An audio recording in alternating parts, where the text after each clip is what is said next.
Every sport has its Daytona 500, its Super Bowl, its World Series, its marquee event of the season, and hydroplane racing is no different. Here on the Detroit River, we're going to celebrate the fastest, grandest, and oldest race in the history of the sport, and the second oldest professional trophy in the United States in virtual racing here in the digital Roostertails Gold Cup. Hello everyone, my name is Darrell Kinsey Jr., the voice of the Saturday Night Hydroplane League. Welcome to the Detroit River. Welcome to the Gold Cup.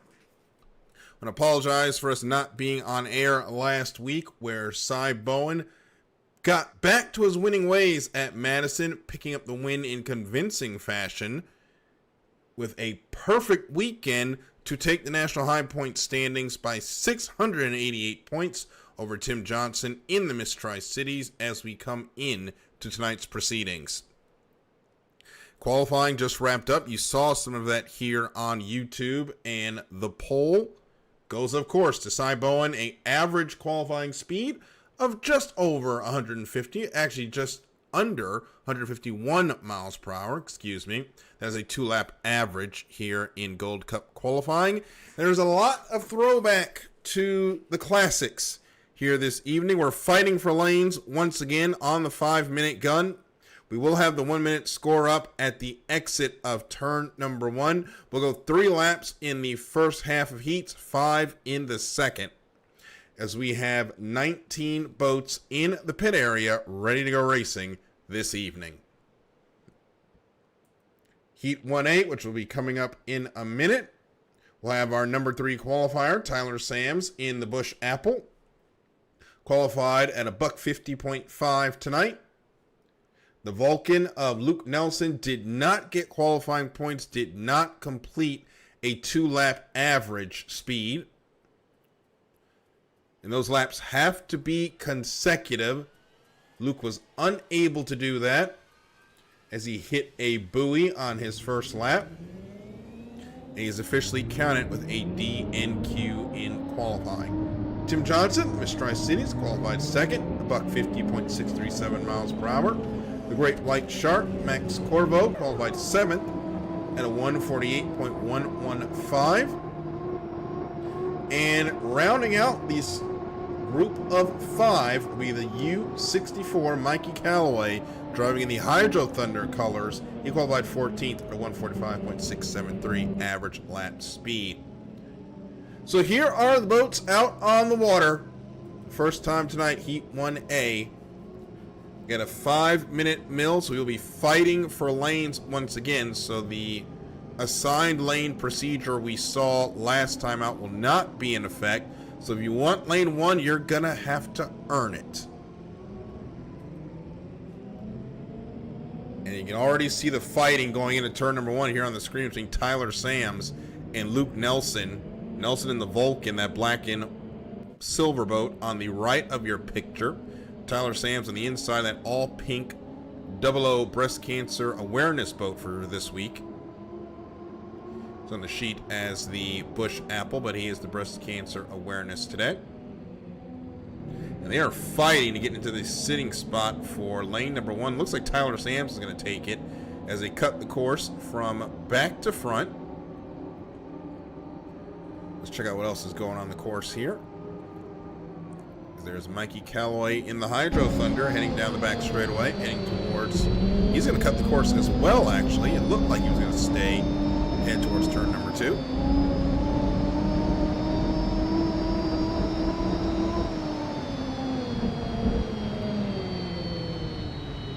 And he will cut the course and line up right before the entrance pin of turn number 1.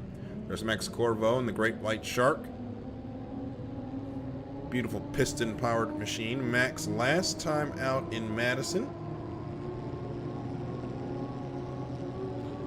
finished with 1,088 points. That was enough to get into the final, where he finished in 4th. So he's looking to go to another final tonight as Max, looking at the sheets, made his first final at Madison, looking to go 2 in a row. So we're now closing in on about 2 minutes until the start. And these two are still fighting over who's going to be in lane number 1. Tyler Sams, Luke Nelson not wanting to give it up. And Mikey Callaway getting himself situated there to make the run from lane number 3. So we're now 50 seconds to the 1 minute pin. Tyler Sams now scoots up more. It's going to give him some distance between Nelson and Callaway, moving up onto the right sponson of Luke Nelson. If Luke's not careful, he's going to get boxed in here. As Max Corbo and Tim Johnson, they're going to try to make the run around the outside. So 26 seconds to the 1 minute pin. Who is going to be first on the loud pedal? As they're now under 20 seconds. Sounds like Max Corbo just spooled up. He's going to try to make this run from the outside.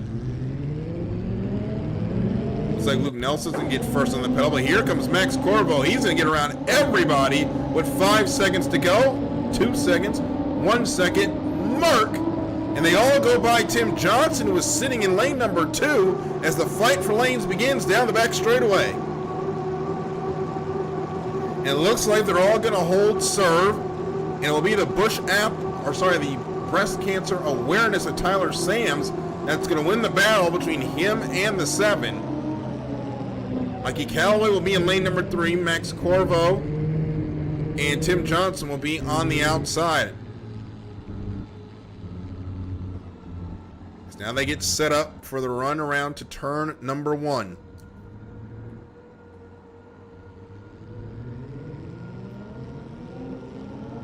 First race tonight, 400 points will go grand into trying to get into the front line of the richest final of the season. Let's turn them loose for Heat 1A, where 6 seconds make that 5, 4, 3, 2, 1, mark.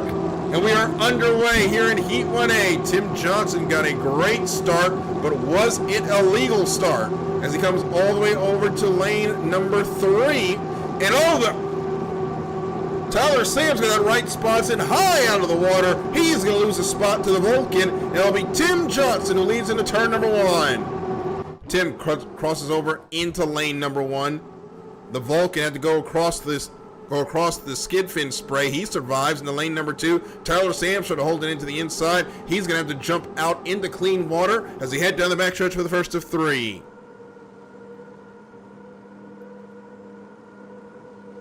We'll check on the times. The start is legal, so they run as they are on the water, with Tim Johnson leading the way in the U50 Miss Tri-Cities, getting a rocket start from the outside, and he's got the advantage going into turn 2.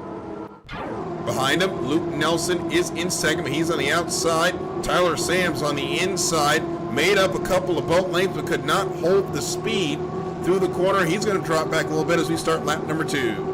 It's the Miss Tri-Cities leading the way, the Vulcan.com in second, the Breast Cancer Awareness in third, with the Hydro Thunder and the Great White Shark picking up the rear as they head down the front straightaway into turn 1 for the second time. Tim Johnson was Mr. Qualifying. I think Cy Bowen has kind of stole that title as of late. He's out by a Roostertail now over the Vulcan. We'll ride along with the U7. You can see the distance between him and the Miss Tri-Cities. Luke here, it's going to be a long night, maybe settling in for those 300 points as we are now a lap and a half from the conclusion of the first heat of the night. Looking back in the field, for third as long as Tyler Sams nearly went up and over. He's going to end up losing third to Max Corvo and the Great White Shark. As Corvo's got the speed on the outside, pulls deck to deck.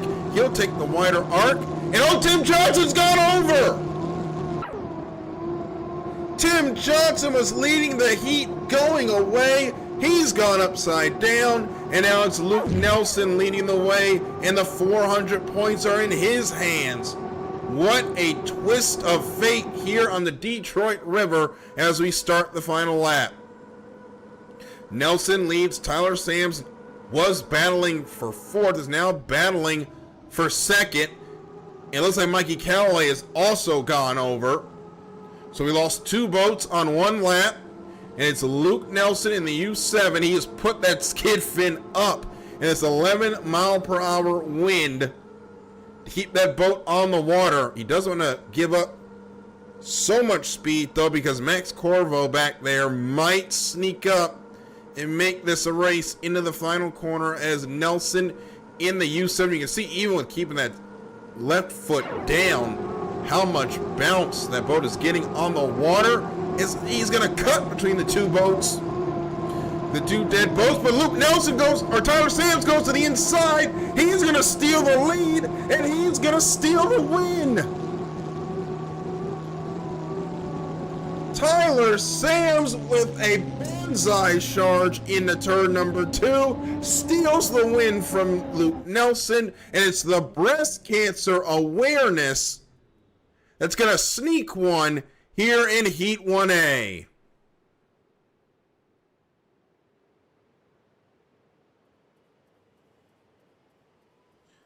My, oh my, we're going to talk to that driver in just a moment, and that is the first upset of the night in a race that is going to bring many as Tyler Sams picks up the win. Let's watch that again.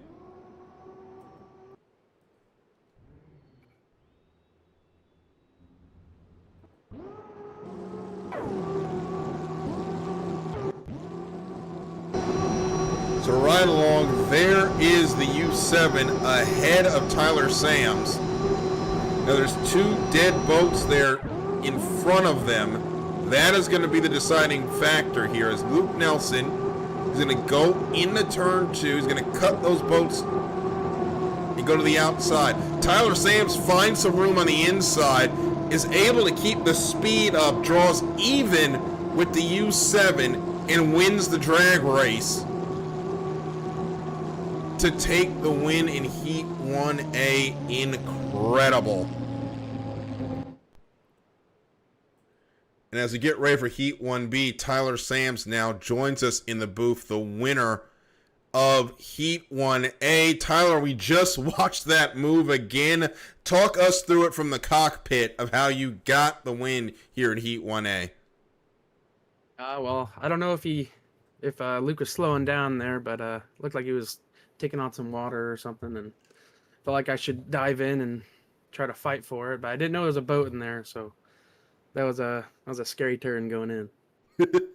And that was a high risk, high reward move because you got pretty close there to Mikey Callaway's dead boat, where you're either going to get 400 points or you're probably going into the Crash of the Year award standings with that move.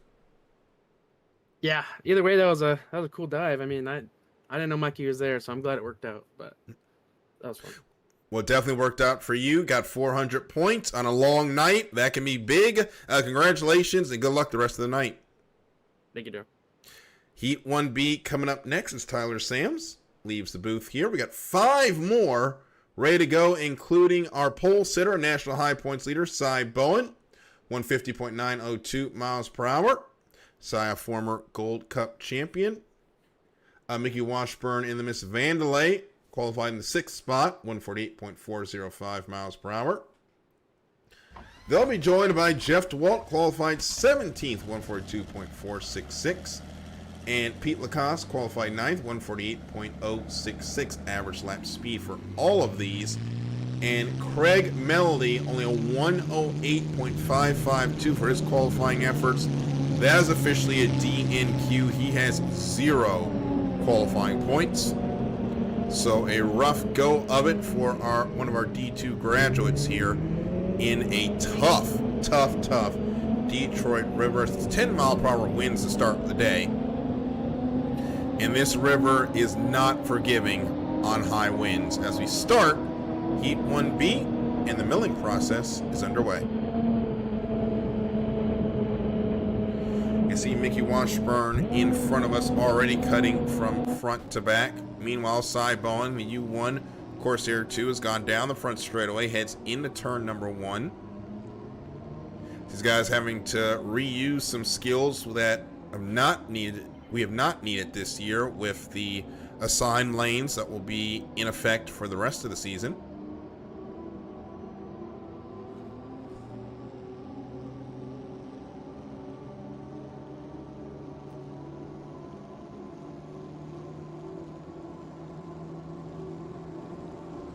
as Cy Bowen makes his way around the course.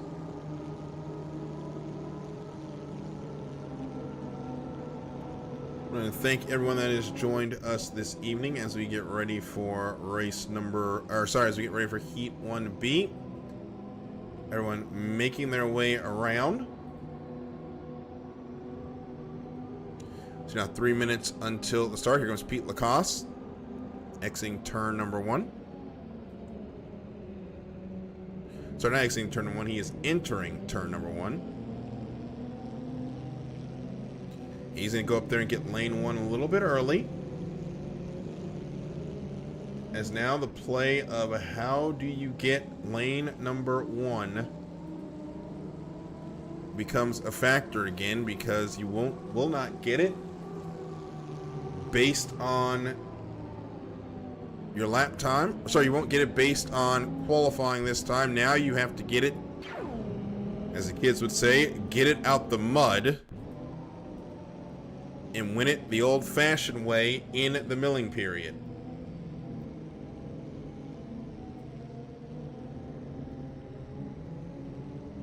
So see how that goes. We're now 2 minutes and 12 seconds until the start. And oh, we got contact. Pete Lacoste runs into the back of the Corsair. We'll see if those two can get loose. Looks like they both ended up inside the course. We'll see if the officials have anything to say about that, but I think Pete may have misjudged that and made contact. Both of them should be able to continue. It was incidental contact that put them on the inside.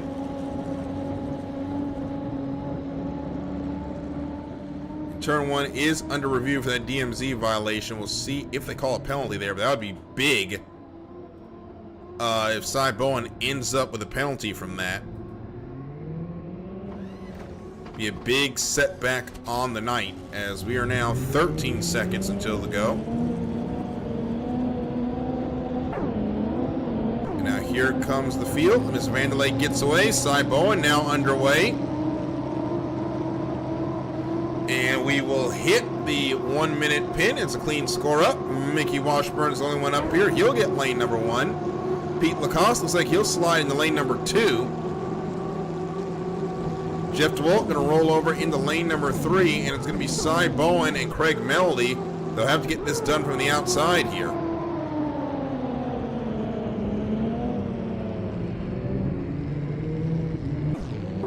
So that is your lane assignment. You have Washburn in 1, Lacoste in 2. 3 will go to DeWalt. Bowen in 4, and 5 will be Melody. Now we are ready to go. Start of the heat. They make their way into turn number 2. It's going to be Mickey Washburn is going to beat them around the corners. Turn loose for Heat 1B with 6 seconds to go. Make that 5, 4, 3, 2, 1. Mark.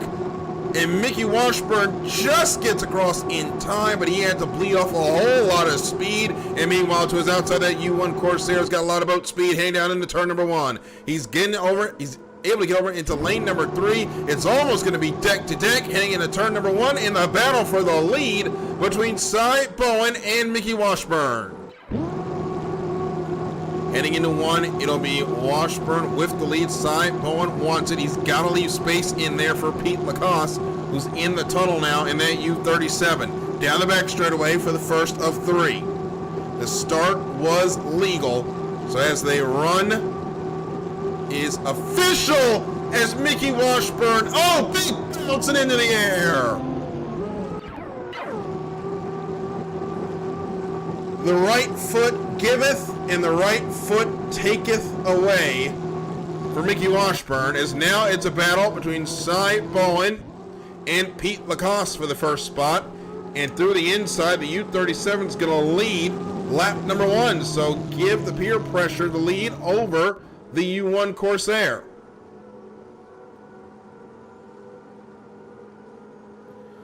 And actually, neither of these boats are going to factor into the finish here, as both of them have a 1 minute penalty for the DMZ violation. We'll read that in a moment. So we'll let these two go, and it's Jeff DeWalt in the U31 that is currently leading this race. So DeWalt in the 31 is looking for 400 points here, and Craig Melody, he's going to be another big gainer because it looks like, as things sit, he's going to be in second. So up front, Cy Bowen and Pete Lacoste continue to push. They are the leaders on the water. That 1 minute penalty will be assessed at the end, so both of them, as we start the final lap, are now racing for third and fourth. And meanwhile, it's Jeff DeWalt who's coming across the line now, taking it slow and steady. Going to be getting his first heat win in quite some time, which was here in Detroit when the drivers in front of him had a penalty. And it's playing out again as Cy Bowen down the back straightaway for what should be 400 points. He's going to be disappointed. I imagine we will get a challenge for the penalty.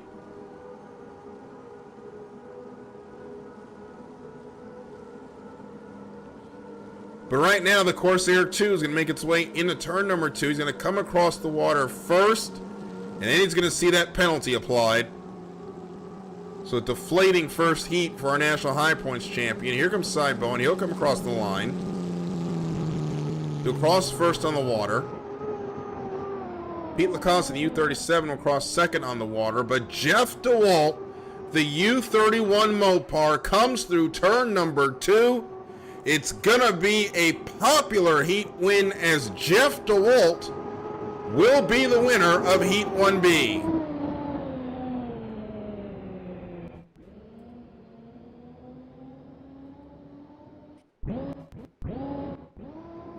Greg Melody's going to come across. He will be in the second spot.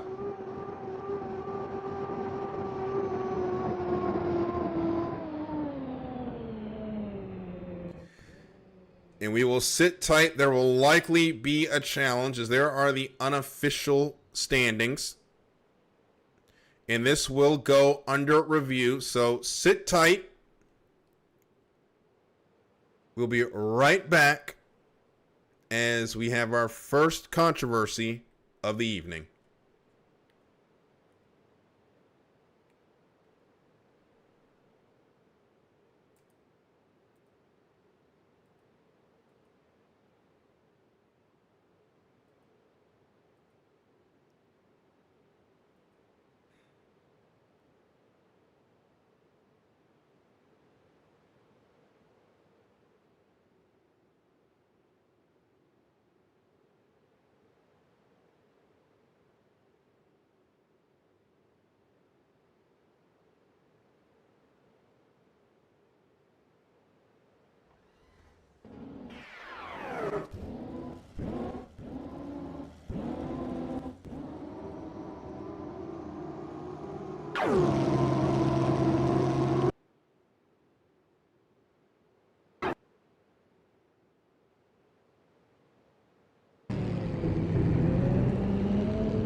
So the officials have reviewed the footage, and there is a change to the winner of Heat 1B. And you saw us looking at it there with the replay cameras. There was slight contact between the U1 and the U34, but not enough to have a material change in the direction of Pete Lacoste's boat before the U37 and the U1 made contact. Looking at that ruling, the officials have rescinded the penalty against the U1 Corsair 2, so it is Cy Bowen that takes the win of Heat 1B, who is with me now. And Cy, the winning ways continue, but it took a little bit longer to get this one conferred.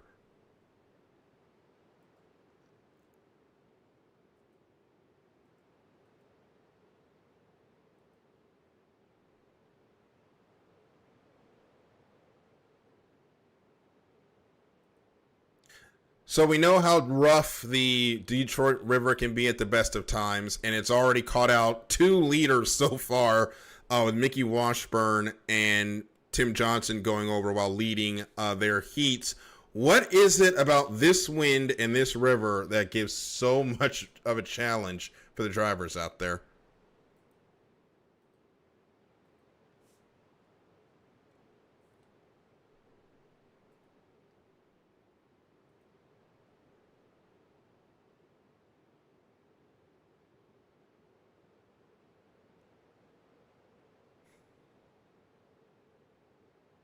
Well, hopefully everyone can survive. Cy, congratulations for the win in Heat 1B. And hopefully, likely, we'll be talking to you a lot more this evening.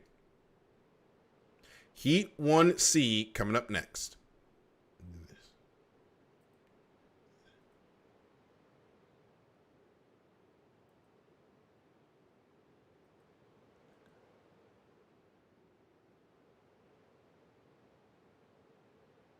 And I want to apologize for the technical difficulties, as I just realized we did not hear Cy at all on the stream. But Cy was happy for the win and discussed that the rollers down the backstretch are going to be a problem in these high winds. You just got to plant that left foot and hope. So that's what we'll be watching for the next 2 heats that are coming up next.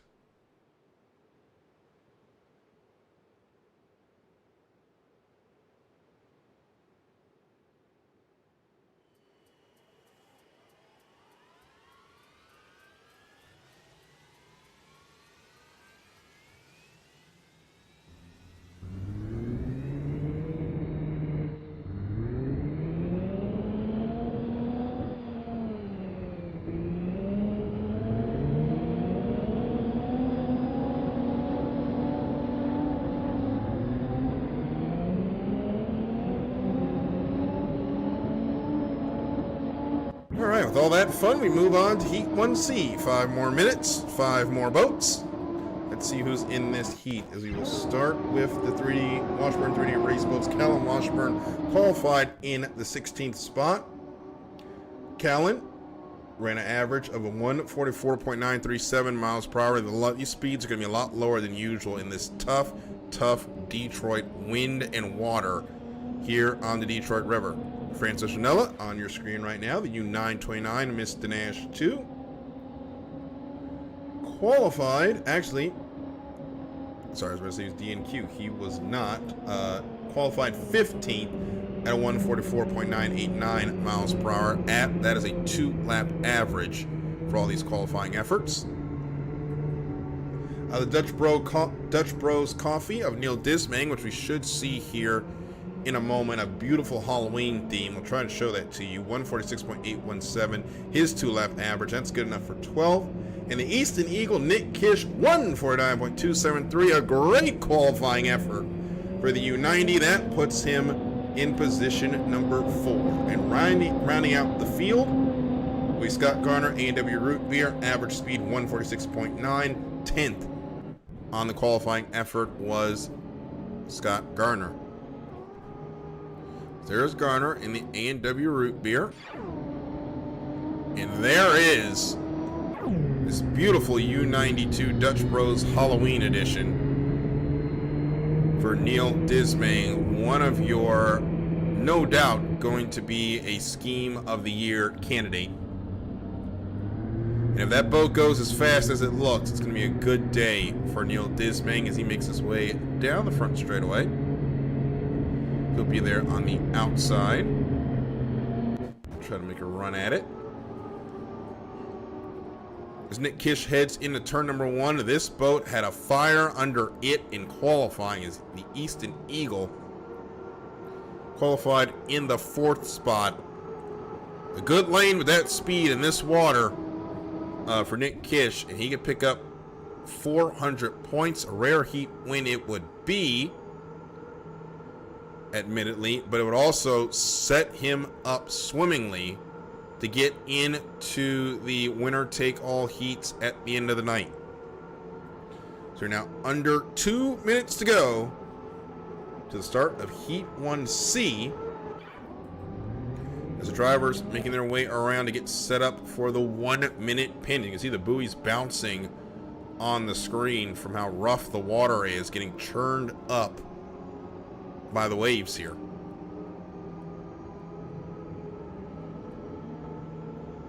As there is Kellen Washburn. He'll be in lane number 1. Ranella in the Danash 2 will be on the outside.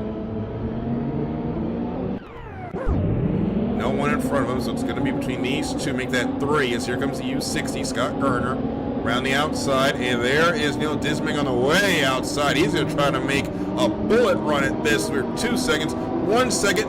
Mark, oh, watch out. Neil Dismang got real close to that wake of the U60, but he does survive. And can he get lane number 1? I think he will have it, as he will be able to move over. So that is going to put Neil Dismang, and he has an option of going to lane number 1. He will go to lane number 1. As we get ready for the start, the Danash 2 will go to the outside. Francis Ranella. Scott Garner should be on the lane number 3, and he will. And Nick Kish and Kellen Washburn, if they want to win this heat, they're going to have to get it done from the outside. So Nick Kish already making his way around turn number 2, going to try to draw them in early. He's going to get around here at 9 seconds to get ready to turn them loose for Heat 1C. Nick's got to lift the foot as we are now 3 seconds, 2 seconds, 1 second. Mark! And that lane 1 advantage will not work out for Neil Dismang. He is dead right at the start, but it's Nick Kish, the stat man on the outside, leads the way. Going to get over into lane number 3 as they head down towards turn number 1 for the first of 3. The start was clean, and Nick Kish will now jump into lane number 1. Actually make that lane number 2. He will lead coming through the first turn, but can he survive? We have seen the leader's curse touch 2 drivers already tonight. Will Nick Kish make it 3 for 3? Almost did. So Sponson's got loosey-goosey down the back straightaway. He does hold on to it, though, and Nick Kish has the lead. Behind him, Scott Garner, A&W Root Beer in second. To his inside, he's got the Mr. Dash 2. Francis Ranella on the inside there in lane number 1. Going to try to go from 3rd to 2nd in this turn. Scott Garner goes to the outside. The Danash, though, is going to go through a spray to the outside, and Garner will stay in position number 2 as we start lap number 2. Easton Eagle leads the way. A&W Root Beer in second. Mr. Nash 2 in third. The Dutch Bros in 4th, and Washburn 3D Race Boats in 5th. Back up front, Nick Kish leading the way. The last few years, this race has been sponsored by Easton Eagle. This year, sponsored by Digital Roostertails.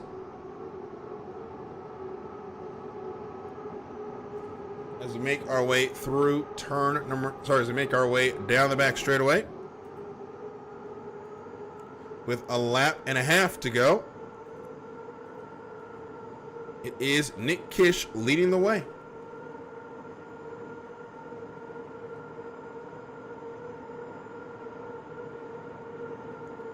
As we make our way through turn number 2. Now Nick Kish, no one around him. He's actually got over a Rooster Tail advantage through turn number 2 as we get ready to start the final lap. It's the Easton Eagle leading the way in a dominant performance. As we start the final lap, Nick Kish leads the way. Scott Garner second in the A&W Root Beer. Third is the Mr. Nash 2, but is making its way up the inside, trying to find the second spot. Meanwhile, in the back, it is a battle for fourth between Mickey Washburn and Neil Dismang. Dismang was in lane number 1, just did not get the run through turn number 2 that he needed, and he has now gone from a potential win to battling for fourth as Ranella and Gardner make a little bit of contact through turn number 1. It's going to be Francis Ranella and the Mr. Nash 2 picking up the second spot, but up front, it's all Nick Kish, all Easton Eagle. It's got that left foot down as there's some big bumps by the U90 through the waves here on the Detroit River. That 10-mile-an-hour wind did not bother the U90, and as Nick Kish comes through turn number 2 on his home water, he's got 400 points and the win in Heat C. Looking at him, Nick Kish, victorious here in Detroit. Francis Ranella is going to come across in the second spot. Third going to be Scott Garner. Neil Dismang will salvage a fourth from today.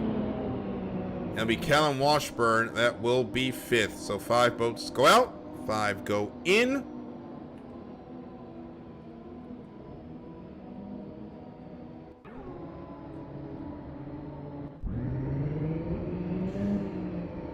And the win will go to Nick Kish, as we will hear from him in a moment.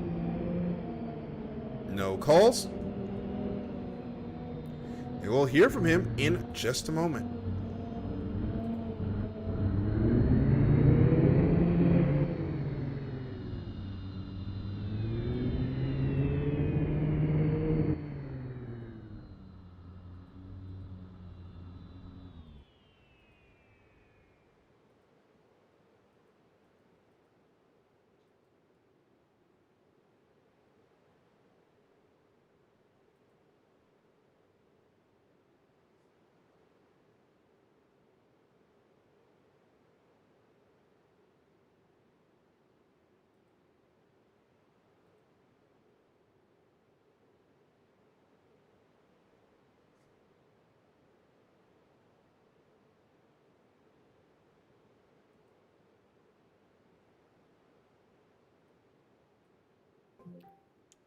And Nick Kish joins us in the booth, the winner of Heat 1C.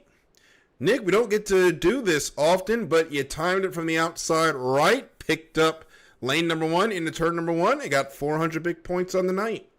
It's been a long while. I've been practicing in the heavy winds all day, and it paid off. So you are here from here to Detroit. It got to be a popular win with the hometown, with the home cooking, but Detroit always seems to bring out at least one driver that is the spoiler. Could that be you today? I'm hoping it's going to be me today. I had no timing marks, no nothing coming in till about 2 p.m. this afternoon, and I even texted my wife and said, "Oh, today's going to suck. This is not a good setup I have." And then next thing I know, I was 4th in qualifying. So like, maybe things are going to change today. So we'll see. Well, congratulations. We're getting the heat started, so I know you got to get back to the officials' room, but congratulations and good luck the rest of the night. Thanks, Daryl. I'm working on getting you some friends to come up here and say hello at some point. Still working the phones with them, so I'll let you know. Alrighty. So we'll start Heat 1D while we wait for our friends to show up. It's Derek Demers, in the Wave Dancer. Makes his first appearance of the night. Derek, one of our D2 graduates, qualified in the 11th spot, 146.857 miles per hour. DC presents Deft. DJ Miller qualified in position number 5 at a 148.934 miles per hour. DJ, previous Gold Cup winner. And we have the Sutter's Gold. The role of Carson Kelly is being played by Scott Witherall tonight. Qualified 13th at 146.081 miles per hour. And the Lucas Oil Dream Warrior of Harley Gray qualified 8th, 148.092 miles per hour. So we'll have 4 boats here in we have 4 boats here in Heat 1D, and Carson Kelly being the beneficiary so far of our new substitute driver role. Or sorry, substitute driver rules. And Sutter's Gold now has some points on it and going into keeping Carson Kelly in, potentially. Depending on how things go as we look for that boat here on the sheet. The Sutter's Gold currently sits 8th in driver's points. Or sorry, 8th in owner points. While Carson Kelly sits 23rd with only his 30 qualifying points in the driver standings due to just not being able to race due to various time commitments in the real world. But that boat has some points towards national high points that could help him out as the season continues. But we'll focus on the here and now as DJ Miller already set up into turn number 1. Witherall will make his way around into turn number 1 as well.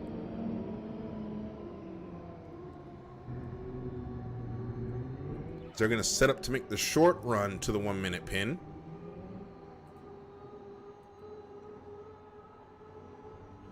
And it will be Witherall there in 1. In 2 will be DJ Miller. Demers in 3, and Harley Gray's going to try to make a run around the outside to get to lane number 1. As we are now about 40 seconds away from the 1 minute pin.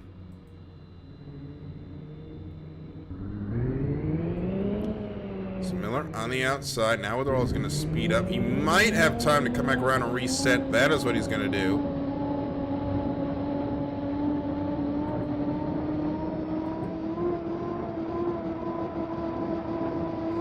So now the Doctor makes his way around makes his way through turn number 1, cuts the course, and makes his way to the outsides for 10 seconds until the go. DJ Miller is up here very early. Harley Gray, I think he's going to end up blowing this. Or 3 seconds, 2 seconds, 1 second mark.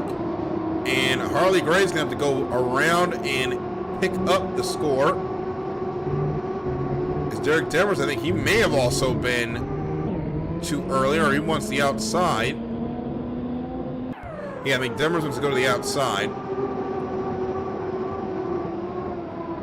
It looks like, did Harley Gray get the 1 minute pin? No, he didn't. Him and Demers are being tagged with not hitting the score up.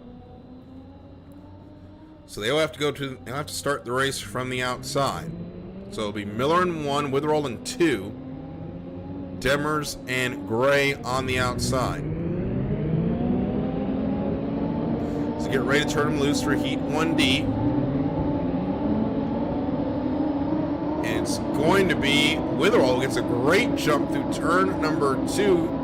DJ Miller got caught sleeping as there were 4 seconds to the go. Make that 3 seconds, 2 seconds, 1 second. Mark! It's a good start, and we are underway. And it's going to be the outside boat of Harley Gray with the lead, heading down into turn number 1. Demers on the outside in lane number 2. He should be able to get over and get at least 2 as they come down towards turn number 1. Gray on the outside. He will be able to come over into lane number 3.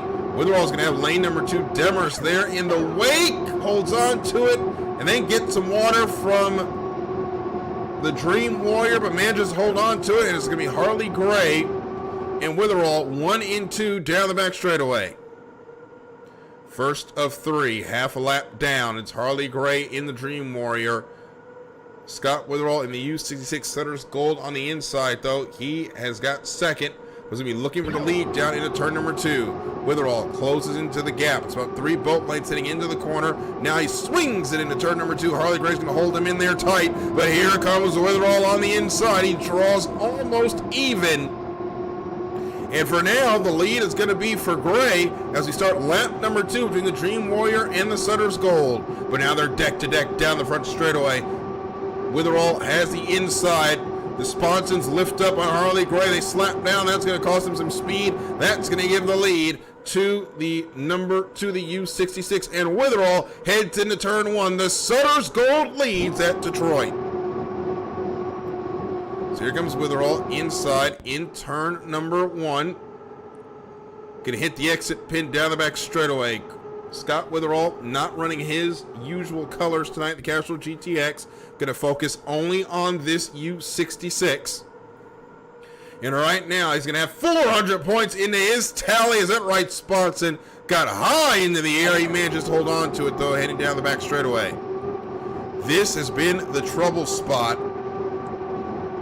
all night with the high winds.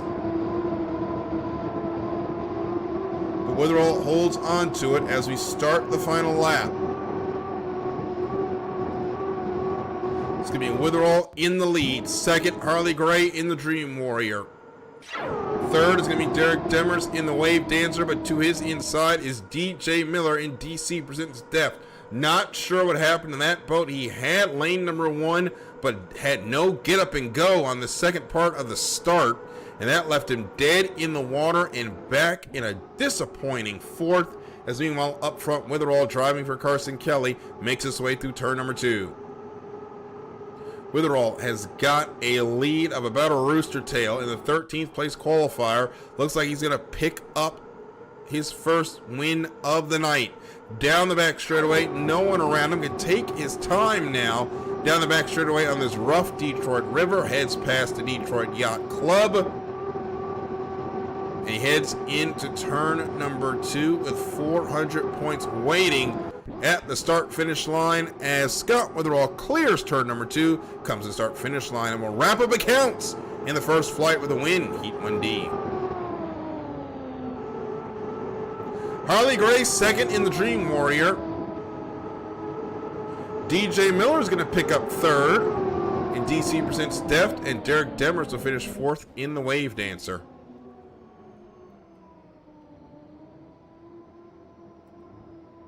Clean heat. There your win. There is your results on the screen, and we will hear from the driver of the Setter's Gold in just a moment as the first flight is all over.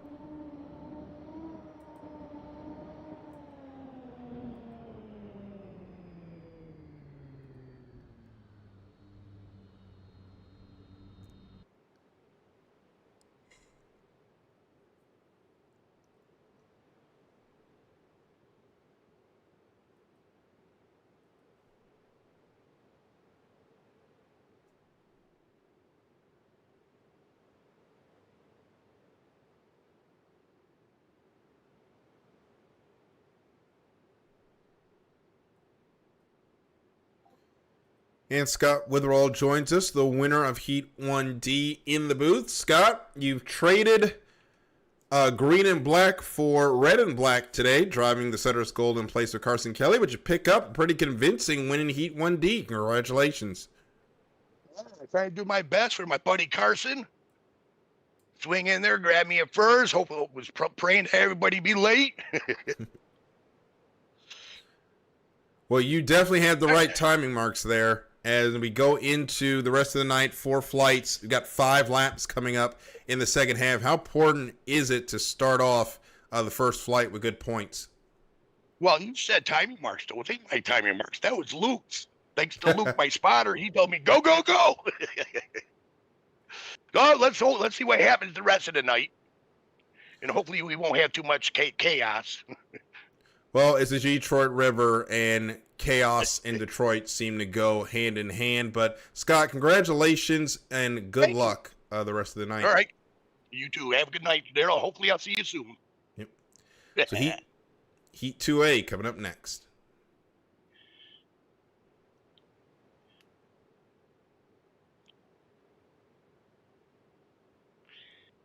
Daryl asked me, what'd you think of the Detroit?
Second flight of heat underway, and the wind has calmed here in Detroit. It'll be 8-mile-an-hour winds for this flight.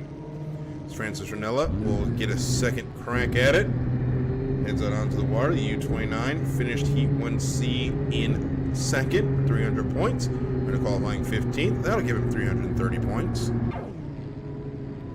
Also in this heat will be Scott Witherall. He just won Heat 1D after qualifying 13th. He's got 430 points. There's U-66 there heading out onto the water. And there is Luke Nelson, who finished second in Heat 1A after no qualifying points. He's sitting on an even 300. And the Miss Tri-Cities of Tim Johnson DNF'd Heat 1A while leading, so he's on 180 points. So good news, bad news is he's still got a decent amount of points from qualifying, and he's got an extra heat to try and make up. And Max Corvo qualified seventh, finished third in Heat 1A. He's on 315 points. He'll be in the Great White Shark.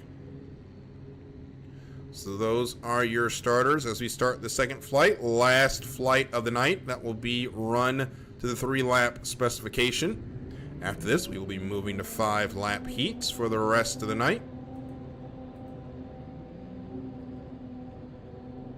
As now the drivers they're going to have a reprieve on the wind, and they're used to once again fighting for the lane. So we should see more of the strategies come out to this second flight as we get into the moving heats of the race. Some drivers trying to move up the order, some drivers trying to avoid moving down the order. Always makes for an entertaining set of heats, but this is always where we tend to see a little bit of chaos here in the Detroit River. This is a tough course, catches everyone out, particularly that wind down the back straightaway, as we saw in these first couple of heats. And it opens itself up to some exciting winners and some folks that we don't get to interview a lot. So we'll see what happens here in this second flight, as once again we have a battle for lane 1, and it's between, this time, Tim Johnson and Luke Nelson, as Nelson trying to protect that inside. Is going to match that U50 bar for bar as they make their way around the course. Tim Johnson is going to have to settle for now. Lane number 2, they're going to have to go back and reset because they are way far up. In comparison to the score up pin, that is definitely not anyone's timing mark. To hit it with speed, as we are now 30 seconds away from the 1-minute pit. And Luke Nelson cuts a little close to the Great White Shark, but no harm, no foul. As Francis Ranella is now up here on lane number 1, and Luke Nelson's going to scoot right by him and pick up lane number 1 himself. But he's not going to have a lot of time to get set, or it's time to get back on the loud pedal, as here comes Scott Witherall. He's going to stop the loud pedal with 8 seconds to go.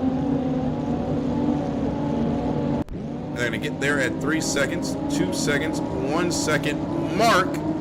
Score up is clean. Tim Johnson's going to try to make a run around the outside, as Max Corvo in lane number 3 should be able to hold on to that lane, as Luke Nelson is trying to stay in contact to keep lane number 1. And I think he's just going to stay in there because Max Corvo will not be able to move over. So Corvo's got 3. There's contact between the 929 and the U7. Luke Nelson going to fishtail to keep that, get the speed down. He's going to be in 1. Ranella 2, 3 Corvo. Witherall and Johnson, we're trying to make runs around the outside as we get ready to turn them loose in Heat 2A. There is Tim Johnson around the start with a full head of steam, as we are now at 6 seconds. We need that 5, 4, 3, 2, 1, mark! And I think Tim Johnson may have been bit by the timing bug. We'll see in a moment as the start is under review. And Tim Johnson did, in fact, jump the start. So the first legal starter for the second time tonight is Scott Witherall in the U66 Sutter's goal. To the inside is Luke Nelson, though. He's got a full head of steam. He's in there, and we'll call it lane number 2. And it's going to be Luke Nelson, who's going to make it look easy and take the lead down the back straightaway.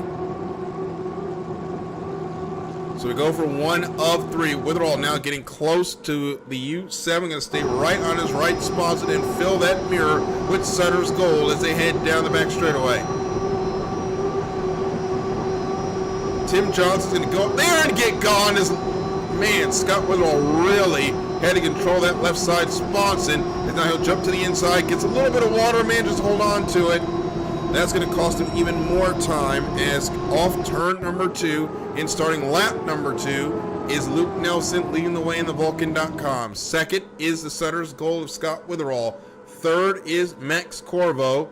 And fourth is Francis Ranella. Tim Johnson is going to get a penalty for the jump start. Actually, he already has that penalty for the jump start. That is a 1-minute penalty. So now it's Luke Nelson continuing the lead through turn number 1. No one around him right now, as the battle right now is for second. We'll jump back to there now as Scott Witherall to his inside has got Max Corvo. Corvo in the Great White Shark. That right side sponsing is high out the water, but manages to hold on to it. They're deck to deck heading down the back straightaway as it's going to be the Great White Shark picking up the second spot on Scott Witherall. Witherall had a big bounce heading down the back straightaway that cost him some precious speed. And when the boat is hitting water, that's scrubbing off speed and that's allowing your competitor to grab an advantage as we start the final lap with Luke Nelson continuing to lead the way in the Vulcan. In the back, battle for second continues. Max Corvo, though, is actually, the battle is pretty much over as he has left Scott Witherall to the tune of a rooster tail as Corvo crosses over the wake from the boats in front of him, gets into some clean water. He should be okay, and Francis Ranella is bringing up the rear. But now down the back straightaway, Luke Nelson, Vulcan.com, has got no one around him. He's got 400 points in front as he makes his way down the back stretch. Luke Nelson, this boat always has speed, a full season competitor this year. He's going to have a challenge for that U1 of Cy Bowen and trying to take that number off him. And these 400 points are going to help that endeavor as he crosses turn number 2. Heads to the start finish line and takes the win, Heat 2A. So that's Nelson with the win, and now he goes over. So thank goodness Nelson was able to finish the race before that happened. Max Corvo is going to finish second. Sutter's Gold is going to come across the line, I think, for third. Francis Ranella is going to be for fourth, and Tim Johnson will be fifth.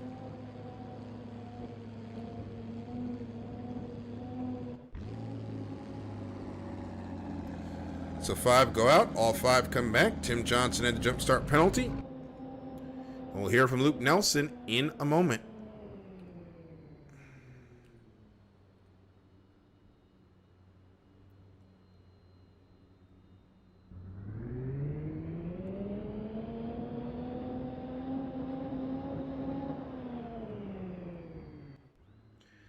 And Luke Nelson joins us, the driver of the Vulcan.com. Luke, the previous heat, you gave Doc Witherall some help with the timing marks, and looks like those marks worked impressively as 2 straight times out, 2 straight wins.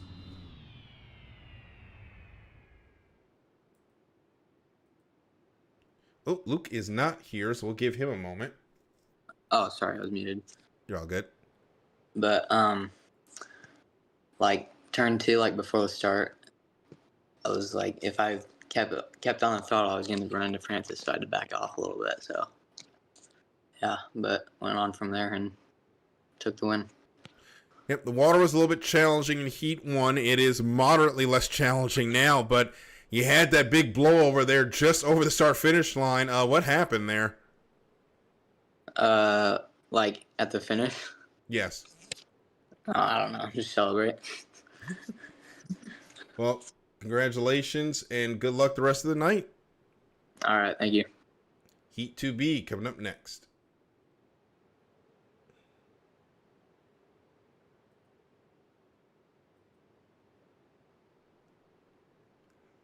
Oh, Brent's here.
And Heat 2B out on the water. Let's get our starters in this 5-boat heat. We have Neil Dismang in the Dutch Brothers. The U92. You find him on the sheet. U92 qualified in the 12th spot, was 4th in Heat 1C, had an opportunity in lane number 1, just could not seal the deal. He's on 209 points so far on the night. Also in this heat is Derek Demers in the Wave Dancer, the U144, qualified in the 11th spot, finished 4th in Heat 1D. He's on 219 points. Mikey Callaway, the U64 Hydro Thunder, qualified 14th and did not finish Heat 1A, so he is only on his 30 qualifying points. Callaway needs to get a finish here, or it's going to be a long way to getting to the winner-take-all heats. Also in this heat will be the A&W Root Beer of Scott Garner, who qualified in the 10th spot, finished 3rd in Heat 1C. He's on 285 points. And rounding out the field will be the Mopar, Jeff DeWalt, who was one call away from a heat win. He'll have to sell for the 300 points, qualifying the 17th spot. But he has 330 points to start the night, and those 300 points could be huge for the U31 to be one of our spoilers for the evening. And we will see how that goes.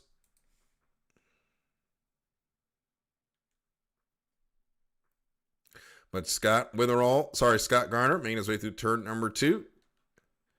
As Neil Dismang makes his way down the front straightaway. Jeff DeWalt, always a fan favorite competitor. So I don't think anyone would have blinked. I don't think anyone would have been sad at all if it picked up that heat win. He's got 3 more opportunities, though, to get that done. And the way the Detroit River flows, it could happen sooner rather than later. Maybe in this heat. We'll see in the next 2 minutes and 20 seconds. So we watch Scott Garner make his way down the back straightaway. Scott has become a regular fixture here in Division 1. And has found some speed over the years and is a reliable competitor here in the U60. So here in that U60. And we always see him pick him. He's always due for a final or two during the year. Is that U60 tends to find speed out here on the water. We'll see how he does in this heat as we are just 40 seconds until the 1 minute pin. But back up front, Mikey Callaway, U64 Hydro Thunder. Already in the first corner. And he's up here all by himself. So he's got some time to think about that timing mark. So now 20 seconds until the 1 minute pin. And as I say that, here comes Scott Garner around the outside. But Garner's going to be up here early. There's now 10 seconds to go. Garner's going to have to get out of it. And he will. It's actually going to be Derek Demers that's going to lead across the line as the score up is clean. And the fight for lanes begins. Not sure what happened to Scott Garner, but the battle for lane 1 is now between Derek Demers and Neil Dismang down the back straightaway. Demers is going to get in the lane. Dismang's going to get into 2. And that'll shift Callaway and Garner to the outside. So Demers will officially get lane 1. Dismang has 2. Scott Garner has 3. And Dismang and DeVault will be around the outside. But now Demers is way around turn number 2. I think he's there a little bit. He's up there way too early. He's going to have to sit for a while. And there is Scott Garner. Hopefully he'll have a better second phase start. They're at 6 seconds. We'll get ready to turn them loose in Heat 2B. That 3 seconds, 2 seconds, 1 second mark. It's clean start, and we are underway. Dismang was all out of sorts starting the heat. And it's going to be Mikey Callaway with his disjointed start. Going to take the lead down into turn number 1. He'll cut all the way over to lane number 1. And he's going to sit in lane number 2. Neil Dismang will get pushed out now as now Callaway gets into lane number 1.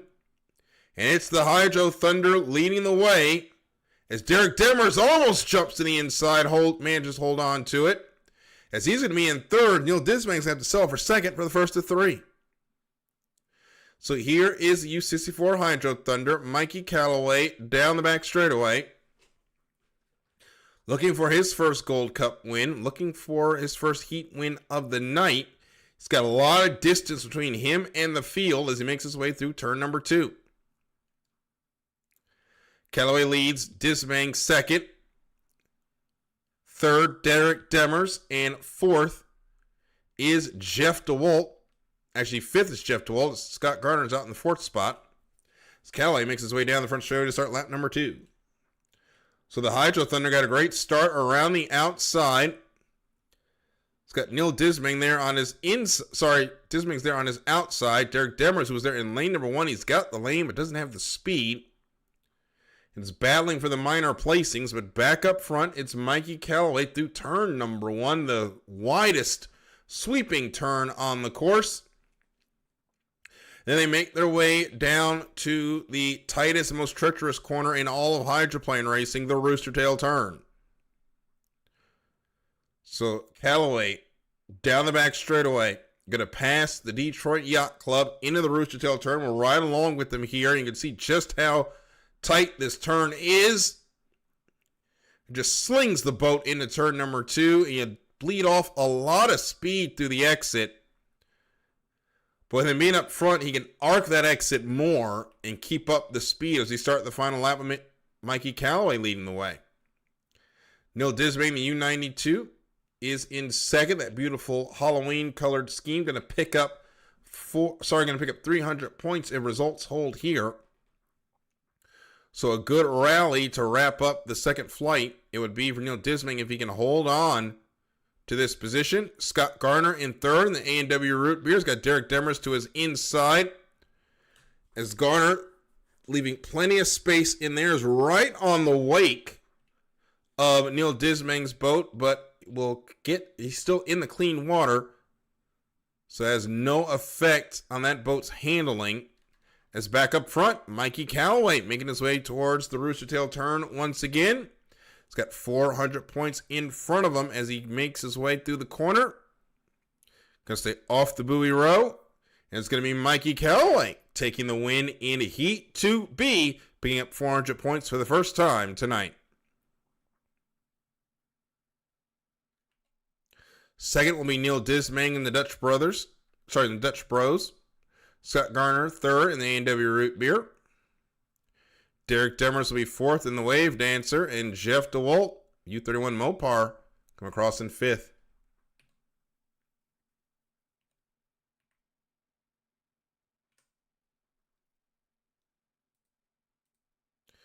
There are your results. Mikey Callaway is victorious. We'll hear from him and a special guest in just a moment.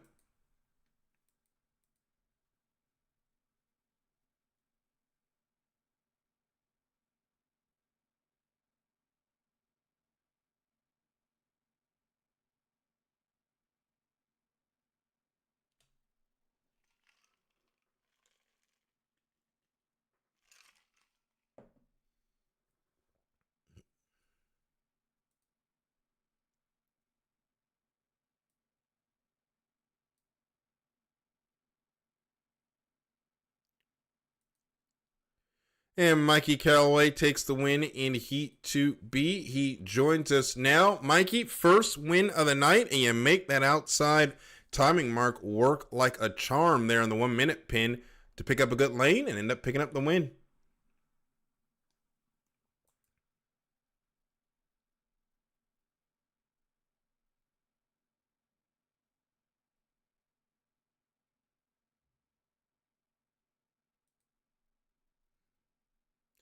So you pick up the win here, first 400 points of the night. It is a long night here at Detroit, and you got 5 laps coming up. How important is it to get those 400 points in the bank heading on to the rest of the night?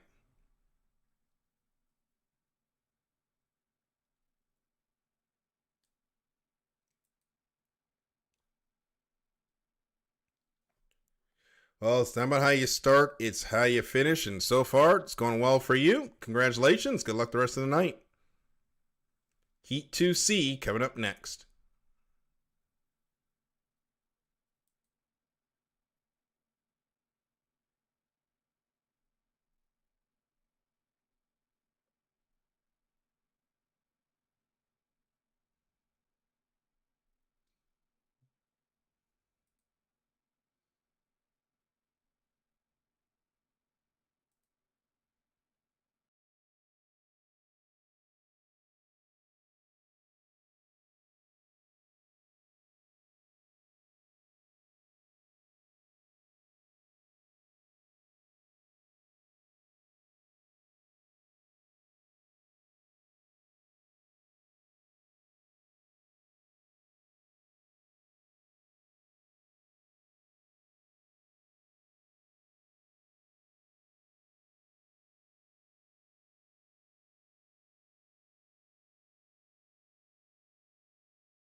Well, Heat 2C is now out on the water. We'll get to our starters in just a moment. But first, I am joined by a couple of members of H1 Unlimited royalty here.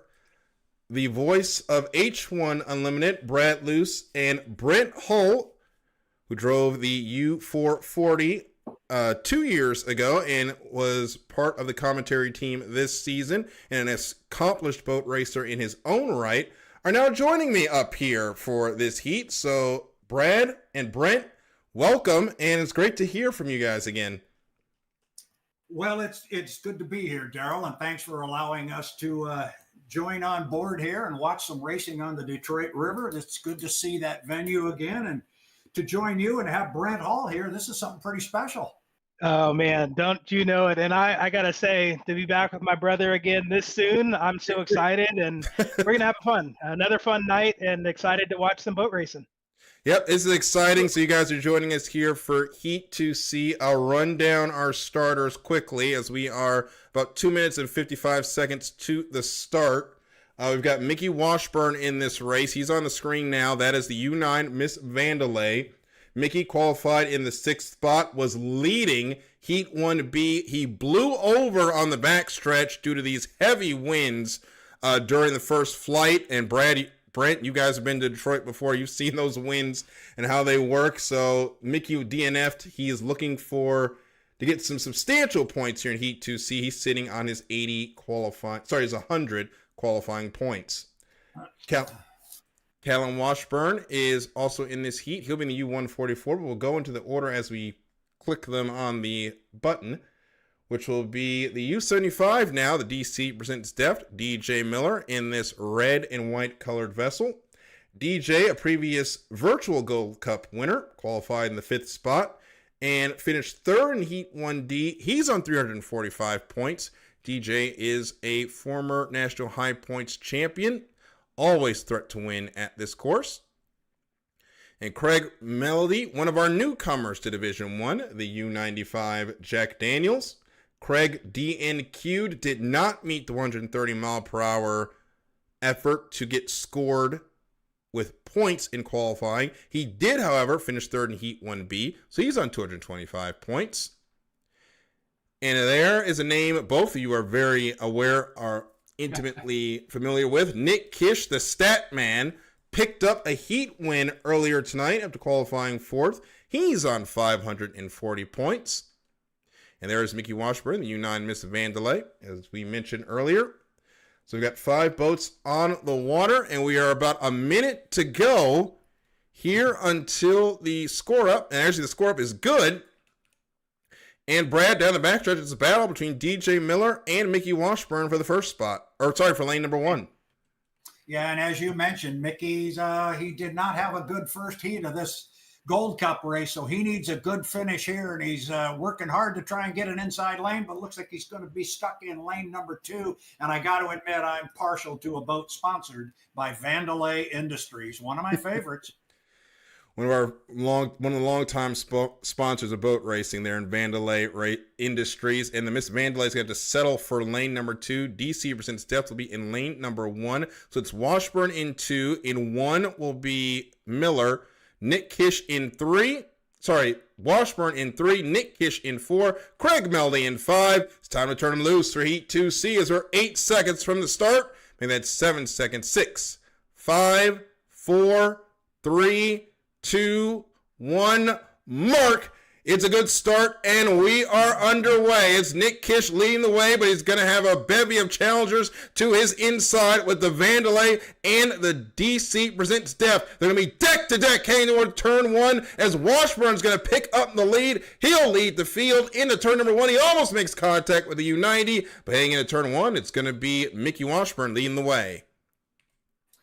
Yeah, I don't know about you, Brad.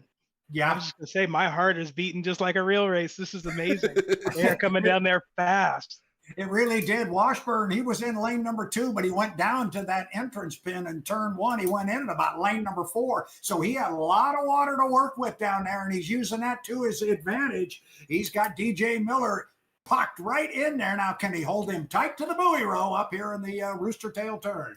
Heading into the Rooster Tail turn, it's going to be Mickey Washburn there in lane number 2. He's going to try to hold that lane tight, but DJ Miller goes deck to deck through turn number 2. He's going to take the lead down the front straightaway as we start lap number 2. It's DC presents depth on the inside. To the outside is Miss Vandelay. They're deck to deck heading towards the Belle Isle turn as we start lap number 2. We'll stay with this battle for the lead as we head towards turn number 1. That turn really meant a lot. DJ is no fear, and so he took that around the corner hard, and I think that gave him an advantage. We'll see how he holds on to it. Mickey Washburn's going to stay right in that right side rear view mirror. He's going to let Miller know he's there. You make one mistake anywhere on this race course, and I'm going to be there to gobble you up. He wants points. He's in a good spot right now for 300, but he's sniffing those 400 points and is going to stay right on DJ's hip. It would be a good DJ looks heat. strong. Go ahead, Brett. No, I was just gonna say DJ looks strong. He's starting to pull away. Going by the yacht club there, he's looking really good. Yep, DJ Miller goes through turn number 2. Goes through the Rooster Tail turns, get ready to start the last lap. DJ's actually one of the few competitors that are still racing with a game controller. Most folks have moved over to the wheel, but DJ still has that controller in hand, still making it work, and he's making it work well here in Heat 2C. You see a big, I was going to say wheel stand if we were on asphalt. There, Mickey Washburn manages to hold on, but DJ Miller controlling the pace into the Belle Isle turn. Yeah, he's really working that front canard. I can see it. He definitely is flying the boat, but he's got a really nice, smooth boat ride. And all he's got to do is negotiate that backstretch and then the Rooster Tail turn one more time, and he will come down and pick up 400 points. I noticed coming down the front straightaway, it looked like our favorite stat man there, Brent, looked like he's holding down third place. He is. He is in third place and running strong. So after a victory in an earlier heat, running third now. But right now in this heat, it is all DJ Miller. DJ Miller through the Rooster. DJ Miller through the Rooster Tail turns, going to pick up 400 points and the win in Heat 2C, wire to wire here for the U75. As he comes across start-finish line to take the win. Mickey Washburn rallies back, gets good points there with 300. And Craig Melody is going to come across in 4th. Nick Kish will come across in 3rd. Fortunately, the game did not pick him up in the switcher, unfortunately. And Callum Washburn will come home in 5th. Beautiful looking boats. I'm just admiring some of the paint schemes. A lot of work put into that, and what a fun heat of racing. Yeah, we have some dedicated painters, Brent, that go to work during the off season to put some of these boats together. Callan is actually one of our painters, and as well as Neil Disman. You'll see his boat. I don't think you'll see it. Well, you definitely won't see it now because he ran a Heat 2A, but hopefully if you guys are here later on tonight, you'll see that boat again. A beautiful Halloween-themed Dutch Bros skin. So we got some talented painters, and some talented renters, and some talented racers as DJ Miller goes wire to wire there in Heat 2C. I love that. I've heard it takes hours, sometimes even days, to finish a boat. Is that true? Yeah, it's very intricate when these guys get to work on these boats, and definitely in our SNHL folder, we have a lot of just gorgeous boats over the years that you can see. As we'll bring up DJ Miller, the winner of Heat 2C. DJ, you're with Brad and Brent. You pick up a big Heat win from wire to wire. Tell us about the run. Oh, we got Brent here. Nobody told me that. Ah, that's right. Surprise! Brent finally made it to one of these things. I've been telling him all summer. Well, Nick Kish called, yeah. Well, I botched the start in the first heat, but I hit it better that one. I was still a little late, but I managed to run down Mickey there. I think I had a bit more top end on him at the end of the straightaways, which was really what won me that. I was able to pull up even with him entering the corners on the second lap and pull away from him from there. It's really hard to break away from the other boat if you're in lane 1 and they're ahead of you, if they're running their race right. Yeah, that makes sense. Boy, I noticed there was a corner where you took over and took advantage and then you were gone. But was watching you work your wing, it looked like you were really trying to air that thing out. Tell us about that. Yeah, well, the wind the water's getting calmer as the night goes on. So first heat, you're just kind of hanging on. But now it's kind of at the phase you can really start to air it out down the end of the chutes, depending on what your setup is. And I like setting up the boat where it just kind of wants to fly on its own, and you're really just keeping it down the whole time. Got it. Because that's what's fast, at least in my experience. The Verstappen setup. I got it. Loose. So DJ, Brad Luce here. Congratulations on a good heat win there. I noticed you did it from lane 1. And of course, in Detroit, I don't have to tell you, you got the Roostertail turn, which is as tight as they get. Then you got the Belle Isle Bridge turn down at the other end, which is as wide as it gets. Lane 1, the place to be? It really depends how you hit your start. I think Mickey could have held me even tighter that first lap. The big thing is that I managed to get even with him and beat him off the Roostertail corner the first lap. Yep. If you're too far behind, like if you're 3 boat lengths behind going into the Roostertail turn, it's really hard when you're the inside boat because that skid fin spray is very dangerous. And I couldn't see Mickey. Like I could see him down the back chute, and then I got a little bit closer, and he left my field division right before the entrance of the corner. So that was a big adrenaline moment of like, I really hope this holds because otherwise I'm gonna slide out and hit him. And luckily we made it through. Yep, well, he was indeed right there. We got boats on the water inside almost 4 minutes to our next heat. But DJ, congratulations with that heat win. Yeah, thanks, guys. Always fun to have you around for these things. Our pleasure. Well done. Yeah, no kidding. Fun to watch. All right, thank you. Thank you, DJ. Congratulations. So now we'll move on to Heat 2D, and on the screen is Cy Bowen, the U1 Corsair 2. The dominant power over the last couple of seasons here in in Roostertail Talks SNHL, excuse me. Cy Bowen won Division 2, came back the next year, won Division 1, the first driver to win both championships in back-to-back years, and now is looking to defend that title, and he had a perfect night in Madison. Is currently working on a perfect night right now, qualified in position number 1, won Heat 1B. He's on a perfect 600 points. The rest of the field is rounded out by Tyler Sams in the 00 breast cancer awareness, qualified third, won Heat 1A. He's on 560 points.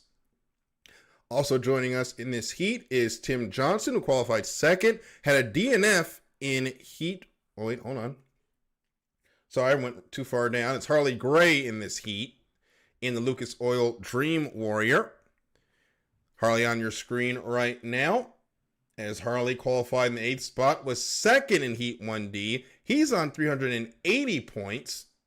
And the peer pressure of Pete Lacoste is supposed to wrap up this field. He is qualified 9th, finished 4th after a penalty in Heat 1B. But as I look down into the pits, I do not see a Pete Lacoste, so we may just have a 3-boat heat tonight. Interesting. Hey, before we get too deep into the racing, I heard you mention Roostertail Talk. Are they the title sponsor? Well, actually, sorry, Roostertail Talk is Freudian slip. It's actually Digital Roostertails this year. Oh, no. That is the sponsor. Okay. So that is on me. But yeah, Digital Roostertails for our good buddy Chris Denslow, who we tragically lost over the summer. We have sponsored this year in his memory. So it is, over the last couple of years, it was Roostertail Talk, but this year it's Digital Roostertails. Got a lot of Roostertail names for things in boat racing, I've noticed. That's okay. Shout out to both. And boy, Brad and I sure took a minute to talk about Chris Denslow and all that he's done. And glad that he's being honored here too. So thank you for doing that. Yeah, Chris ran with us for a couple of years. Was great to be around. I actually did get to meet him in Gunnersville in 2021 when I got to go to my first race there, and got to meet a lot of the folks, and was a lot of fun meeting him. And we are sadly, sorely missing Chris Denslow, as we are now at the 1 minute pin. There's going to be 3 boats to contest this heat, and down the back straightaway, it's Cy Bowen and Tyler Sams battling for the number 1 lane. Daryl, I got a question for you as they run down the backstretch here, and we've got Cy Bowen sitting there in lane number 2, leading the way up there. We'll see how they shake out to come down to the start. But when I started doing these races 5 or 6 years ago, it was Cy Bowen driving the piston-powered boat. I see he's back at it again.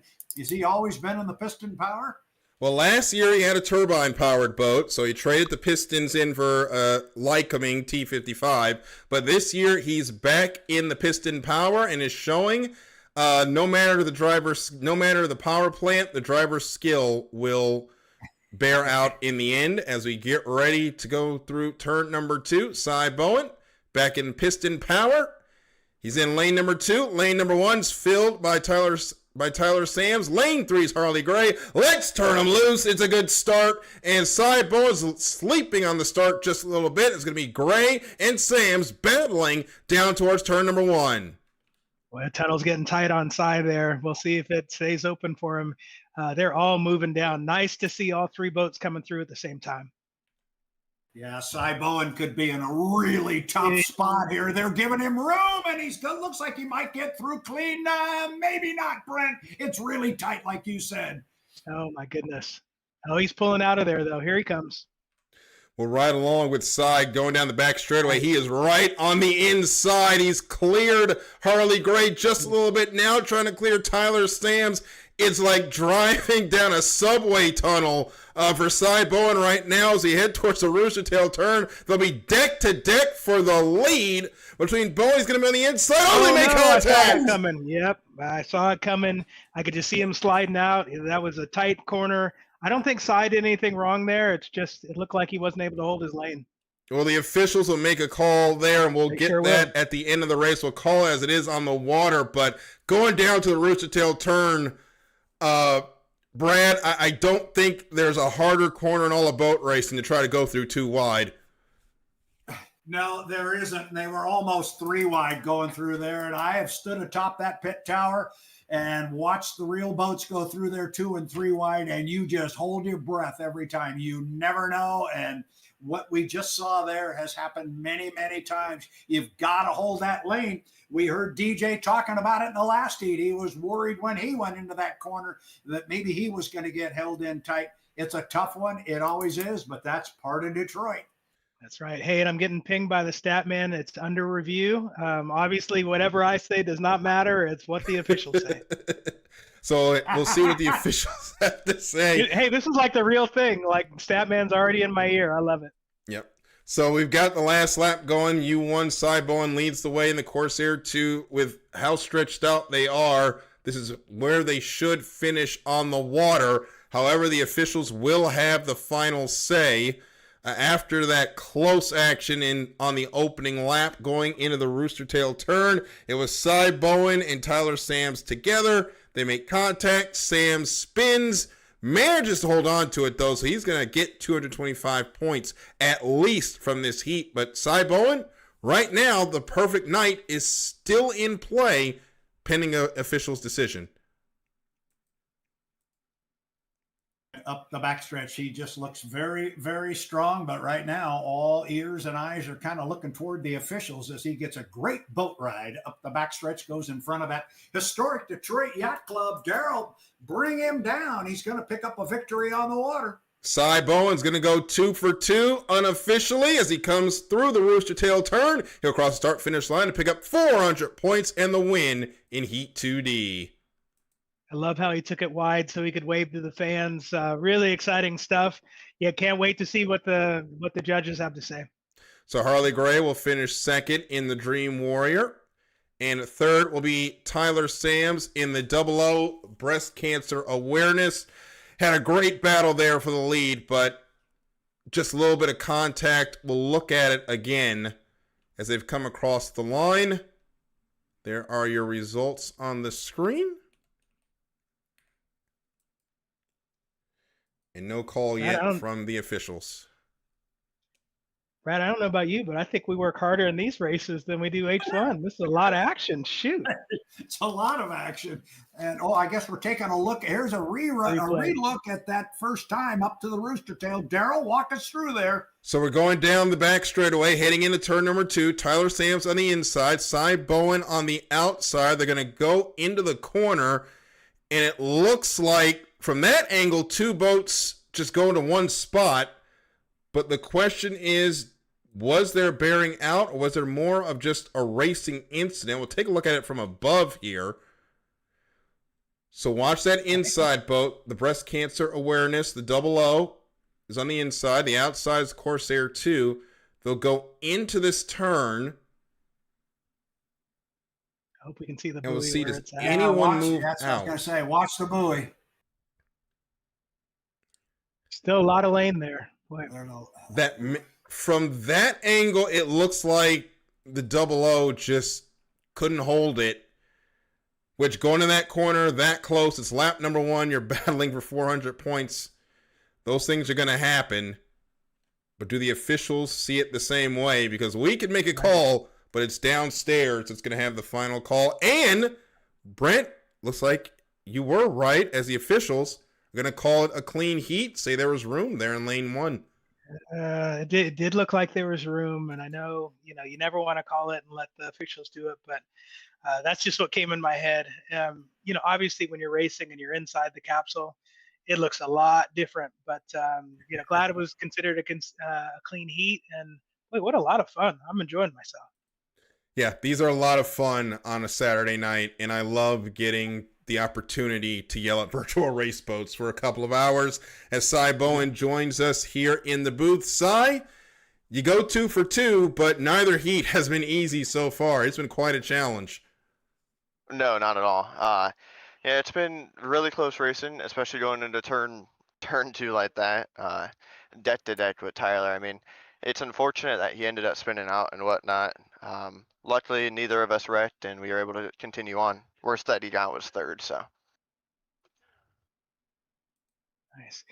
Hey, Cy, again, congratulations. Great race. I was kind of watching your pre-start procedure. It looked like you did something a little different. You kind of slowed down and almost stopped, and then you're like, okay, now I'm going to step on it. Sounds like you might have been working off some timing marks there. Yeah, I've got some. I tried using last season's, and they're a little bit off, especially changing power plants. I ran the turbine last year and now going to the piston, so it's a little bit different. And the score up, we were right there on time, but the start, we were still a couple seconds late, so I got some room for improvement. Okay, let me ask one more question. I'm going to turn you over to Brad, but you said power plant difference. How does it look in the game, the turbine versus the piston power? At least to me, it feels like the pistons lacked a little bit of acceleration, but got the top end, especially during testing. I'm testing it last year. I was going back and forth, and it felt like I was able to get another like 5 mile an hour out of the piston, but they're a little slower out of the corners. Love it. Thanks for that insight. Brad, he's yours. Yeah, DJ Brad Luce here, or excuse me, Cy Brad Luce here, and I've got DJ's name underlined here because he told us after winning the previous heat that he thought the wind was dying down, the water conditions were getting better. You see it the same way? Oh, absolutely. We were able to fly it down the backstretch and take the lead going into turn 2. Before it was just surviving down the backstretch. Now we're able to kind of race and get some top end out of it. As you saw there, we were probably 3 boat lanes back, and still able to get the lead going into turn 2. Yeah, you definitely had top end on them, and we were talking about that on lap 1. You were not in the lead when you came out of the corner. In fact, it was getting pretty narrow down there in the Belle Isle corner, but you got through clean, and when you finally straightened it out, you were able to run the guys down. Congratulations. We got boats on the water for our next heat, and we'll look for you down the line. Have a good night. Thank you. Congratulations, Cy. And we'll move into Heat 3A. And this is another throwback for you. We're done with 3-lap heats for the night. The rest of the way will be 5 laps. It's been tradition in the Gold Cup. And here we are once again. And the wind, thankfully, has come down to 6.5 miles per hour. It started out the day at 11.5. So these drivers are going to feel like they're racing on a sheet of glass after how rough qualifying was. But Let's go through our starters, and we will go with the boat on our screen, the Vulcan.com. Luke Nelson qualified, actually did not qualify. Had some issues on his qualifying effort, but has had a first and a second today. His most recent first was in Heat 2A. He's on 700 points. Next up is Harley Gray. He's actually going back to the pits, so quick change needed for that boat. Thankfully, we don't have to get the crane down. It's just a simple 2-button clicks, and he's back out on the water now as Harley Gray. Hey, so just tell me, what would he do there? Would he go change his settings, or what might Probably someone do when they go in the pits? for him to go back that quickly, he did not have the setup that he wanted loaded in. So he went in there quickly, changed the setup, and got back out. Thankfully, they can save those setup files, so it's quick change just to get back in. Couple of probably 30 minutes worth of changes you can make in like 2 seconds, so that makes me good about the virtual world. I was gonna say we would love to have that in real boat racing. My goodness, wow. So Harley Gray's got a couple of seconds up to qualifying 8th, so a consistent night for him so far. He's on, get him here, he's on 680 points, so good run for him. Down to the inside is Mickey Washburn and that Miss Vandalay. Mickey DNF'd his first heat, but rallied back for a second in Heat 2C after qualifying in the 6th spot, which netted him 100 points. That gives him 400 total. And there's Max Corvo, the U52 Great White Shark. Cool. Max came from Division 2 this year, or last year to get into Division 1. Qualified 7th, has had a 3rd and a 2nd today so far to have 615 points. And some more piston power. Yeah, the piston's becoming a little bit more popular now. Supposedly, with the new physics that are coming, the piston might have an advantage, but we'll see. We're still a long way off from that update coming in. Things can be tuned, but some folks are hedging their bets and are trading in the Lycomings for turbines. Lycomings for pistons. We'll see how that goes when the update finally comes out. But for now, we still have a lot of Lycomings out there, and it's 10 seconds until the start. We got Mickey Washburn up front, Harley Gray to the outside. You got the Vandalay and the Great White Shark in the middle. This is 3 seconds, 2 seconds, 1 second mark. It's a good score up. Fight for lanes begins. It was pretty cool. I feel like I could see Mickey's face in there. He's like, dang it, I'm getting lane 1, and he got it. He did indeed. Now he's got to protect it down the backstretch here, and it looks like he's going to be able to do that. So first time we're going to get a look here, you and I, Brent, at least at Mickey Washburn sitting on an inside lane, lane number 1. Yeah, it's a good spot for him. I mean, I like lane 2, but boy, if he can get lane 1 and get a great start, I think he's going to be hard to deal with. Yep, Washburn's in 1. It'll be Nelson in 2, Corvo in 3, Harley Gray in 4, and actually Harley Gray's going to go out the outside in 5, and I only see 4 boats, so someone has unfortunately, I think, gone upside down. We'll find out at the end of this heat, but meanwhile, it's 7 seconds till the start. We'll turn them loose. In Heat 3A, make that 3 seconds, 2 seconds, 1 second mark. It's a good start, and Harley Gray got a great run from the outside. He's going to jet into the lead as he head down to the Belle Isle turn for the first time. He should be able to get over into at least lane number 3 as he head towards the Belle Isle turn for the first of 5. It was tightening it up. I don't know if, oh boy. Oh boy. Yeah, we saw it. Oh boy, did it get tight down there, and he moved to the pin. He had a lot of water to work with. He did. We're going to take a look at that one. Yep. Mickey can't be too happy about that, but boy, he came out of there screaming from the outside, which was really fun to see. Came pretty tight to the pins. We will see what the judges or the refs have to say about that.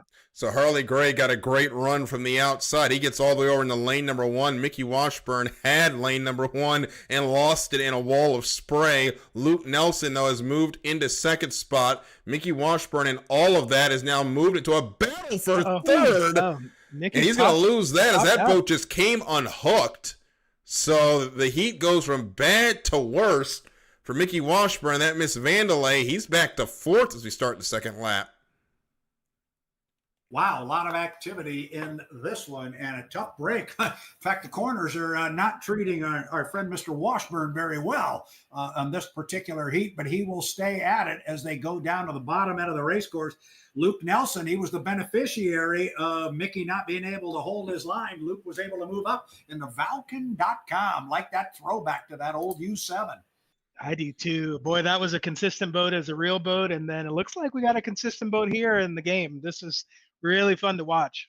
Yeah, Luke Nelson has always had consistent speed. It's just we didn't get to see him on the water very much. He did qualify for Division 1 once, ended up going back down or being relegated to Division 2, not on speed. It was just a matter of attendance, but last year was able to make all the races, got back to Division 1, and now here he's showing why he got there the first time. He is so quick, and right now he's chasing down Harley Gray, who has the lead in the Dream Warrior, heading into the Belle Isle turn on lap number 3. Yeah, it's interesting. I don't know if the game's like the real one, but boy, that's where they start packing quite a bit of air, and it looks like everyone's keeping there's been some nice corners in this heat. Just continuing to watch how it compares to the real boats. Yeah, Harley Gray with a comfortable lead as he goes down the backstretch. But I know the question was there at the start. I was reminded back when I was a youngster, Bill Munsey used to do the same thing on that race course, and you'd ask him about it, starting on the outside like that and moving the lane one. He'd said, you tie the field and take them to the turn. And that's exactly what Harley did. And we'll see if it stands up. But, man, he looks good. He looks really good. A nice little heat here. Yep, starting the extra laps now with the Dream Warrior in position number 1 on lap number 4. Luke Nelson is second in the Vulcan.com. Max Corvo holding on to that third spot in the Great White Shark. Mickey Washburn, just a tough heat so far. Fortunate, though, still be right side up. He's in the 4th spot, and we'll jump back to number 1 spot with Harley Gray. As I'm going to go consult my sheet here, and we are missing one Kellen Washburn. So we got Tim Johnson, Max Corvo in this heat. So we're missing one Tim Johnson. So I think Tim may have had an issue of some sort, and we do not see that on the screen. Actually, I do not see him in a boat channel, so he may not be able to make this heat. So we've got 4 right now. Harley Gray continues to lead the way, heading into the Roostertail turn. He's going to take the white flag one more time around, but the Vulcan starting to make it interesting as we start the last lap. Yeah, Vulcan's not done yet. And boy, I love it when I hear the Great White Shark go by. You can hear the piston power. I can hear it coming up now. It's really exciting. We got a little bit of a race here. He's catching up. Yeah, Luke's found some speed here. It's not over by any stretch of the imagination. He is within the Roostertail of the U29. So, Brad, going into turn number 1, that U29's got to be on its P's and Q's because that U7's there to take advantage if he slips up. He is staying right there in that right side rear view mirror. And believe me, he's not sneaking up. They know he's there, and he's still back about a full Roostertail here, so he's running out of real estate to make a move here, but he's certainly running hard in the Valken. And Luke Nelson doesn't want to let him go. He's going to make one more charge here. Give it a call. Here, heading into the Roostertail turn. Wow. Luke Nelson going to jump to the inside. Going to be a drag race here. Can the U29 hold on? We get to the start-finish line, and Harley Gray will hold on. So Luke Nelson gave it a ride, just didn't have enough space. He will settle for second. That was a cagey move. Yeah, wow. There was 300 points he had in his pocket for sure, and that could have been disaster. But he decided to make a run and see if he couldn't pick up 400. It didn't work out, but boy, that could have been a whole lot worse. When 400 points are out there, Brad, I think these drivers are definitely going to chase it here in Division 1. And Luke, he gave it a ride, came up a little bit short, but hey, 300 points, good tally, and going to be one step closer for him to getting into the final heat, as there is Luke there at the bottom of the picture. I think I missed. Did we get the official call? Did we get the official? Yep, we are all clean, so no penalties. Wow. called. Okay. And that is the results. We should be hearing from Harley in a moment. It's just called aggressive driving. I love it. I do too. We try to let him race. It was the words coming into this season is if it doesn't materially affect a boat's position, we try to let it go. As thankfully they don't have to pay for any of this if these boats make contact. Yeah, and no lives on the line or anything like that either. So yeah, we can take it to the pin. Absolutely. Hey, and on our screen, yeah, go ahead. No, please.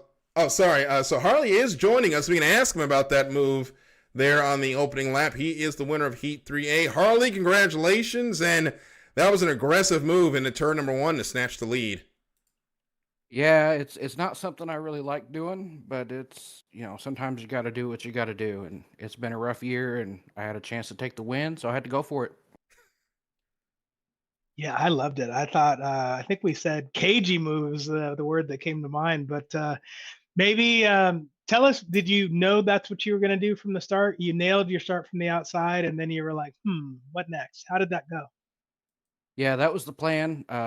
I haven't been really fighting for lanes all night. The plan was just to stay on the outside, hit a flying start, and hope I clear when I get to turn 1. That one played out pretty much textbook. Yeah, you played that well. Well, Harley, Brad Luce here, and during the heat, after watching your start and the way you handled turn 1 down there, I likened it to a move I saw many times as a youngster from a man named Muncie. And anytime you're getting compared to Bill Muncie, that's a pretty good move. So great job, great drive, and congratulations on 400 points.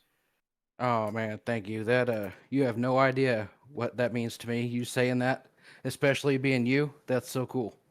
Well, appreciate you guys being here tonight. I'm telling you, Harley, this is a lot of fun. Brent and I are having a ball. I don't know if Daryl can get a word in sideways anymore. He's got two guys here that like to talk. That's right. Usually I'm here by myself, so I'm enjoying the extra help in the talk department. So believe me, I am enjoying it. But Harley, congratulations. We've got boats hitting the water, but good luck the rest of the evening. All right. Thanks, guys. Congratulations. And gentlemen, I am going to step away for a moment. Take them away. So we'll start with Heat 3B. We'll have 5 boats registered for this heat. We'll see if anyone does not make the call, but we will start with Tyler Sams, the 00 breast cancer awareness. Tyler qualified in the 3rd spot, won our first heat of the night. Backed that up with a 3rd in Heat 2D. He's on 785 points. And behind him is DJ Miller in the DC Presents Deft. DJ in the 5th spot in qualifying. Finished 3rd in Heat 1D and was 1st in Heat 2C. Go ahead, Brent. No, I was just going to say it should be a good battle between these two. We saw that in the first turn of the other heat, and just exciting. DJ is quite the competitor, and so is Tyler. Yeah, if these two are side by side heading down into the Roostertail turn here in about 3 minutes in 43 seconds, give or take the amount of time it takes to get around turn number 1, we're probably going to set a new decibel record here on the show with whatever happens into that turn. But DJ, Tyler, they're not going to give up that first spot, and it's going to make for interesting action. Francis Ranella, the U929, the Mr. Nash 2, qualified 15th. However, has been 2nd and 4th tonight, is on 499 points. Yeah, you 929. That's an interesting choice. I mean, I know Vinny Zadaro. I think that was his number, wasn't it? 929. You would know better than I, but okay. I don't think that was Francis's intention, but it is a great callback either way. As we have Craig Meldy in the Jack Daniels. I think that's one of the things I love too is, if you have a sponsor that you like Jack Daniels or anything like that in this game, you can choose it. I think that's really cool. So make your boat your own, and who knows, that might become a real boat someday. We hope. We would love that, to get more sponsors like this involved in the actual H1 Unlimited action. As we got Craig here qualified in position number. Actually, did not qualify. Remember, he did not meet the 130 mile per hour threshold for the average lap, but has been third and fourth today, so he does have some points to his leisure to the tune of 394. As long as you're getting points, it's all good. Yeah. Yeah. If you want to make the final or the Connie, you got to get the points. That's all that matters. And Jeff DeWalt, the U31, close to getting that first heat win of the night, had to settle for second, was fifth in Heat 2B, qualified in the 17th spot. He is currently sitting on 457 points.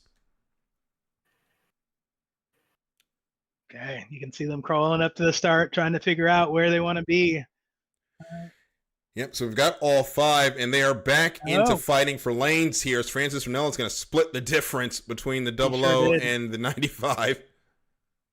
That was a nice move. Oh, it looks like we're going to get a little leapfrog here, maybe. Yeah, DJ's going to leapfrog them all. It's 23 seconds, and this might be playing into the time markers. Look at Tyler Sams. Tyler said, no, sir, you ain't doing that. Not you today. are not shutting that door on me. He's going to push his way right into that lane 1 spot. Wow, I thought they were going to touch there for a minute, but a great move there.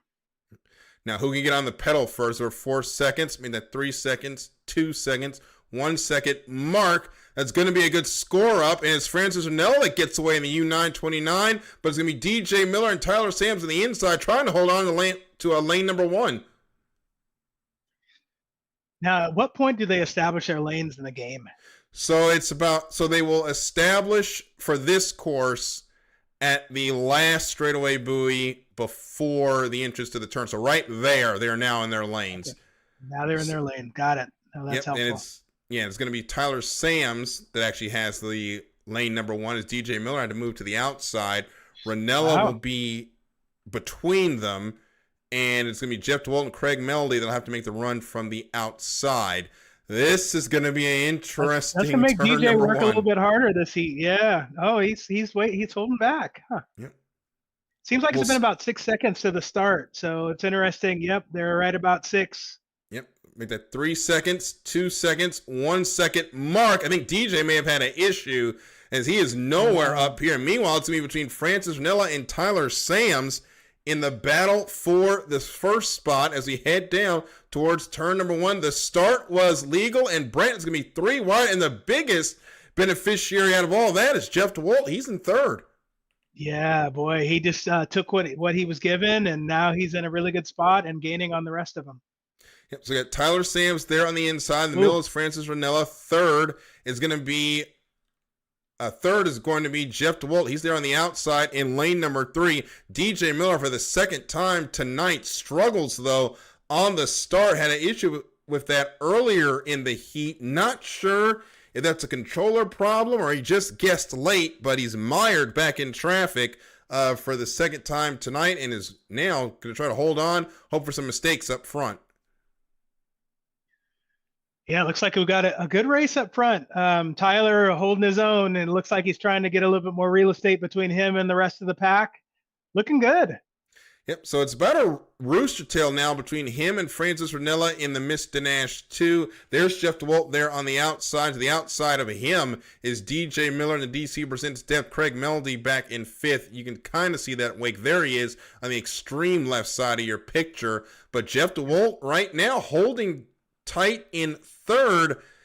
Every time we've done this race in the virtual sense, we've had one driver that usually doesn't finish up front, that tends to play spoiler in the positions. And right now it's Jeff DeWalt. He's got a second, could have a third coming. He did get tripped up by that 5th, but he finishes here in 3rd. Jeff DeWalt could be that boat, Brent, that keeps a guy that usually gets to the final or the Connie out of one of them, depending on how the rest of the night goes. Got it. So yeah, he's driving his way into the final, and I love seeing that. They're fanned out pretty well. It seems like they're kind of all settling into their lanes, but we do still have a good race here.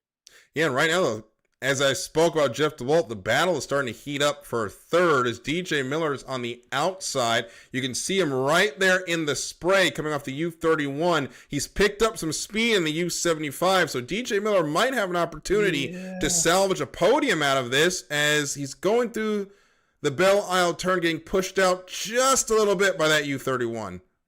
Yeah, I'm gonna tell you right now, not someone I'd want in my right rear view mirror is DJ Miller. DJ's coming hard, and you'll see he's gonna start flying that boat, and he's still continuing to gain ground.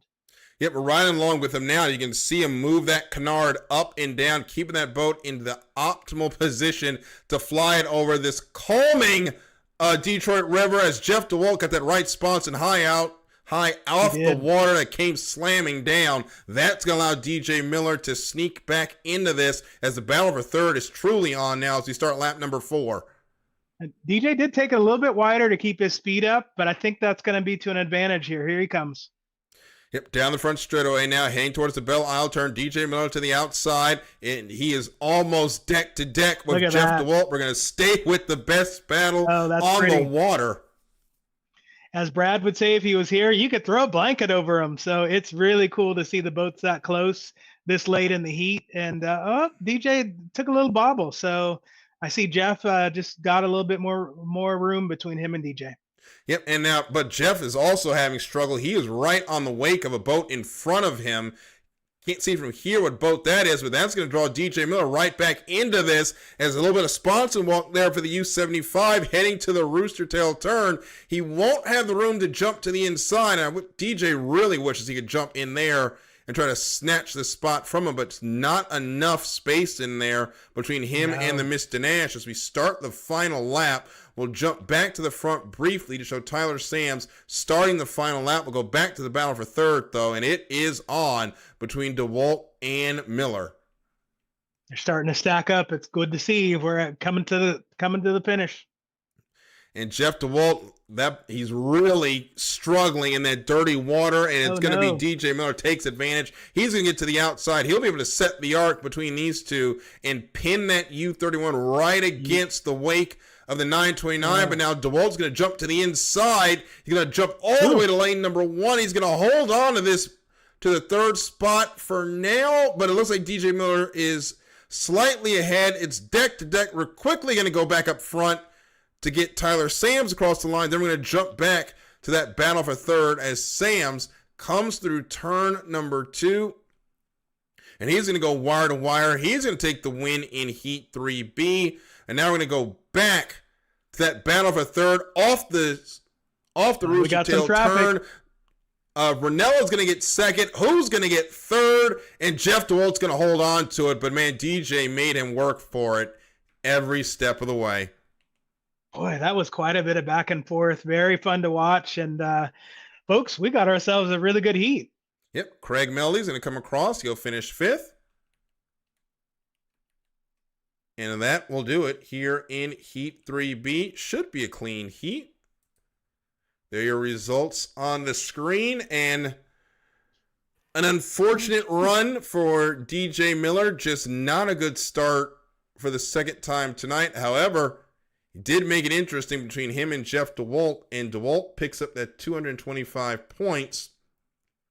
So he is now in the 9th spot, solidly in a position into the Connie, as the 4th set of heats will be up will be up soon. And Jeff DeWalt's still in there with a chance of being in one of these winner-take-all heats. Yep. No, he's taking what's given to him and then just driving smart, right? Not pushing too hard, but also taking it where it comes. So I love watching that. Yep, so we will wait for a moment to get Tyler Sams in. As Sams picks up his second heat win of the night, won Heat 1A in a impressive move on the last lap to cut between two boats that were dead in the water to take the win from Luke Nelson in the Vulcan. And now this one a little bit easier, a wire-to-wire win in Heat 3B. Oh, Jeff DeWalt's in the waiting room. Hold on. Wait a minute.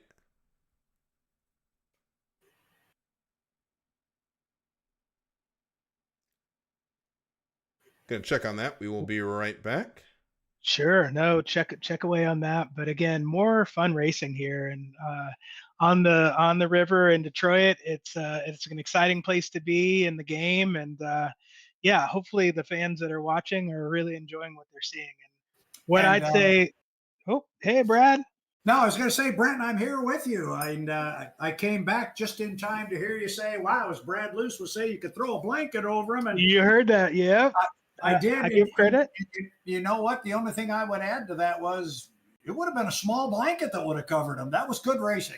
It was really good racing. Yeah, no, I really enjoy this type of racing. Extremely competitive, and the amount of back and forth and lead changes between the boats in the back. Now, I will say, Tyler decided to just check out, which is what you want to do as a driver. But boy, behind him, quite a few boat races, and that gives you and I something to talk about.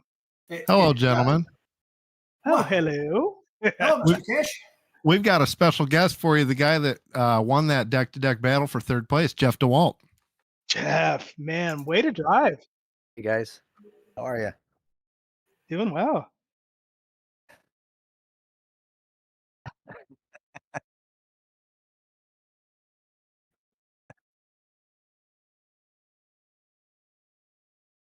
Yeah, I'm shaking right now, my hands and my feet.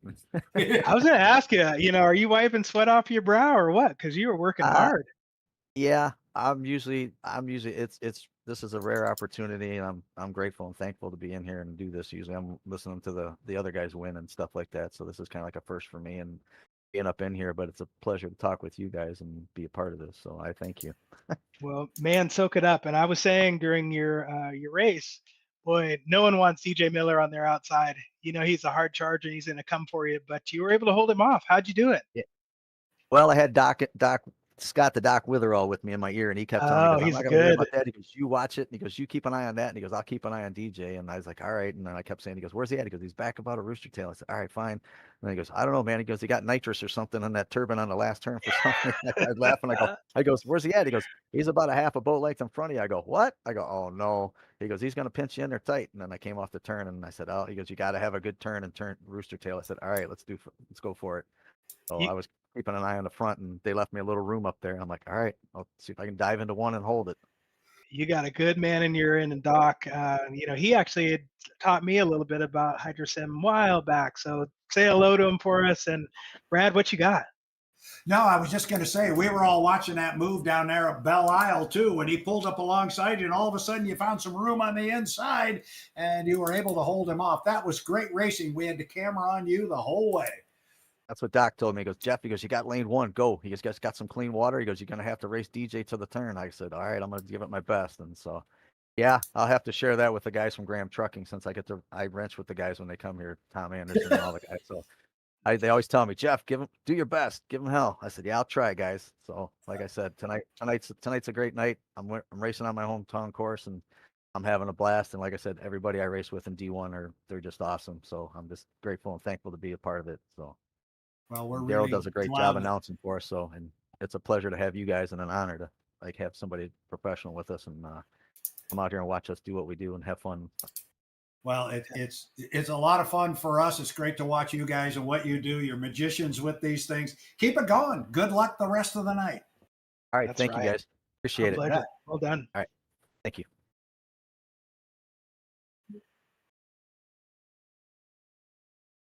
Oh, great guy. Yep. You can That's tell. awesome. I see our Dutch Bros boat. Yeah.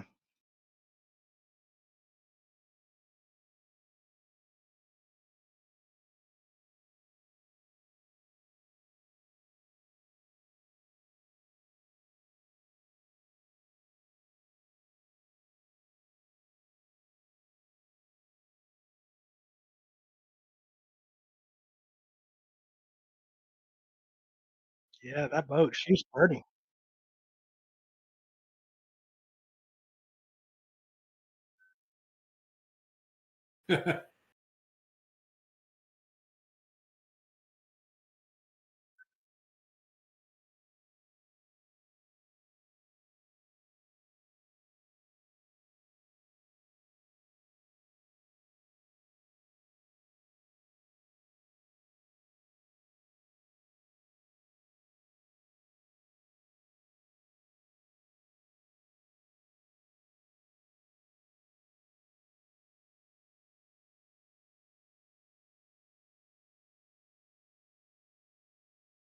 Hey, I got a quick question about Cy. I see his canard going up and down. Is that strategy? What's he doing there?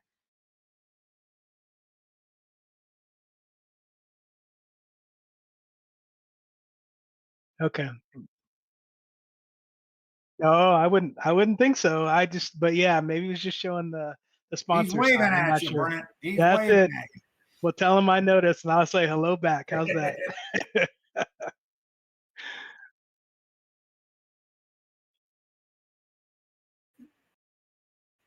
Whoa, that got close.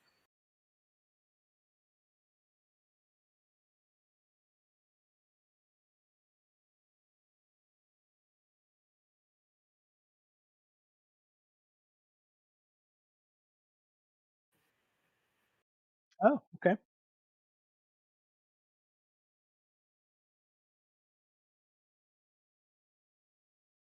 Got it.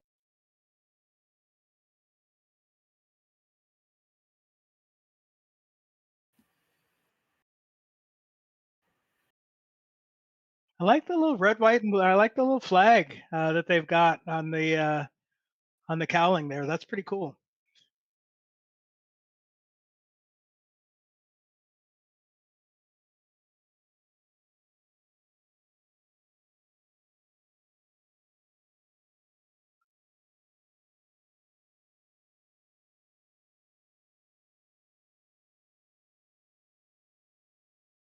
Ooh.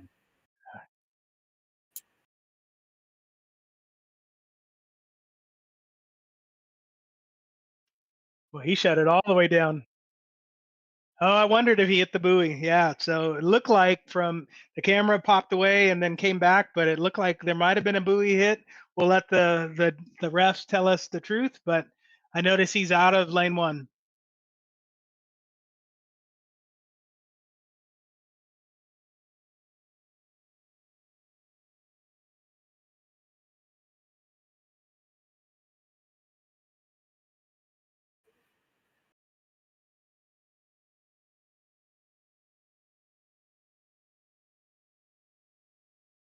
Yeah, as they head down to turn one here with Cy Bowen on the inside, this could be a lethal combination because nobody has shown me more straightaway speed at the top end than Cy Bowen in an earlier heat. Put him on an inside lane, and he's got the field on his hip. He's going to be tough to get around. I think the racing is going to be back for second place. Yeah, he's mashing the gas, and boy, he's airing it out too. So really pretty boat ride, but he's on edge.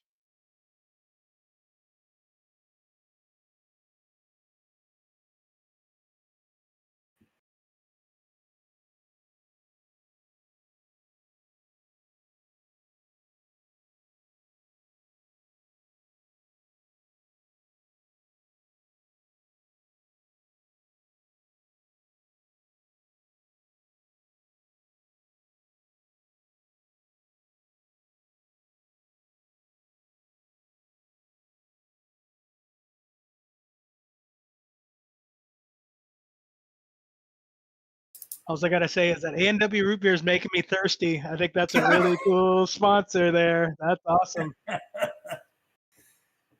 And then obviously Sutter's Gold. That's probably off Lee Sutter, and I know Carson drives for him in the outboard. So really cool to see him represented in Unlimited Racing.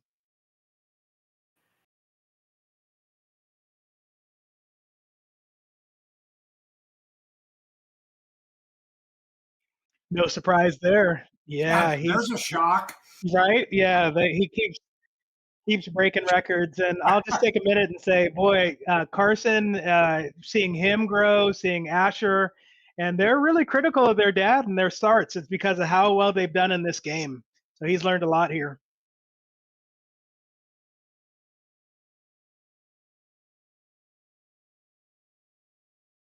Yep. Wow.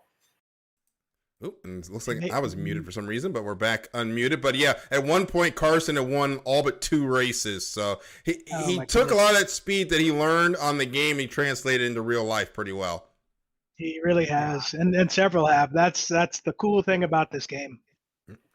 So and the battle for second actually is heating up as we were talking about Carson Kelly's boat, as the Sutter's Gold is now on the inside of the U60, and the Scott Witherall's found a lot of boat speed there on the inside as he heads to the Rooster Tail turn. Yeah, it's going to get tight up here. Too wide into this corner. You got to have enough room. Going to get close. Got to hold the line. Oh, contact! Over. He's over. He's over. Oh, and I could just see the A&W. It just seemed like he was hooking up, and I was like, uh-oh, he's pointing towards the other boat, and sure enough, they connected and took them both out. Well, that's going to be a big help for Neil Dismang and Mikey Callaway as they're going to get spots here. Cy Bowen is on a boat race on his own, but we've got two boats deck to deck. We'll go back and follow this as what has now turned into a battle for second between Mikey Callaway on the inside and to the outside is Neil Dismang as they're now getting close. Getting tight too. Yeah, boy. Everyone rubbing is racing, but boy, that's tight.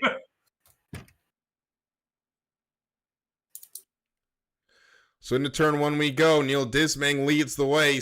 Not Neil Dismang. Sorry, Mikey Callaway leads the way. He's in second. Neil Dismang is in third to his outside. We're going to check on our leader quickly. There is Cy Bowen. He makes his way through the Rooster Tail turn. He is going to start the final lap, and this is going to be his easiest 400 points of the night as the guys battling for second are just heading past the Detroit Yacht Club now. Yeah, Dismang. I thought he was giving ground and he was gonna fall back on this one, but now they're gonna get tighten that corner up. Yeah, he tightened that corner up. I don't know what it looked like from the top, but he saw that U92 coming back on, or saw that U60 coming back on the course and had to take evasive maneuvers. I don't think that was intentional, but that U60 had come back onto the course, been pulled by the current, and just had to cut to the inside to avoid a major crash. And I think they're going to lock up second and third. We'll jump back to our leader as Cy Bowen is already heading towards Rooster Tail turn for the win. Yeah, it's pretty funny. Go ahead, Brad. I'm going to say something here, and I haven't watched a lot of this, but I've watched a few of these heats tonight and chatted with you guys. To me, there's a message being set up and down the beach, and it is do not let Cy Bowen get the inside lane. He's going to be a hard card to drive around. Yeah, and Cy Bowen's going to pick up an easy Heat 3C. Neil Dismang, though, is going to come in, and he's going to hold on to the second spot. He'll make his way through turn number 2. Mikey Keller is going to be third. And, yeah, there's that U60 that is now floated right into lane number 1 as Dismang is going to cross in second and Callaway in third. And that'll be the finish for the heat. Wow, fun stuff. Yeah. Yeah, I Brad, tell you, Brad, are you worn out yet? You got to keep your eyes open on this stuff, man. There's stuff happening all over the race course. You do. Normally we get to take a break and, just chill for a second. But no, man, it's back to back to back to back. I love it. Yeah, I usually find myself worn out like they are, and I'm not even driving at the end of the night, just with all the action that's going on. They make us work for it here in Division 1. Daryl, you're working harder than they are. Yeah, this is good stuff. Absolutely. I know my job at an H1 Unlimited race is when I want to take a break, I just go, let's go down to Brent Hall in the pit area and find out what's going on down there. Yeah, and Brent's being lazy on his scooter. Erica's actually the one who really works. She walks everywhere, so it's like, nope. I take the easy road. Hey, before we talk, go ahead, Brad. No, I was going to say, this is great stuff. This is terrific. It really is. I was going to say, before we get a driver on, I was going to give these drivers some real credit from Andrew Tate. And we were chatting about the game and, what he thought of it. And he said, man, it's tough. I mean, all I do is blow that thing over. So hats off to these drivers, the way they drive and the way they are able to float the boat and continue to get good speeds. I didn't get to see the speeds. I missed it, the speeds that flashed up this time, but I did look at Tyler's. He had a 157. That was his top speed. What should we be seeing here? What's a good speed for these heats? Well, typically 160 is our gold standard, but the winds are a bit higher today. We did get a 160 by Cy, who's in the booth now. 160.861 was his fastest, but the winds are actually down. We're talking about that. Yep. And Cy, this is Brad Luce. I'm going to lead it off here. Please. with a quick question here, real quick. But I made the comment when you grabbed an inside lane. I said, Cy Bowen on an inside lane. Last time he told us he thought he had top end on this guy, on these guys. This could spell trouble for the balance of the field. I got to think you're really happy with what you're seeing out of the boat right now. Oh, absolutely. It's flying good. Luckily, we got a pretty easy run there, especially after second and third kind of took each other out. By the end, we were cruising and half a lap ahead of the field, so it was nice to relax a little bit and just log some laps. Yeah, no, relax. But boy, as Brad said, you were really flying it at the beginning. And I know, you settled in and took your win, but 160, that's really solid. Any setup changes that you did between this heat and the prior one? Just curious. One thing that has changed a little bit, I guess I'm different than most people. I don't change setups whatsoever. I take basically the same thing everywhere, and run what I got and don't change at all. So I'm one of the select few that don't touch it. Well, yeah. Well, when you're that fast, you don't need to. So well done, sir. Yeah, we really when it enjoyed works, it works. That's right. Wow. Yeah, no kidding. All right, so we got boats on the water. So I got one last question for you. You did have the perfect night last night. I don't think we've ever had anybody go back to back. I don't want to put the commentator's curse on it, but you're in a good spot to do it. Yeah, I'm gonna go out there and try, of course. Every time we want to go out and win, so hopefully we can win heat 4, and then fingers crossed, hopefully the final goes our way. All right, Cy, congratulations. Good luck the rest of the night. Thank you. Impressive run. Well done. And now that I've said something about it, now something's going to happen because that's how the commentator's curse usually works up here. Okay, it sometimes works the same way with us too, boy. Yeah, you are a courageous man, Mr. Kinsey. Thank you. So here's our starters in Heat 3D. We've got Nick Kish here in the U90.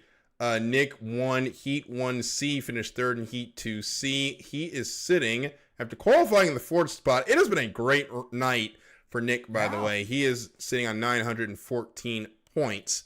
Just a good run for him so far. Callum Washburn in the U44, the Washburn 3D race boats. The opposite for Callum.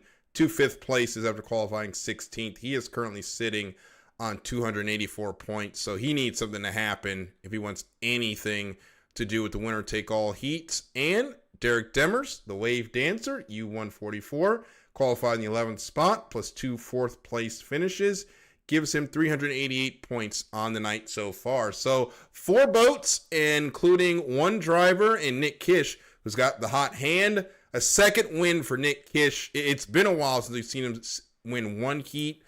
I don't know if he's won 2 heats in the same night before, but he does that. It's going to be incredible. Hey, Daryl, any more insight on Easton Eagle? What does that mean? So that is I believe it's a hockey team. I don't know if it's roller or ice that Nick plays on. That makes sense. That makes a lot of sense. It's roller. Okay. Hockey. Okay. Got it. Thank you. I guess I hear about the Easton Eagles twice a week.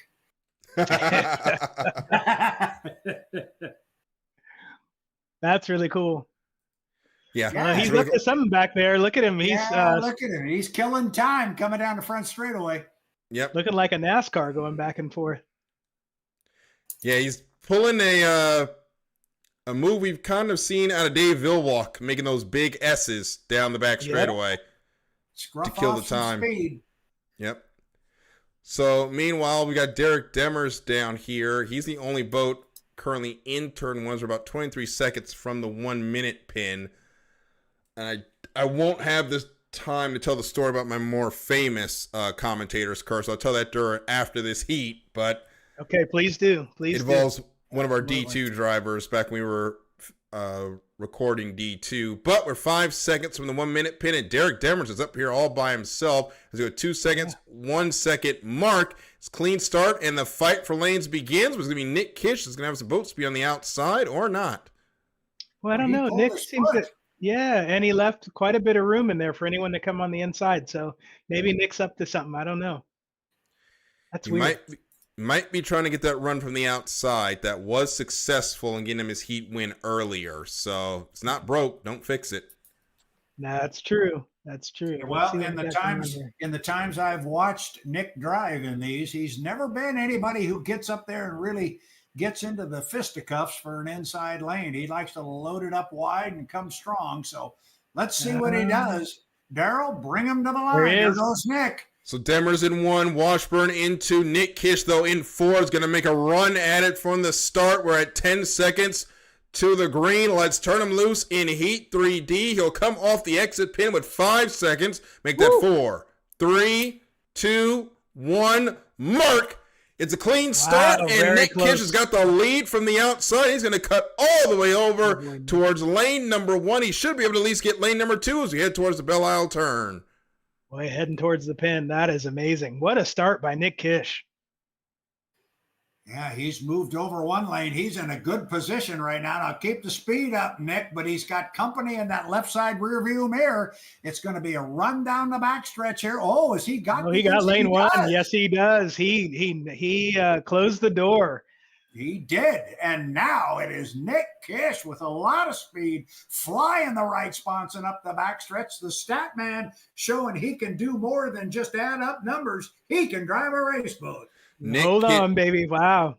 Yep, Nick Kish down the back straightaway past the Detroit Yacht Club, makes his way into the Roostertail turns, already got a Roostertail advantage over Derek Demers. Actually, he's over Callum Washburn now as Derek Demers has dropped back to the third spot as we start lap number 2 with the Easton Eagle leading the way. Washburn 3D Race Boats in second and Derek Demers in third in the Wave Dancer. We were supposed to have Tim Johnson in this heat, but he was unable to make the call. So we will have 3 in this heat, and it's Nick Kish leading the way to the Belle Isle turn for the second time. Very cool. Hey, and a quick shout out to Kellen Washburn. I know we worked together on the Hop Racing team. Great to see him out here driving. He's looking really good. Yeah, Callum Washburn and Mickey have both been great competitors, and Callum making his way in second. Also does some work on the game as well. He is in second. This is his view of Nick Kish just sailing away. And I think Callum right now is going to settle in for 300 points. That's a good number to set him up for the final flight of heats. But back up front, Nick Kish now to the inside. He is driving away in the Easton Eagle as we start lap number 3. Yeah, it was good to see Callan's view there. He's real smooth with the wing. It looked like he just kind of had it set in a certain spot and feels real good about that. It's interesting to watch the different styles of the different drivers. Yeah, some drivers like to get a lot more active with the canard and keeping the boat in the optimal position. Others, they like to find that one spot and just keep it there. Both ways of doing it are successful in their own way, and we see it here out on the water. With Nick Kish continuing to lead, Callum Washburn in second. Derek Demers actually is trying to make this battle for second a little bit interesting as he is really caught up to Callum Washburn. Actually, Brant, he is about to pull even with the Washburn 3D Race Boats. Speed. Yep. This is going to make for a very interesting Roostertail turn up here. Keep an eye on them. We've had trouble when they've gone in too wide. Watch them, guys. Here we go into the Roostertail turn. There's a little bit of distance in between these boats as Demers is on the inside, Washburn on the outside. They make their way through the Roostertail turn. They get through cleanly this time. Demers goes through the wake from Cy Bowen, from Nick Kish, jumps to the outside as we start lap number 4. It's Demers in second, Washburn third, and up front, the lead continues to be held by Nick Kish and the Easton Eagle, but will stay with this battle for second as they're heading into turn number 1. As Derek Demers, it's now going to pull out about half a Roostertail between himself and Callum Washburn. Yeah, great driving job by Demers. I was impressed because he hit that roller, but he was able to keep his lane and then definitely got some advantage coming down the straightaway.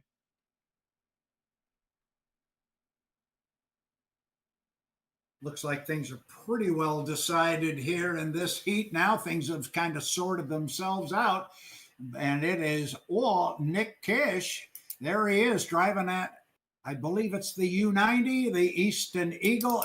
And I got to say it, I'm colorblind. We all know that. But, man, that is a good-looking race boat. Yeah, boy, I wonder if that has anything to do with his affiliation with Michigan. I see the maize and blue. Being Yeah, a Husky funny. fan, it's hard to see that and say that, but okay, that's fine. And it's funny, if I were to get up and walk about 20 feet to my right, I've got him on the TV playing Michigan State. But Nick Kish doesn't care about that. Well, yeah, he does. Yeah, he always does. But Kish is really good here. As soon as he takes the helmet off, I'm sure he'll be checking the score. But he's definitely representing Michigan well, and looks like he's going to have a first place here. Yep, down the back straightaway goes Nick Kish, heading towards the Detroit Yacht Club, looking for his second heat win of the night. The Easton Eagles looking good for a potential spot on the front line of the final as we head into the Roostertail turn. No one around him, 400 points waiting on the exit of turn number 2. He gives the buoy row a wide berth. Gonna salute the fans there on the outside. And Nick Kish takes the win in Heat 3D. Look at Nick. Now I have to ask Brent, after all this time that you and I have spent with Nick Kish, I don't know that I've ever seen him as much as a showman. But he came out of that corner way wide for the fans there in the grandstand. Yeah, this is a different Nick Kish than the one we know. He's always behind the scenes. Don't pull me on camera. Leave me alone. But now this Nick Kish, very smooth through the corners and, a little cocky coming by, showing his stuff to the fans. So I like it. I like this Nick Kish team. Very good. And congratulations to Nick on that one. I look forward to talking to him. Oh, man. Can't wait. Well, when the boat is running as good as it is today, you have the right to show a little emotion and enthusiasm with the win, as Nick did there. 100%. 100%. Yeah, I can't wait for that man to take his helmet off and get over to us. He ran up here. Nick is already joining us here in the booth. Here. Shoot. Gentlemen. Brother.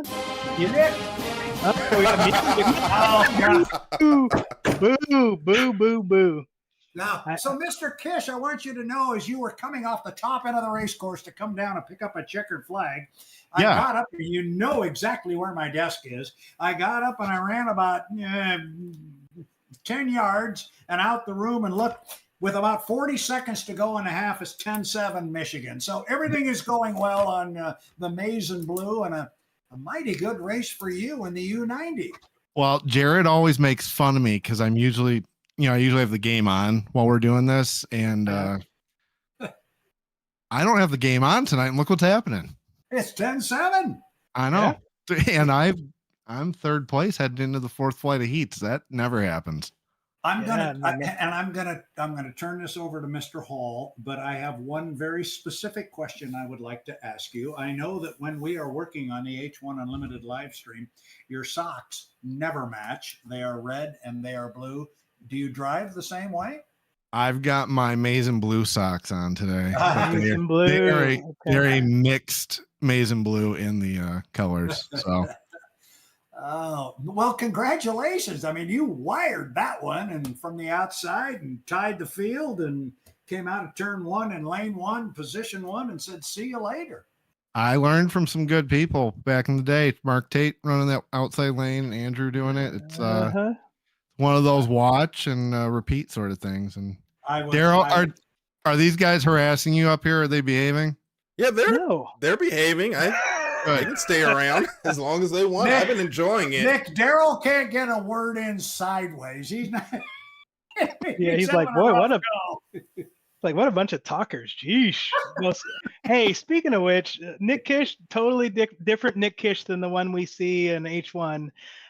Very amazing corners and a little braggadocious with the little parade lap. I just want to hear, like, who's this Nick?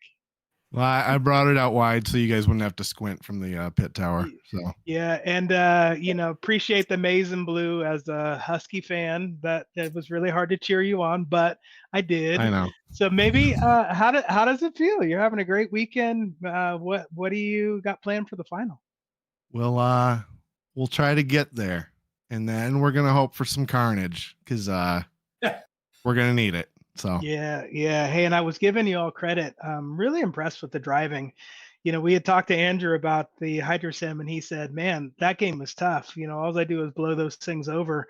You looked really smooth through the corners and just had a full command of your boat. Very proud of you, man. Thanks, man. Yeah, it's been a weird day. I said earlier that, I came into this with no expectations and just kind of bummed I was missing the Michigan game, but weird things can happen, so. Hey, that game is recorded. Let's just do some great stuff here. We're here to support, and both Brad and I are having a blast. So thanks for the invite. Hey, thanks for you guys coming in. Maybe I'll pull a Dave in the final. Well, Which Nick, you one? got an Hey, opportunity. take that however you want. You guys have a good one. Yeah. Have a good All one, right, Nick. Be legal before. Wow, be legal before you're fast. There you go.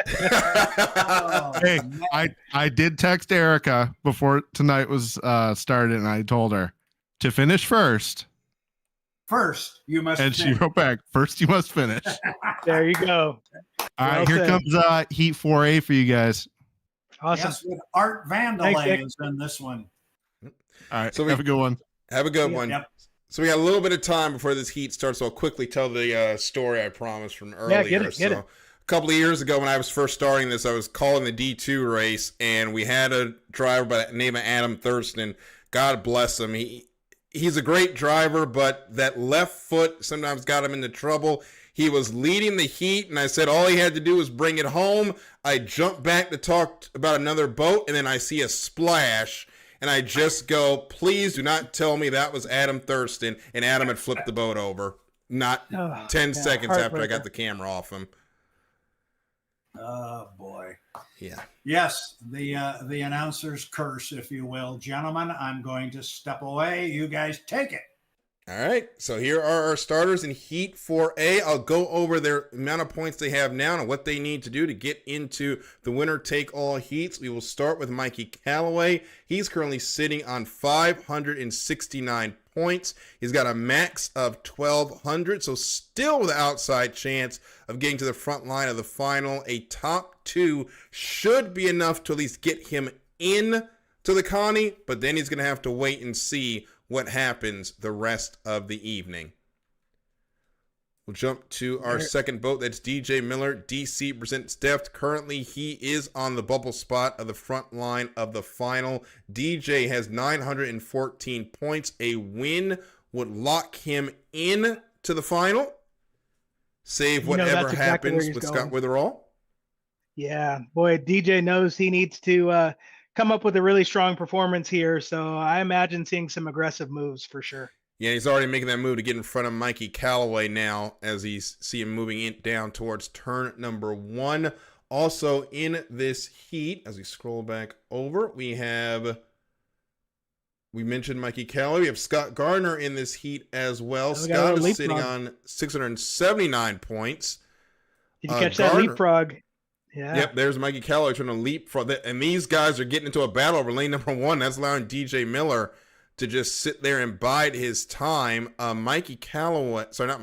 Craig Melody on 521 points. He would need to win to get into the Connie and then need some help to make sure he stays in the Jack Daniels. And Scott Garner is on 679 points. He is currently in position number 12. He is on the bump spot for the Connie. So a win for Scott Garner would lock him in and almost actually put him in a line for a spot in the final, depending on what happens around him. So those are our five starters. And the Miss Vandelay is already up here as well. And DJ's just following Craig Melody through the Belle Isle turn.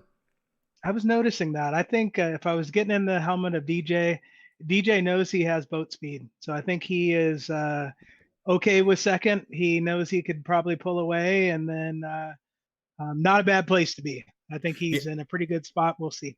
Yeah, and he's got to keep Mikey Callaway in his rear view. If he finishes in front of Callaway, that's going to help him as we start the fight for lanes. He's got Craig Melody in lane number one. However, that boat has not shown a lot of boat speed, so that might be the biggest help for DJ Miller to have that pick there in lane number one, and he can have the better arc in lane number two. And it looks like DJ might be thinking that as he's not moving to challenge Craig Melody, he's just going to allow him to take lane number one, and he will take lane number two. That'll put Mikey Callaway in lane three.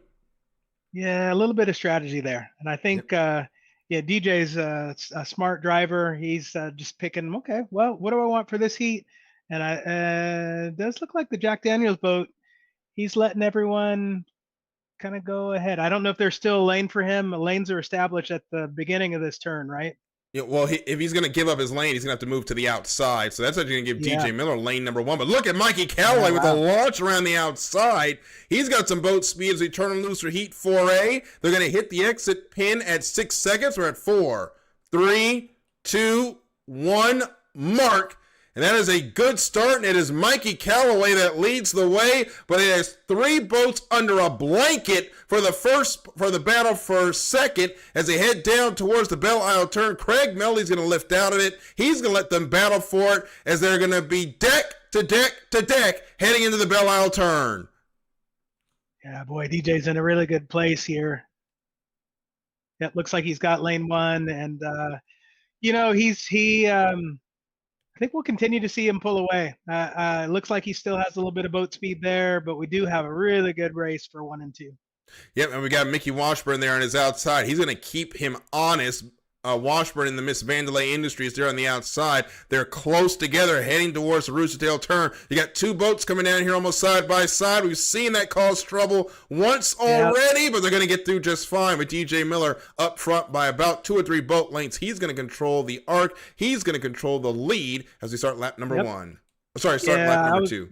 No, you're good. And I was just going to say, Mickey tightened it up to keep DJ honest. You know, he wanted to make sure that he held his lane, and that allows him not to keep his speed up as much. And I think that was actually a good move by Mickey. Yeah, Mickey's going to hold him honest here heading into the Belle Isle turn. Again, not a lot of room there for DJ to move out. DJ will set the arc heading into the turn, but Mickey Washburn's holding tough there on that right side, filling that right side mirror with blue and white as they head down the back straightaway. And Mickey, he's keeping him honest. DJ Miller, he needs this win to secure that spot in the front line of the final. Mickey Washburn is trying to get into the Connie, so he's in a good spot with those 300 points, but man, 400 points would go a lot further to keeping him there. But Brent, to your point, DJ's starting to pull away. Yeah, he is. Now, I will say Mickey held him tight, and yeah, basically, if you were in a real boat, you'd see just the water sprinkling on that left sponson, and so now obviously DJ's opened up some water on him, but again, still a really good race.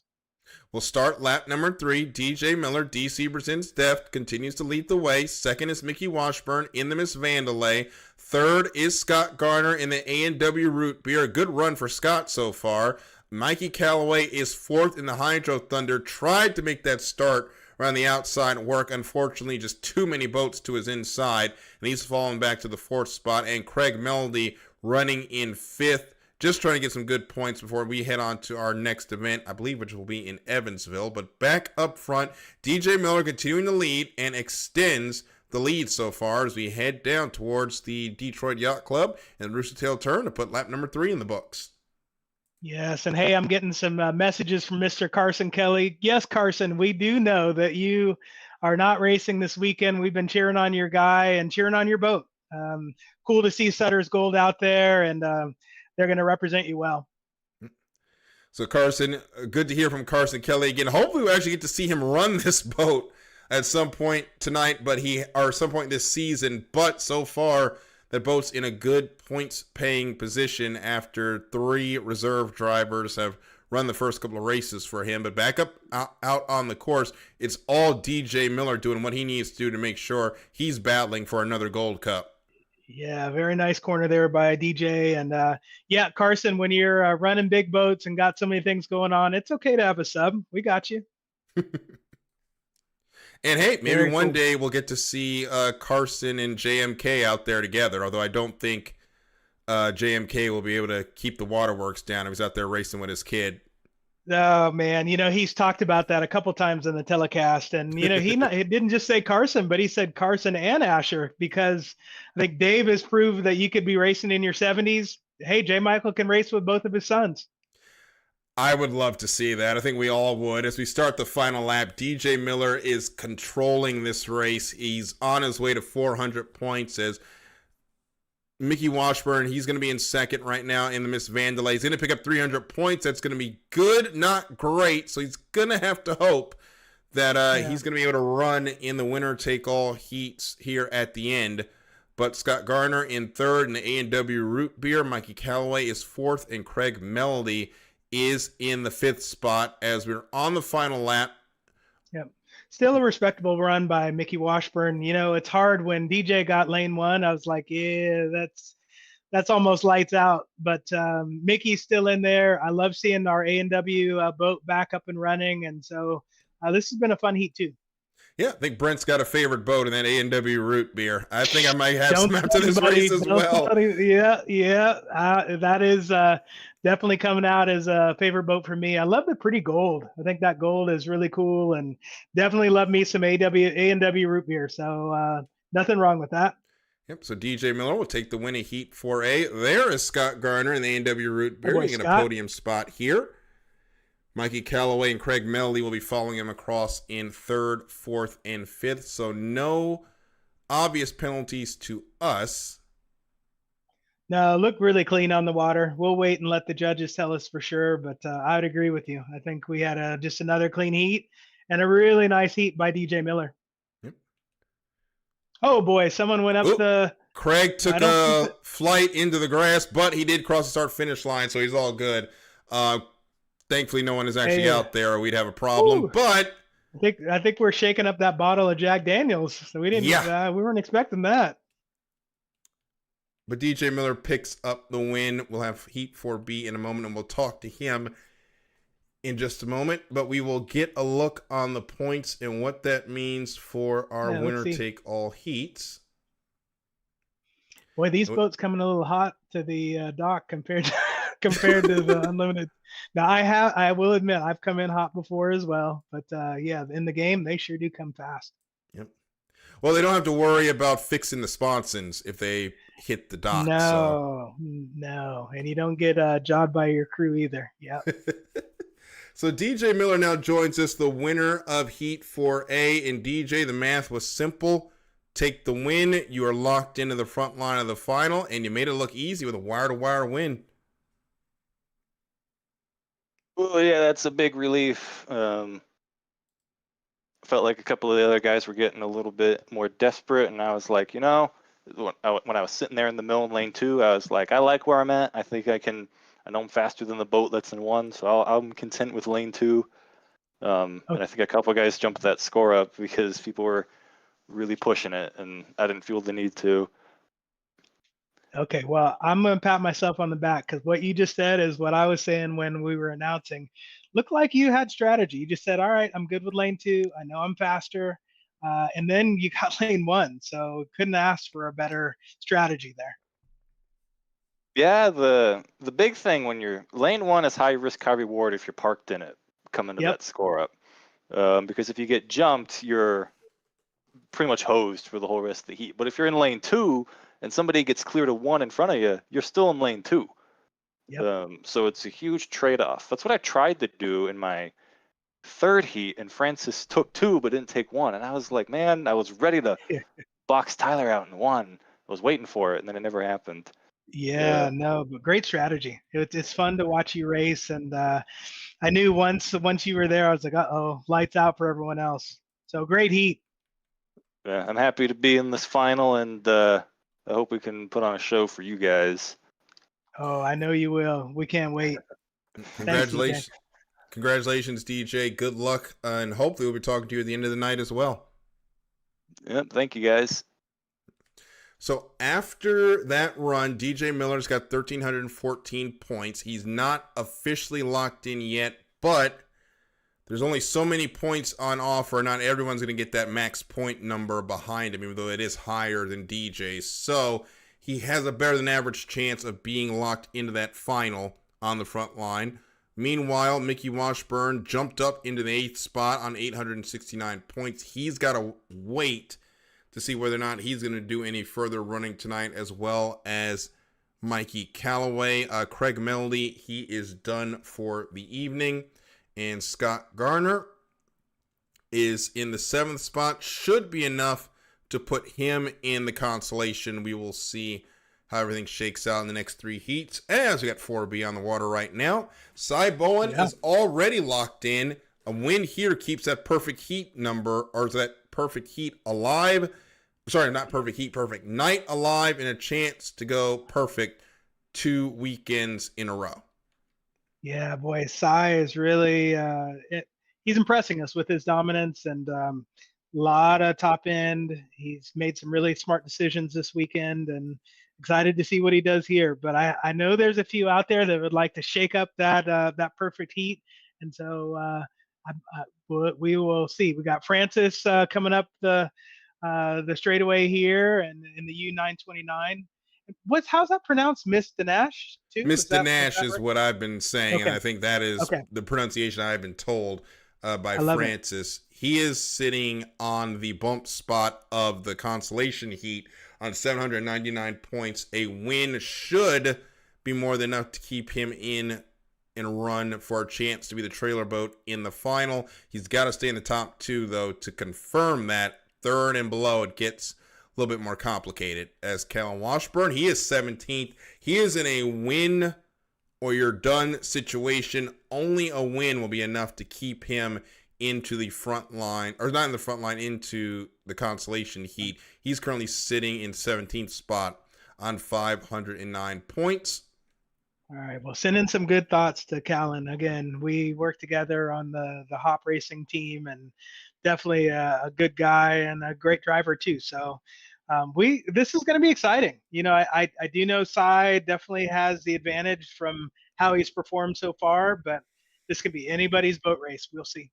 Anything can happen on the water. I've seen plenty of races in my time, both watching them and doing this commentary, where on paper one guy should win, but when it actually happens, things happen when this clock starts ticking down, and they get in accidents, or they bump, or they make contact with someone, or they jump the gun, and someone that we thought was an underdog ends up taking the win. So Cy's still got to play this straight. It is not guaranteed by any stretch of the imagination. As we're 10 seconds from the 1 minute pin, he's going to be in lane number 2. Callum Washburn's going to try to make this run from the outside.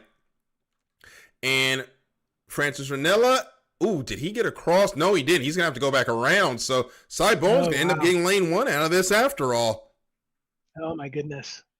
Yeah, that's a great thing for Cy, and it's going to make it real tough on the rest of the field, but all good. Hey, and before we get into it, I just want to say, Daryl, I love the energy you bring to the telecast. This is really fun, and definitely you have a lot of experience and knowledge on the boat. So, man, keep it up. I love it. Oh, shucks. Thank you so much. I've been learning a lot since I've got with these guys in COVID, and I'll tell that story afterwards of how I actually ended up being in this position. But it's the one, I like to call it, one of the few good things that came out of the COVID-19 pandemic is hanging out with these guys. As Callum Washburn's actually up here. As Cy Bowen was a little bit late to the start, as we are at 3 seconds, 2 seconds, 1 second mark. And then they were crawling to the start, but it's going to be Callan and the Miss Dinesh 2 up front. And where is Cy Bowen in all this? He is going to have to make his way up the tunnel for the second time tonight. He's really airing that thing out in the tunnel. I'm watching. It's getting tight in there. Look out. I think he's moved to the outside. Yeah, he did have to move to the outside this time. Just was not close enough. So I was going to say that chance for the perfect heat might be in jeopardy, but we've got 1, 5 laps to get it done, and 2, Callan and Francis are really going at it for this number 1 spot.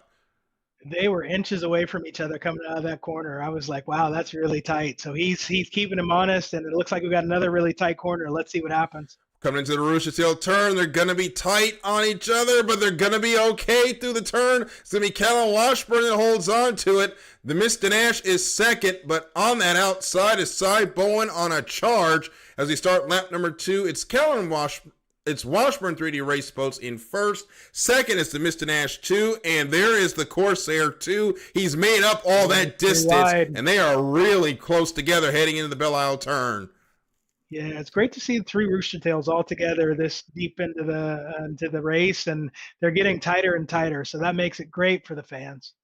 And it helps that U1 has a lot of speed out there, and Cy Bowen's getting a lot of, no matter what happens in this heat, he's getting a lot in the notebook for the final heat and what happens if he gets out there and gets a little bit of a later start. He's learning that he's got enough of a boat to challenge. However, it's going to be a lot of faster guys in that heat as Cy going to take the second spot away from the Mr. Nash. Now he's got to set sail and go after the Washburn 3D race boats, as going into turn number 2, Bowen's got the 929 to the inside, and that inside line is going to give the Mr. Nash second temporarily, but coming across the line to start lap number 3, it's Cy Bowen in second.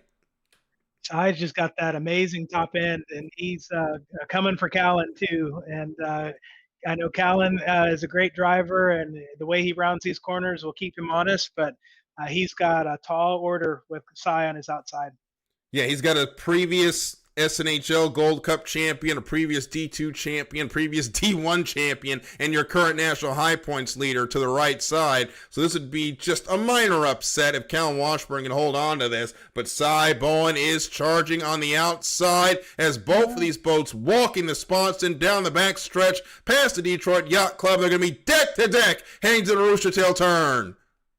Well, I tell you, Callan was really flying the boat there. He's doing everything he can to try and keep the advantage, but here comes Cy. And Callan Washburn's going to have that inside line. He'll hold on to the top spot for now, but Cy Bowen's got a lot of top-end speed on the outside. They'll come across the line deck to deck as we start lap number 4. Down the front straightaway, they'll hit the left kink and head down towards the Belle Isle turn, and it's going to be Cy Bowen that's going to pick up the lead on Callan Washburn, the U1 to the front.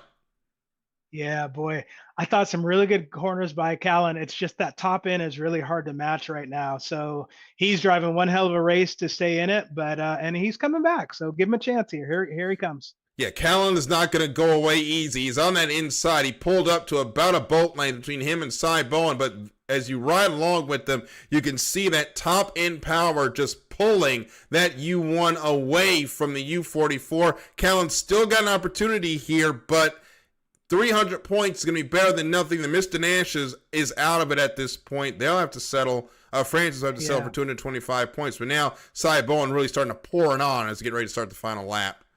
He is. But, boy, one of the things I was watching with Callan was his canard. He was trying to get as much air under the boat as possible. He just did what he had, but just doesn't quite seem to have the horsepower. See, here we have that view again, and he's it's pretty much neutral. He's definitely not putting a lot of downwing into it because he's just trying to get as much speed out of it as he can. Yep, so we start the final lap, and now Cy Bowen's going to tighten up. He had the overlap, and that's going to push Callan Washburn to the outside, and that'll probably be it for Callan's charge here to try to take the win away from Cy Bowen. But Cy, it is going to be 4 heats won tonight, all 4, but he's been challenged in all but 1. He's been tested tonight, that Corsair too. I would say in the heats that I got to see, this definitely was one where he had the biggest challenge to overcome in Callan. Callan Washburn drove one heck of a heat, but boy, Cy Bowen, he's showing people what he's made of. Yep, Cy Bowen's going to come across the start-finish line and take the win in Heat 4B, lock his way. Well, he's already into the final, but he'll put an exclamation point on that. And I think Francis Ranella has gone upside down. Oh. Just half a lap from the win. That boat has been upside down, and that will be it. He will not score in this heat. Callan Washburn will pick up 300 points. And that will do it in Heat 4B. There are your results on the screen. Yeah, that was a fun heat. Yeah, hey, and just looking at the speeds. So Cy Bowen, I think we saw a 160 the last heat, now seeing a 161. He's getting faster and faster. That's not good for everyone else, but one heck of a drive. Yeah, well, we got helped out by the fact that the winds have come down significantly. We're now down to about 6 miles an hour, which is a lot better than where we started. But the more the winds come down, the more that speed advantage that boat has begins to show. It's going to be a challenge in that final heat to take Cy down. As we now look at the points, well, they haven't been entered Daryl. yet.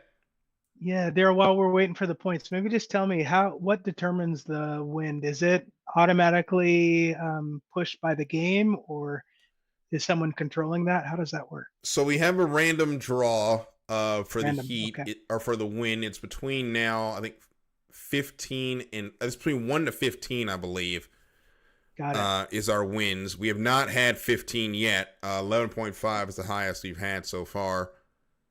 In my we don't memory. need that in the final. Yeah, that's 15-mile-an-hour winds are when you start hearing a lot more from Brad, Tanner, Erica, and I. We in the big boats for sure. It's like, wow, that's a lot. Yeah, and you guys had some strong wins there in Gunnersville. Unfortunately, Man, that race- Gunnersville, Madison. Yeah. Yeah, it was tough. And I think that was one of the things. We just wanted to make sure to fill that time and start telling more of the stories of the drivers. And it's been fun to learn about these drivers too. We're going to start telling their stories as well. Yep, and we're going to tell one of those stories now. As Callan Washburn's going to join us. He finished second in that heat, but he was battling with Cy Bowen for most of that night. Callan, welcome in. Congratulations on the second place, but you and Cy Bowen had a pretty good run there for all 5 laps. Yeah, that wasn't too bad. No, hey, Callan, boy, good to hear your voice, and shout out to Hop Racing. Man, one heck of a drive. We were talking about you the whole way through, and you drove one heck of a race. I know he had a little bit of top end on you, but you were keeping him honest. Maybe talk us through how that felt. Yeah. I mean, I know he's got a great setup. He flies the boat perfectly. He's got a ton of speed. I saw coming down to the commitment buoy, I saw he backed off early, so I thought, well, I'll just take lane 1 and see if I can make this interesting. And that you did, yeah. And I had him by a few boat lengths at the end of lap 3, but we had 2 more laps, unfortunately. Yeah, no, but we were watching, and when we were on the onboard, you were letting it fly. You definitely only got to about neutral on the wing. You weren't putting a lot of downforce on the boat. You were trying to get as much air and as much speed out of as you could. So one heck of a drive. Yeah, thanks. Yeah, no, it's an honor. I was like cheering you on, and I know I'm supposed to stay non-biased, but just our history together. Really proud to see you race. Thanks so much. Yeah, I don't get nearly the amount of practice in the game that I wish I could. I spend most of my time working on stuff for the game. So, okay. Yeah, it's fun to get out there and race deck to deck, even if it's for last place. It's a blast. No, yeah, you Callan look great. Has done a lot of great modeling on the game, and he's working on a lot of the different combinations for Unlimited. So we're going to be able to see when the next update comes out, which everyone's really excited for. Yeah, maybe I'll just give you a quick shout out for the game itself. The realism is amazing. I mean, I really enjoy trying the Hydro Sim, and for us drivers, it's hard to compete with what you all do, and so I think that's a testament in itself. But definitely, the game is a great training tool. So thank you for all that you're doing. Yeah, definitely. I mean, Scott's the wizard, but yeah, I'm trying to make models as realistic as possible, so we can get some really realistic physics. I love it. Yeah. Well, thank you, Callan, and great drive. Thank you very much. You bet. So Callan Washburn joining us, finished second in that heat. Unfortunately, this is where I have to deliver the bad news. He finishes with 809 points, just outside of what he needed to get into the Connie. So unfortunately, Callan is done for the night, but we will see him in Evansville in a couple weeks' time. Oh man, you had to drop it on him like that. I hate delivering the bad news like that. No, sometimes we have to. That's part of our job. Yep. So, Callan, congratulations on the night, and we'll see you in Evansville. Yep, see you there. So we'll get ready for Heat 4C, penultimate run of the night. It's been a really fun night with you all. Thank you so much for joining us. Brent, thank you for being here as well. No, I would say that to Brad, but Brad has stepped away for a moment. He'll be back in a bit. We'll get ready for Heat 4C, and we have Tyler Sams. He is already in the final. He's currently third. A finish in the top half should lock him into the final. Yep, a little momentum for Tyler. He had a great drive the last race, and I know he was coming off spinning out, and that was a challenge. But love seeing the way he recovered, and I think he'll try and do even more to further his positive position. Yep. Harley Gray also already in the final here in Heat 4C. He is currently in the 5th spot. A win would at this point lock him in, but a top 2 finish would be enough to keep him in the run for the Gold Cup. Oh, yeah, hey, Daryl. No, you're fine. Hey, I love pulling out some of the stories. I saw the last team. Can you tell me a little bit more about Harley's team, the 29, what that team is representing? So Harley, I don't remember off the top of my head the inspiration for the boat, but Harley has been, he's another one of our drivers that came through D2 to D1 and has really over the last couple of years has grown more and more speed as time has gone on. And now he is one of our competitors, or one of our top competitors here in Division 1, as he actually got crossed up there by Luke Nelson. Oh boy. But it looks like they were able to keep going. No harm, no foul. And last time out, that U-29 was a huge challenger to Cy Bowen. It was a piston-powered boat at the time. He's now gone over to the turbine, but he hasn't lost any of his speed at all. So Harley Gray is one of those drivers. When we get into this final, if you're looking at names that are going to take the perfect heat or perfect night away from Cy Bowen, Harley Gray is one of those guys at the top of the list. Yeah, boy, and the pressure's mounting on Cy. Sometimes when you have a perfect day leading into the final, it really can spook you as a driver. So, he's got to keep about himself and, take what's there, but also he's been aggressive. So I understand there's that fine balance. So Derek Demers is the last boat currently on the water in this heat. Derek is sitting on 688 points. He's going to need a top half finish to get into the consolation heat as we start the fight for lanes now. And Tyler Sams on the inside. We will have one DNS, and that is going to be Scott Witherall and Carson Kelly's machine. But Tyler Sams, he's going to end up going over into lane number 2 because Luke Nelson got a great launch and is going to be in lane number 1. I think Harley Gray's going to keep it to the outside.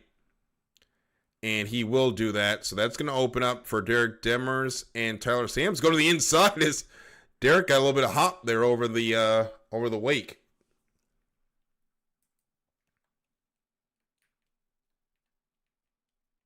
Stay.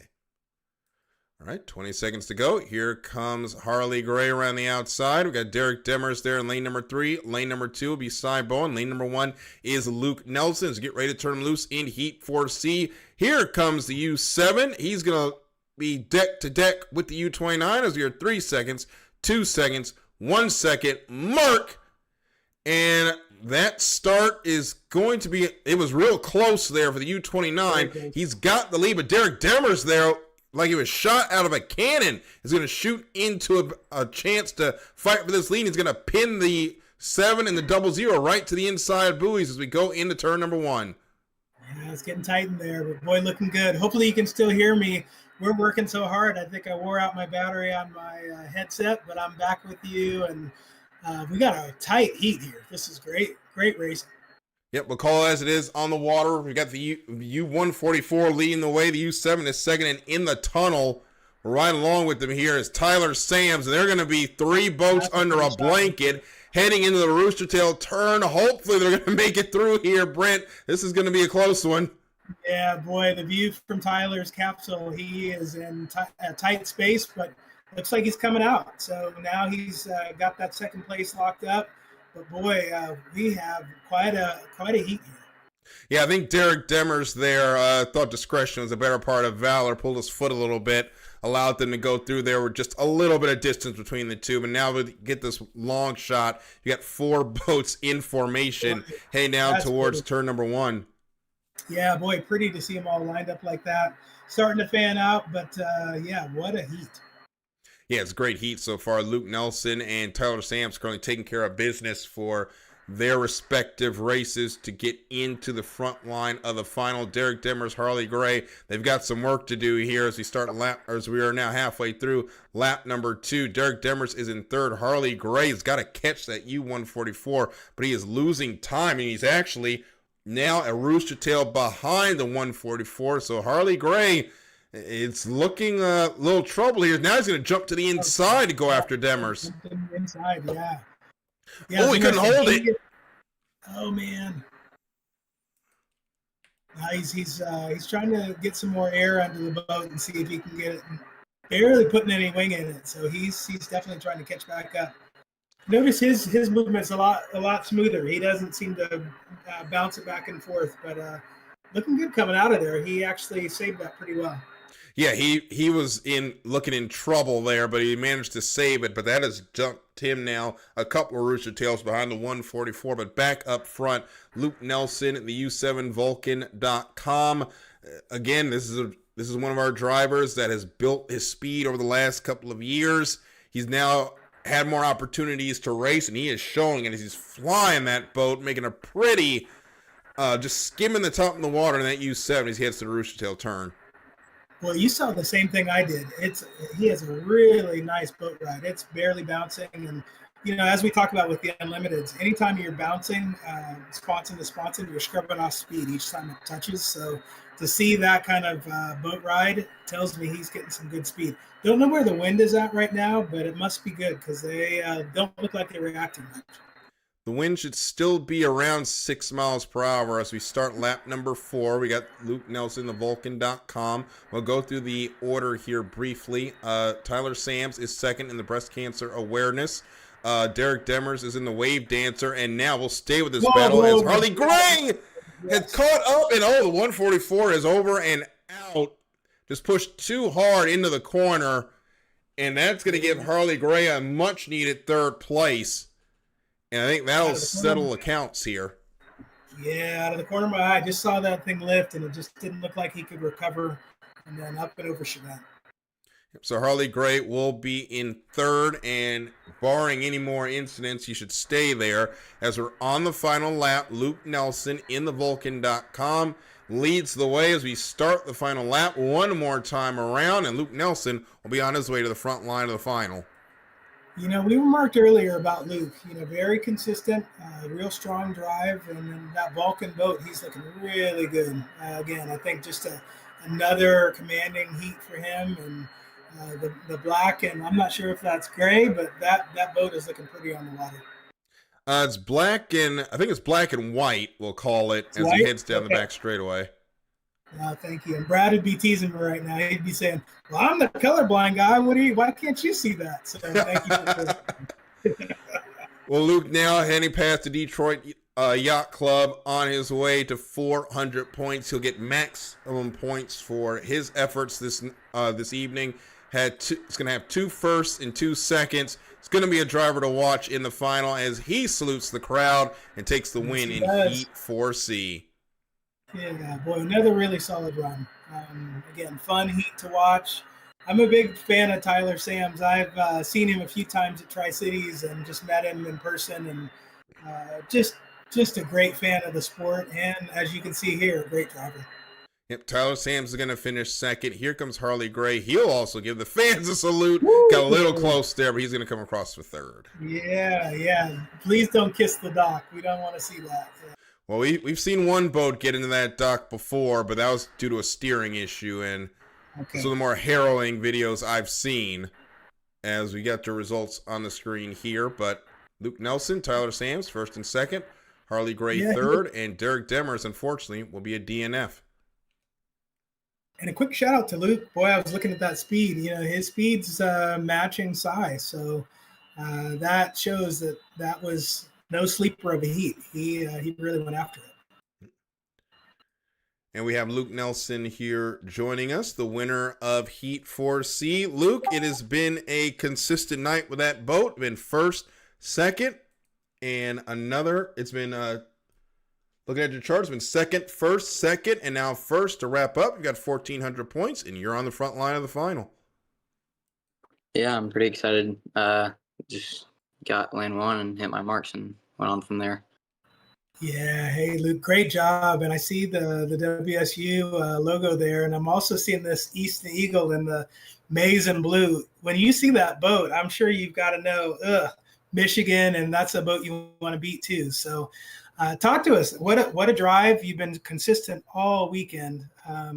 Well done. How are you feeling about your weekend so far? I'm feeling pretty good. Hoping I can get my first SNHL Gold Cup. Man, we're watching it as well. The Vulcan, what inspired you to drive that boat? That's a really awesome boat from the Unlimited days, but obviously it's a favorite of yours. What inspired you? Honestly, I just like the way it looks, and Yeah. I changed up the design a little bit. I went for a little strong racing design, and yeah, it's just cool. No, I love that. Yeah, Strong Racing and Vulcan, boy, two powerhouse of teams, and you're representing them both extremely well. Nice drive. Yeah, thank you. Yep. So, Luke, you've gotten a chance to see the U1 in action. Looking at that final heat, what do you need to do to get past Cy Bowen and end that hunt for a perfect night? Honestly, just drive as fast as I can and get on the inside. Yeah, and speaking of speed, we noticed your speed is right in there with his. Both of you had 161 top speeds, and so are there setup changes you need to do in the final? Whatever you can share here, I would love to know. I think I'm just gonna go with the same setup I've been running. It's doing pretty good. Yeah, I'd say you're doing really well. So again, well done, and it's fun to watch you drive. I'm enjoying it. Yeah, thank you. All right, Luke, congratulations and good luck in the final. All right, thanks, guys.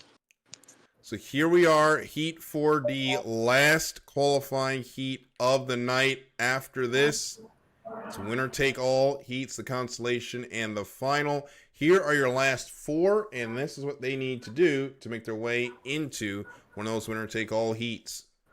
On the screen right now is the U92. That's the Dutch Bros of Neil Dismay, currently sitting on 809 points. That's got Neil in 11th. He just needs to finish in the top half of the field, and he will be on his way to the Connie. Hey, Daryl, this heat's looking like it's going to shape up to be a good one. I'm just going to step away for a quick second, but I will definitely be back. And man, enjoying myself and enjoying spending time with you. And this has been an amazing night. Thank you so much. And we've got a couple more races after this as Max Corvo is on the screen, the U52. Great White Shark, the U52 so far, is sitting on 840 points. That is enough for 9th spot. So still an outside shot for Max Corvo to get into the front line of the final, but he's going to have to win this heat to do that. And there is Jeff DeWalt in the U31 Mopar. He's in the 15th. He just needs a good run, and he should be in the consolation heat, currently sitting on 682 points. And there is Nick Kish in the Easton Eagle. Just needs to finish. A win would lock him in to the final. A second place should be enough to do it as well. But bottom line, Nick Kish has to finish this heat in the top half, and he will be on the way to the final. So there is your assignments here in Heat 4D. Last qualifying heat of the night. I want to thank everybody that has joined us on YouTube. Got about 14 viewers on tonight, so I want to thank everybody. Oh, sorry, that was... Sorry, the YouTube is behind and scared the bejesus out of me. And showing something that happened 29 minutes or a couple hours ago. So never mind. Nick Kish is fine. He's on my screen. But we have 158 views, 14 concurrent viewers. Thank you all so much for joining us tonight.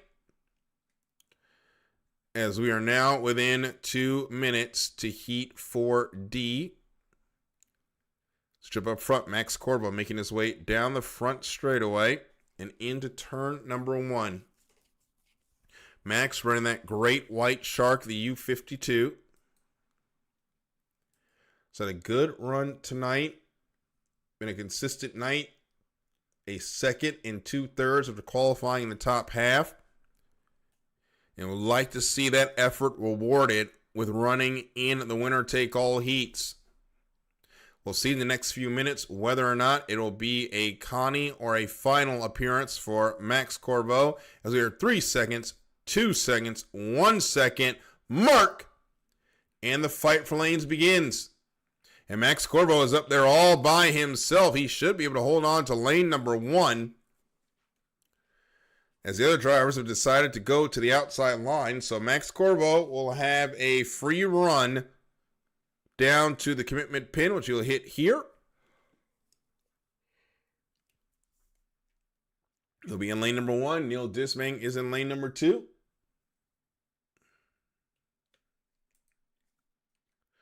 Lane number 3 is going to go to Jeff DeWalt, and Nick Kitch is going to try to make this run around the outside.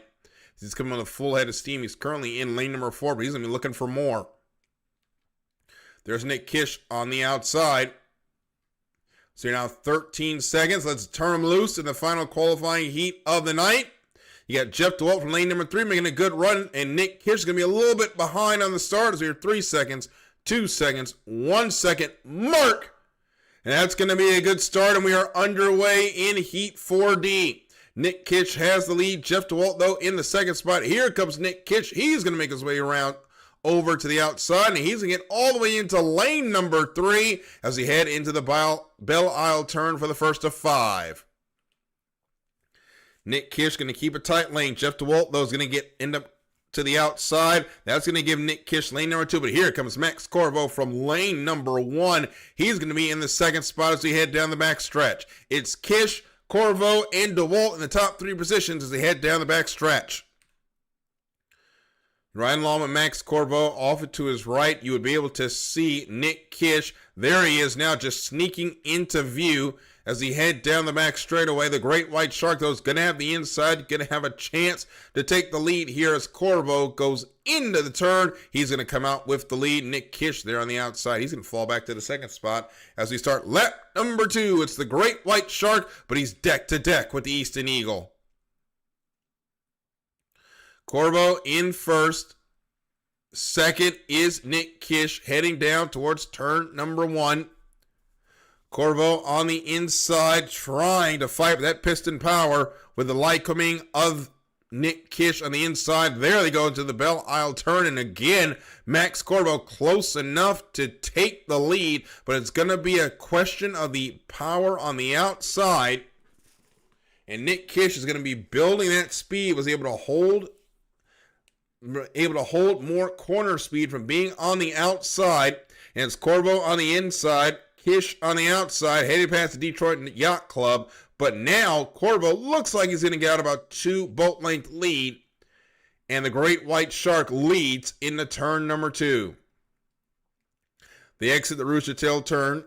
And we start lap number 3. Max Corvo in the great white sharks got the lead by about a Roostertail. Second is Nick Kitch in the Eastern Eagle. Third, Neil Dismang in the Dutch Bros Halloween's colors. And Jeff DeWalt in the Mopar is in the 4th spot. So down the front stretch we go. Max Corvo holding on to the lead. Nick Kitch, though, is keeping him honest, keeping that right sponson full of maize and blue as they head through turn number 1. Belle Isle turn, a soft bank, a soft corner. Nice, wide, plenty of room for these boats to navigate as they head down the back stretch. Corvo really holding that lead. I was expecting Nick Kitch to really keep him a bit more honest with that great white shark. That piston power has got a lot of inside line boat speed, and he's going to extend that lead a little bit as they come to the corner. And Nick Kitch, I think, is now about a full rooster tail behind. As Kitch, though, maybe settling in for second as we start lap number 4. Meanwhile, Neil Dismang has got to start watching his right side mirror as Jeff DeWalt is starting to sneak up on him for the third spot. And right along with Jeff DeWalt, now got that right side sponsoring high out the water man just to bring it back down. But DeWalt continues to push. Really needs those third place points is back up front. Max Corvo has now left Nick Kish. So Nick is going to have to settle for that 300 points as the Great White Shark is taking a bite out of the competition here in this heat, the final qualifying heat of the night. As Corvo now heads into the Roostertail turn. Still a Roostertail up on Nick Kish as the white flag is out. One more time around to Max Corvo. And he may be on his way to a front row spot in the final. It's going to depend on how the points shake out. But he's doing everything he can, which is to win. Nick Kish is currently in second. That should be enough for him. Neil Dismang should be going to the Connie. And unfortunately, Jeff DeWalt may be out of it, as he's only going to get 169 points. That may be enough to knock Callan Washburn out.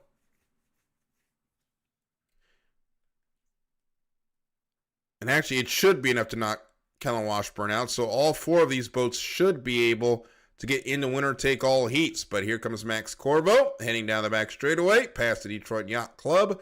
He's going to hit the Roostertail turn with no one around him. 400 points in front. Checkered flag is out, and Max Corvo is going to take the win in the Great White Shark.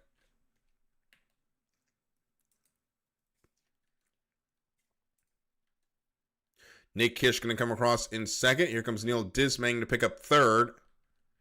And fourth is going to be Jeff DeWalt in the Mopar.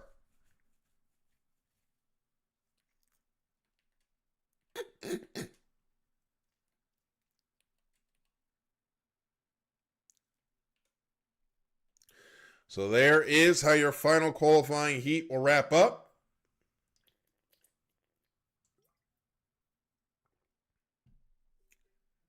And soon we will have our winner take all heats, the Connie and the final, coming up next.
So here is how it shakes out.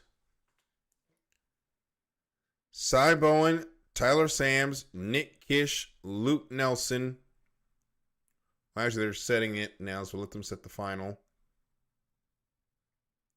So we got Tyler Sams, Cy Bowen, Nick Kish, Luke Nelson, DJ Miller, and Harley Gray will be on the front line of the final.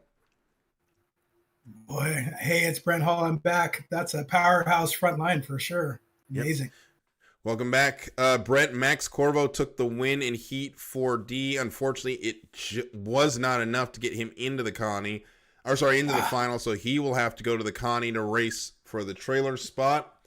Joining him will be Neil Dismang, Scott Garner, Mickey Washburn, Jeff DeWalt, who does get in, and Mikey Calloway will be the final starter in the Connie. So we've got 2 powerhouse winner-take-all heats and 10 laps to decide it. It's been a fun night, and we're going to wrap it up with some exciting racing. And the wind speed slightly higher at 6.5 miles per hour. You knew that was going to happen. You knew the wind would pick up, but that just makes for some more exciting racing, and also just adds an extra complexity for these drivers. It's going to be a lot of fun. And this Detroit River has been challenging all night, and it's going to give us one final challenge. And the intensity is going to ramp up here as well, because now we are running for final spots. Yeah, and boy, I'll tell you, that's what drivers say about the Detroit, and specifically the Detroit Gold Cup. You don't win the Detroit Gold Cup, you survive it. So a lot of this is right. A lot of this is going to be strategy of the drivers of, hey, what's the risk that I want to take? Also, I do need to be aggressive enough to win, but this is for the Gold Cup. So this is a big, big deal. Yep. So they're getting the racers set up for the final heats. They're getting everyone set for the Connie now, as they'll be moving down into the channels to get ready to race. Again, their spotters, and soon we'll be getting the 6 Ys that we need to start this heat. But Brent, thank you for joining tonight, and I can't wait to have you here for these last couple of heats, or if you can stay through the final, that'd be great, because this is going to be fun. Yep. I just checked in with the boss. She's like, you did your honey-do list, you're good to go. So I'm here to hang out. Hey, and I don't know if we have time, but you were talking about COVID and how you got started. I didn't know if we had time to talk about that, but that caught my attention. Well, we've got a little break here now, so I can talk about it while we wait. But of course, during the COVID-19 pandemic, for the most part, all of us were sitting in our houses doing really nothing. And something popped into my head about H1 Unlimited, because I used to watch these back on ESPN, watched on ESPN back in the 90s. It was under a different sanction at that point, and I was wondering if H1 Unlimited was still around. I jumped on to YouTube, found the Unlimited Hydroplanes videos, and actually went back and watched the 2019 season, and then found out that HydroSim, that the game still existed. I actually ran some of the Hydro mod back in the early stages of it, then fell off, and then jumped back in, raced Hydro Sim for a little bit. And when I got into my first season, I was doing some commentary just on the side, and I was streaming it on Twitch. And the guys heard and said, hey, you're really good. Can you come call the D1 race that was coming up on September 30th? There was one problem with that. That was my anniversary. Uh-oh. So that was not going to happen, obviously. Right. But I did come back and call it for that second race in October, and I've been here ever since, and I've had a lot of fun. I got to finally go to my first race in 2021 in Gunnersville. Want to try to make it out to Tri-Cities at some point, but getting married next year, so that takes precedent. But I do call getting acquainted with these guys the one good thing that came out of COVID for me. Oh, that's awesome. Yeah, and I remember when they had the drivers racing in COVID. I thought that was really cool and a unique way to get the drivers out there and keep them out there when the races were shut down. I know we're at 3:45 in this boat race, so we can come back to this, but man, glad that you're here and glad you're doing what you're doing. Well, I'm glad to be here as well. I've had a lot of fun here, and now we get ready for the winner take all heats. There are no more points on off. Well, there are points on offer, but only the winner gets to go to the Gold Cup final. There are some points here, but You don't want those points, Brent. You want to get into the chance to be that trailer boat in the final heat, where we have had a trailer win the final before. So you're not just also ran there. You do have an opportunity to win if the bounces roll your way. Yeah, that's right. Getting points in the Connie is like the booby prize. You want to go win the Connie, right? And then go shake it up with the guys in the final. So here we go. We've got Max Corvo in the heat. Here's Jeff DeWalt making his way down the back straightaway as well as they're getting their last preparations before the run for the 1 minute pin and the 5-lap consolation heat. There is Scott Garner already on the front straightaway in what's quickly becoming your favorite boat, the A&W Root Beer. And he's going to be joined by Callan Washburn and Max Corvo here in just a little bit. Yeah, no, the A&W Root Beer definitely becoming in my heart for sure. And want to see him have a great heat. But boy, a lot of fun folks in this heat. And I guess, that's what I've been noticing throughout the whole weekend is so many different drivers, so many different styles, and a lot to root for. So I've got a few favorites to be for sure. Yeah, there's a lot of speed that has come out of Division 2 that is into Division 1. Now that we've got a few graduating classes, as I like to call them, between all of them. And it's really mixed with the guys that have been in Division 1 a while, and it's created a challenging group of racers. And it's a lot of fun because you truly do not know who's going to win, even when size is dominant as he is. He's been tested tonight as well. We'll see that in the final. But it's a lot of fun, and we are 20 seconds from a very important fight for lanes here. That's right. Yeah, it definitely looks like another real competitive heat. The boat, the piston power boat that's coming out. Which boat is that? That is the Great White Shark, and I believe both him and the A&W Root Beer are going to be in trouble because they jumped the score up, so they're going to have to go back around, pick that up, and then beat Start on the outside. Mickey Washburn is going to end up, believes he's going to end up in lane number 2 because Neil Dismang is going to jump over. He's going to have lane number 1 for this Connie. Oh, yeah. No, I think that's it's interesting. They must have heard on their radio that they had to go back around. I saw them dart as soon as you said it, and yep, here comes Mickey. He's been in lane 2 a lot this weekend, so let's see if he's got a different strategy for lane 2 this time, or going to continue with the same. It's been successful, but yeah, we are coming up on 9 seconds.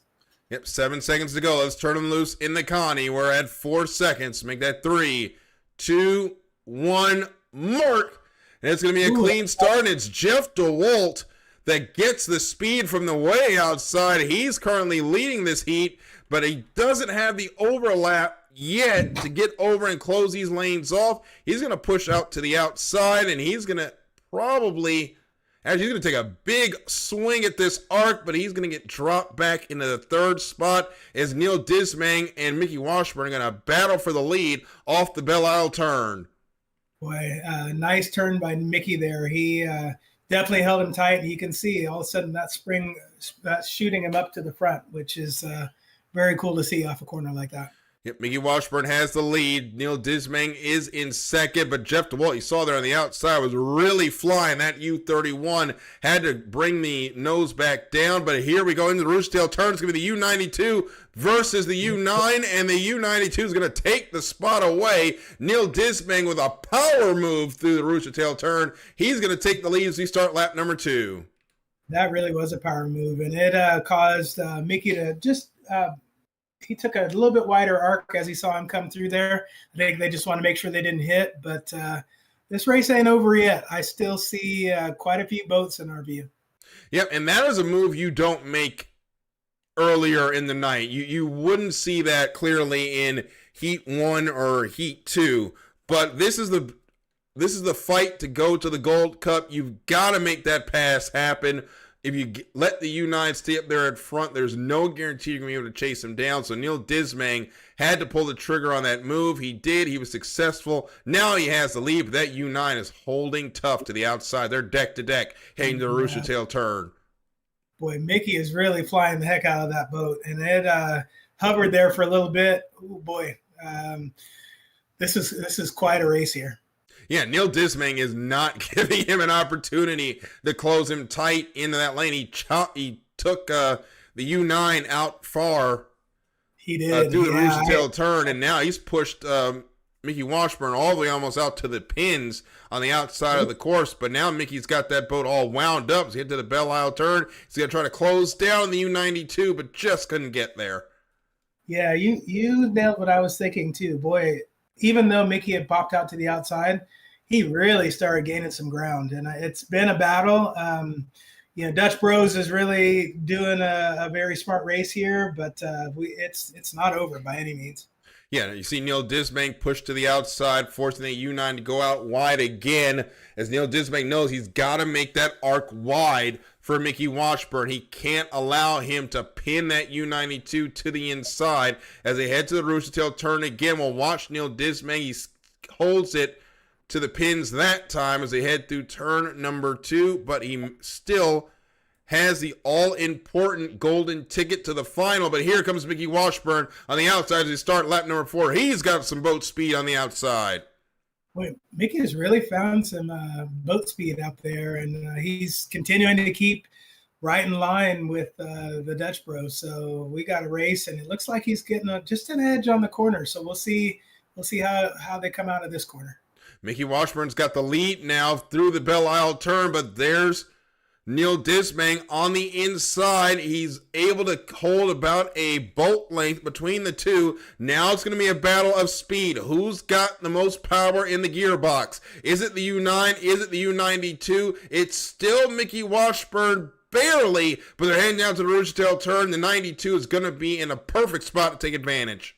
Yeah, there's just a little bit of space in between those two. And now Mickey's shutting it down. Good job, Mickey. And this should make for a really good corner. Oh, but he popped back out. Yep, Neil Dismang's going to have the spot for now, but now Mickey Washburn's going to get it back. It's a drag race. If that was the end, Mickey Washburn to be on his way to the Gold Cup final. It's the final lap in the consolation heat. Who's going to make it to the Gold Cup final? Mickey Washburn has the lead. Neil Dismang wants to take it away.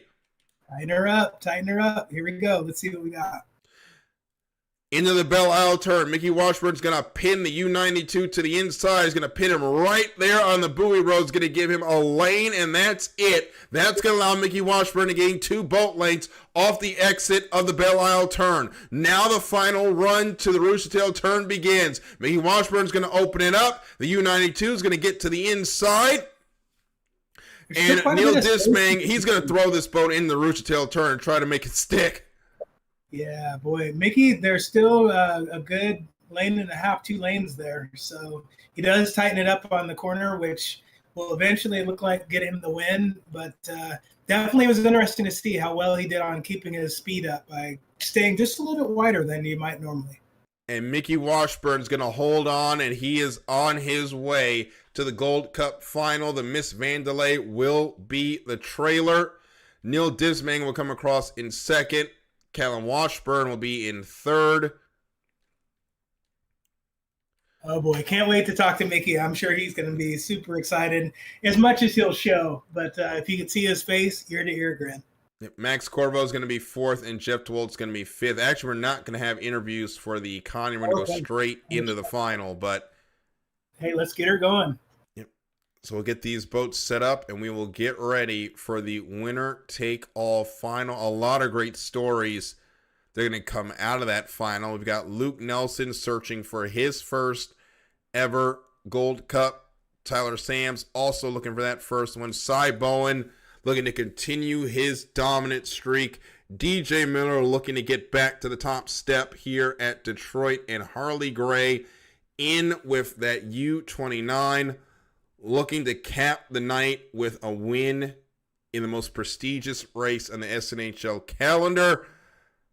And then we have Mickey Washburn, had a tough night, flipped in his first heat, has battled back the entire way, And now he's got an opportunity to go into the final and come out a Gold Cup winner.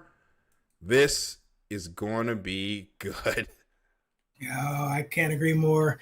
Hey, I was going to ask you, so for the trailer boat in this league, how far is it? Minutes? Seconds behind, It's or 5 seconds behind the front line is where they have to 5 start. seconds? Yeah, I think just good to reiterate for the fans. So that's good to understand. And is there actually another gun basically that tells them that they hit the line at the right time, or how does that work? They have a buoy. Let me see if the picture is on here. It should actually be in our SNHL folder. Okay. So, actually, no. We do not have the photo tonight, but there is a buoy that they have to start at, which will be right behind the start-finish buoy. That's about 5 seconds away from the leaders. So they have to start at that buoy, and if they don't jump the start, they're all good, and then you just start hoping. No, that's good. That's good for us to know as we watch this final heat and as we get prepared. I mean, boy, what a night and what a build-up to this final. You're right. There's a lot of great stories here of people who can win. I think Cy definitely coming in as someone who has made a statement all weekend. But boy, there are just some great driving by everyone that's in the front line, and I'm really excited for Mickey to be there too, because if anyone makes a mistake, he'll pick it up for sure. Well, whoever takes this win here, they will have earned it. It has been a tough night. You start it with 11-mile-an-hour winds, which might as well be hurricane force here on the Detroit River. They go through a challenging first heat. The wind has come down as the night has gone on. The speeds have come up. And now you've got 7 boats ready out of a field of 19, ready to take it to the Detroit River. And the digital Roostertails Gold Cup is just minutes away from starting. Go to the chat. We've got our yeses in. Yep. Brent, here we go. Oh, I love it. And I'm glad you called out Digital Roostertails and Chris Denslow. Boy, he'd be extremely proud just knowing his name is on here and that we're going for the Gold Cup. And I'm sure if there was a way to take pictures of this, he would. Because he took pictures of everything when it came to RC boats, all the way up every class up to unlimited. Just a champion of our sport, and a great time just to say thank you for everything, Chris. And here we go. The final heat in the Digital Roostertails SNHL Gold Cup. We got 5 minutes, 7 boats, 5 minutes, 5 laps to determine a champion. And here we go. All the boats head out onto the water. Luke Nelson is going to be the first one out onto the water. He's going to lead them down into turn number 1. And if you've got any secret timing marks that you haven't shown, now would be the time to pull them out, as we need every opportunity you can to win this heat. Yeah, it's interesting. Luke seemed pretty calm, cool, and collected. Definitely talked about that he's got his time marks, knows his setup.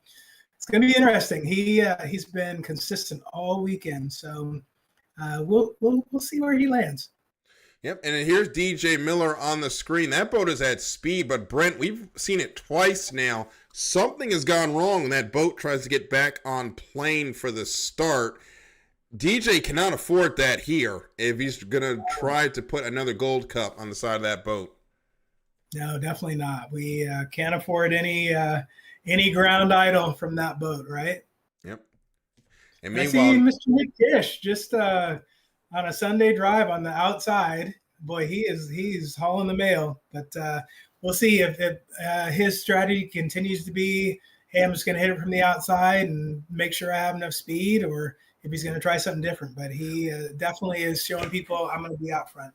Well, Nick Kish is playing with house money. He's had a great night tonight. He's qualified in the top 5, got 2 heat wins, a great points day. But you don't come to the Gold Cup for great points days. You want to get that Gold Cup, and that will be a feather in his cap if he can pull that win home today here in the next 2 minutes and 53 seconds. Yeah, I love that you said that. And remember what I said. You survive. You survive it. So we'll see if egos get in the way and someone just takes it because of that, or if someone goes ahead and just walks away with it. I think it might be the first.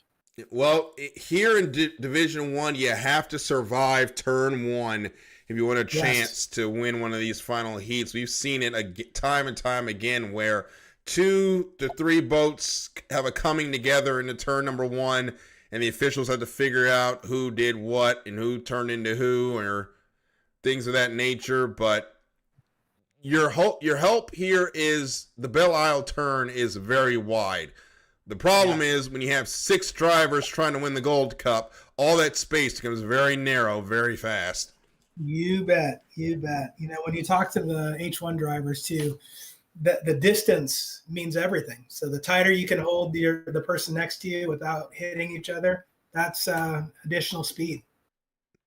So Nick Kish all the way already getting into lane number 1. He's going to end up blocking Tyler Sams here. And Tyler's going to try to make a hole in here. He's going to bump the U90 to try to make a space. But as he tries to do that, the U75 now closes in. And now it's the 00 and the U75. They're going to squabble over this lane 1 spot. What happened to Nick? It looked like when he got bumped, he lost horsepower. Yeah, well, it looks like he's got it back up. I don't know if that boat went down or not, but he's angling back towards the outside. So he's going to have his space as well. As we're now 5 seconds until the 1 minute pin. Make it 3 seconds, 2 seconds, 1 second. Mark! That's going to be a clean score up. Fight for lanes begins. And Cy Bowen is out there in lane number 3. He got a great launch. And you do not want him to get in the lane number 1 if you're the rest of this field. And Cy's going to get in the lane number 1. Oh, man. They needed to get on it. And he said, all right, you know, leave it for me. I'm going to take it. Well, now they got to pray that he doesn't get this start right. As there 35 seconds until the start. It's going to be Bowen. Actually, DJ's going to get up there and sneak it. Oh. So DJ Miller will get lane number 1 back. Cy is going to be in 2. He's going to try to get a run at it. Lane number 3 is going to be Tyler Sams. 4 is going to be Luke Nelson. 5 is going to be Nick Kish. He's also going to get a run at it. Harley Gray is going to be in 6. Nick Kish and Luke Nelson leads them around. Let's turn them loose in the Digital Roostertails SNHL Gold Cup. We're 5 seconds from the start. Make that 3, 2, 1, mark. It's a good start, and leading the way is going to be Luke Nelson, but it was a great start by Tyler Sams and Cy Bowen as they make their way down towards the Belle Isle turn for the first of 5. And now it's going to be Tyler Sams pulls in front of Luke Nelson. They're going to be deck to deck, but on the inside of Cy Bowen. Here they go to the Belle Isle turn for the first time. Well, I was going to say Cy's in a good spot, but he just went into the Rooster Tail and now has lost horsepower. Tyler Sams is just cruising.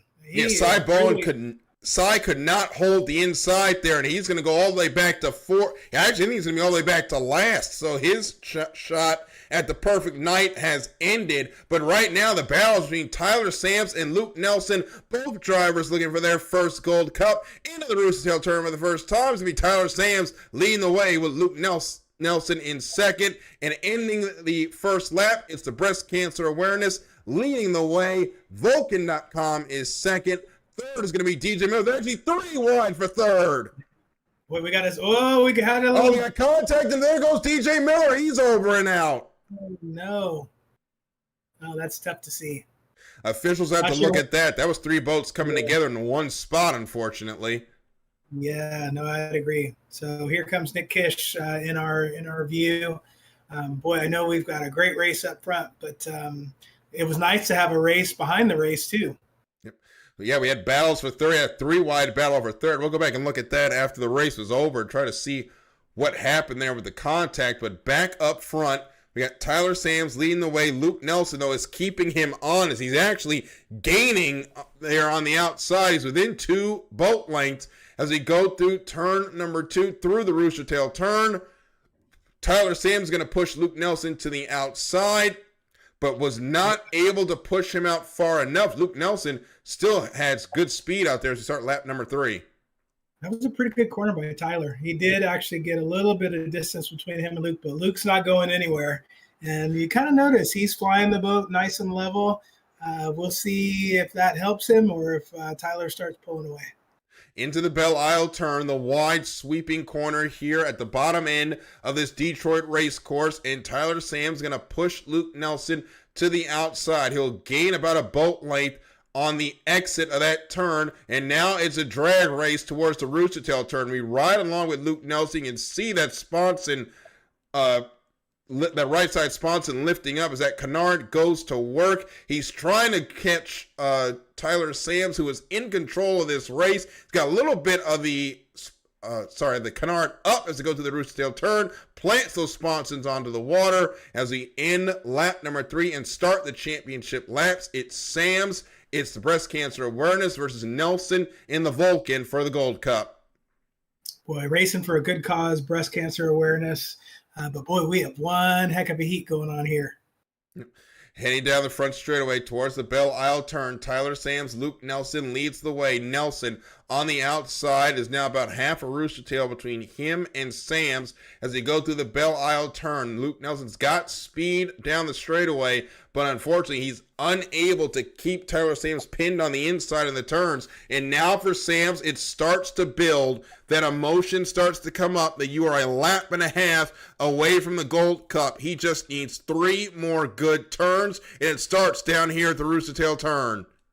Boy, Daryl, you nailed it. I was just thinking about what's in Tyler's head right now, and it's like, man, I just got to keep it together. He's got his focus on everything, doesn't want to do anything stupid, but he definitely is starting to gain some momentum here. 1 more lap to go for Tyler Sams. The breast cancer awareness leads the way. The Vulcan.com is second. Luke Nelson is not giving up on his dreams of a first Gold Cup. Nick Kish is on the podium right now in third in the Easton Eagle, but the officials have to look at the contact between him and DJ Miller. Harley Gray fourth in the Dream Warrior, did not get the start from the outside. That Gray won it. Mickey Washburn is fifth in the U9 Miss Vandalay. And our national high points leader, Cy Bowen, sixth. That boat got wet. The perfect night has gone away. But on the back straightaway, Tyler Sams is just 1 turn from the biggest win in his SNHL career. Boy, he's just floating down that straightaway and looking really good. Very confident ride. And, there's going to be a lot of cheering if he's the one who gets his first Gold Cup here. Through the Roostertail turn for the final time, Tyler Sams is going to be a Gold Cup winner. He takes the win in the Digital Roostertails Gold Cup. Sams victorious in the breast cancer awareness. Second is going to be Luke Nelson in the Vulcan.com. Nick Kish is going to come across the line for third to complete the podium. A great run for the U90, ends on the podium. Harley Gray is going to be fourth in the Dream Warrior, taking home 169 points. Mickey Washburn is going to pick up 127 points in fifth. In a disappointing sixth will be Cy Bowen. He had the perfect night going, but into turn number 1, got the boat wet. The engine went down, had to restart, and he will come home in a disappointing 6th place. Boy, but what a race, and what an emotional win for Tyler Sams. Might be a few tears of joy there for his first Gold Cup win, and boy, I can't wait to hear the emotions and the feelings that he has about his first win. Yep, so we'll go ahead and take a look at that contact that we saw. Let's go ahead and take a look at that first lap again. We'll start with going into turn number 1. Watch Cy Bowen there on the inside. Actually, we're going to ride along with him and see what he sees. Oh, there you go. So he's got lane number 1. Looks like he's in a good spot, and that boat looks like he got into the spray and just came unhooked. And that piston-powered engine just took in a whole lot of Detroit River water and shut that engine down. He had to restart, and at that point, his Gold Cup dreams are over. So back up front, we have Harley Gray there on the outside. There's Nick Kish to his inside. Now, how did DJ Miller end up in the middle of those two is the first question. And as we head into the Roostertail turn, it looks like DJ Miller is going to slide out. Nick Kish comes around the corner. And it looks like the U29 ducked to the inside. And they just closed down. And Nick Kish comes across, pushes the U90 into the U75 into the U29's wake. That sends the U75 over. And I don't think the officials are going to let that slide. Well, yeah, we're gonna have to wait and see what the officials say on that. Yeah, look, I'll just say it looked interesting. That's all. Yep. So we'll wait for those calls. In the meantime, Brent, this was an exciting race. We get a new Gold Cup winner, and Tyler Sams takes it home. Yeah, it is. It is an exciting race, and Tyler's he's a tough competitor. So I know, this is something he's been working for a long time, and, has been a big fan of hydroplane racing, but now to get his name on the Gold Cup, that's going to be a huge deal. So again, can't wait to talk to him. I know we'll get him here shortly. So while we wait to see what the officials have to say about that contact, I will tell you that the next time we will be on the air will be Saturday, December 6th, if this is correct, for Thunder on the Ohio 5 from Evansville, Indiana. We are going back to the 2-mile course at Evansville. And the last time we were there, Brent, we had a lot of penalties in turn 1, as that, I'll say, interesting design for the Evansville turn 1 caught a lot of people out. But we will be on a break for the month of November for Division 1. We will be back December 6th for the Thunder Ohio 5 to wrap up the year. Yeah, boy, that's a legendary course, and I've only been on it in the HydroSim game, but I've loved to have seen it when it was in its heyday. But I'm glad you all are still honoring that race, and it's gonna be fun in December. Yeah, and there has been conversations about possibly racing coming back to that track. And then, as I bring that up, we're at Detroit, and I don't think an off season has gone by since I've been here. Oh my gosh! Yeah. Where I haven't heard we're going back to Detroit, just for it to not show up at the schedule. We have heard some conversations that Detroit may be back this year or next year. We hope it's true. We hope we get some announcements on that soon, hopefully.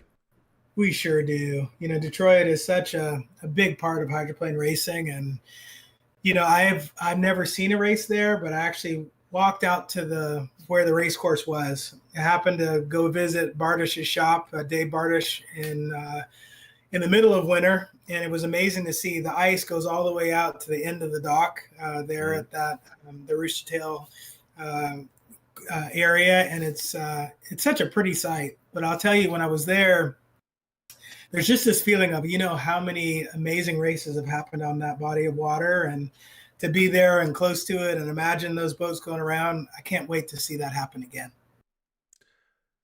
It'll be a lot of fun to see racing in the modern day there at Detroit again. And we saw some of the racing here tonight. If the racing here tonight is even half as good as what we see when the real boats get out there, it's going to be an instant classic. Yeah, no doubt. And that grandstand, you're so close to the boats. I just can't even fathom it. I'm a Seattle guy, and so Seattle, the race is always further away from the pits. And then I finally got to go to Tri-Cities as a driver, and I was like, wow, this is amazing. But I think Detroit's even that much closer. So what an amazing spectacle for the fans to watch. And Brent, you've had opportunities to drive an Unlimited in real life. You were oh so close to getting the license in the U440. Yeah. Do you think we'll see you behind the wheel of an Unlimited again soon? Well, to quote Kobe Bryant, job not finished. So, yeah, absolutely. I'm always trying to figure out how to get there. I know we didn't do it this year, but it was really fun and an honor to be part of the telecast. And obviously I want to make sure I get out in a boat. That's job number one. And, If it's part-time boat, part-time announcing, that's fine, or full-time boat, or full-time announcing, all of that is just an honor. So, Brent, I'm going to leave you briefly. I'm just going to jump down and see where we are with interviews, and we're either going to have those or get ready to sign off. So sit tight. I'll be right back. Yep.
And Tyler Sams is not going to like it.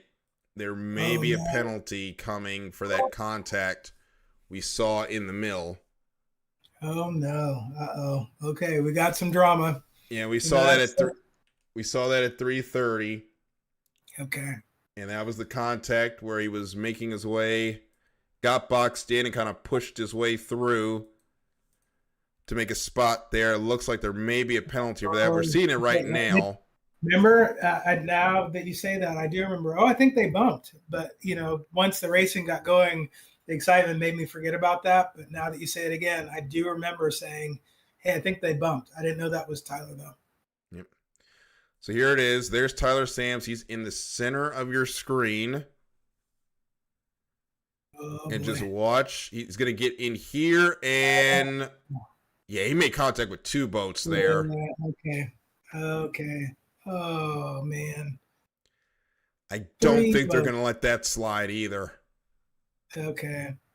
So, unfortunately, that might be the first Gold Cup going away from Tyler Sams in the direction of Luke Nelson. They're also looking at the contact that caused DJ Miller to go over. That may be a penalty probably on Nick Kish that would take his third spot away. So I say all that to say it's going to be a little bit, fans, before we get a podium here. Okay. Well, no, I mean that let the refs figure out what's right, and that's why you have rules. And you and I get to talk for a second. Then we'll keep people entertained as we wait. And here's the update, and it's just what we said: a 1 minute penalty for Tyler Sams for pushing out the U90, the U75, and the U7. Tyler Sams will not win the Gold Cup this evening. A tough way for that to go. Heartbreaking. Next time I see him, I'll have to give him a big hug because that was one hell of a run. I know rules are rules, so that is the right call. But, man, he sure ran hard after that. And this feels a lot like the Gold Cup earlier this year where you're just waiting for the calls, and there's a lot to look at in that heat as well. Although that one was who didn't jump. So yeah. No, I mean that's part of the uniqueness of boat racing, and I know sometimes fans are challenged by it, but the rules, you got to make sure everyone follow the rules, and and that's why it's really important, not to make an official call until you hear from the referees, and although we celebrate on the water, you still have to wait until we get the official call, and that's part of what we have to do to make sure it's right. And unfortunately, a second penalty has also been assigned to Tyler Sams. He did not hold his lane to the start. That was Okay. at 520, so we'll take a look at that. Okay. Well, these are things he'll go back to the lab and go, all right, well, where did I make my mistakes? What can I do differently? So the next Gold Cup is mine. And you can't look back. You just figure out, well, what can I do differently? And I think that may have been the wash down to What a Cy pretty Bowen, shot. and they called that on as we're looking at it here. And they go into turn number 1 and didn't really leave a lane in there. I can see why No. that call came. Yeah. So Yeah. unfortunately for Tyler, it's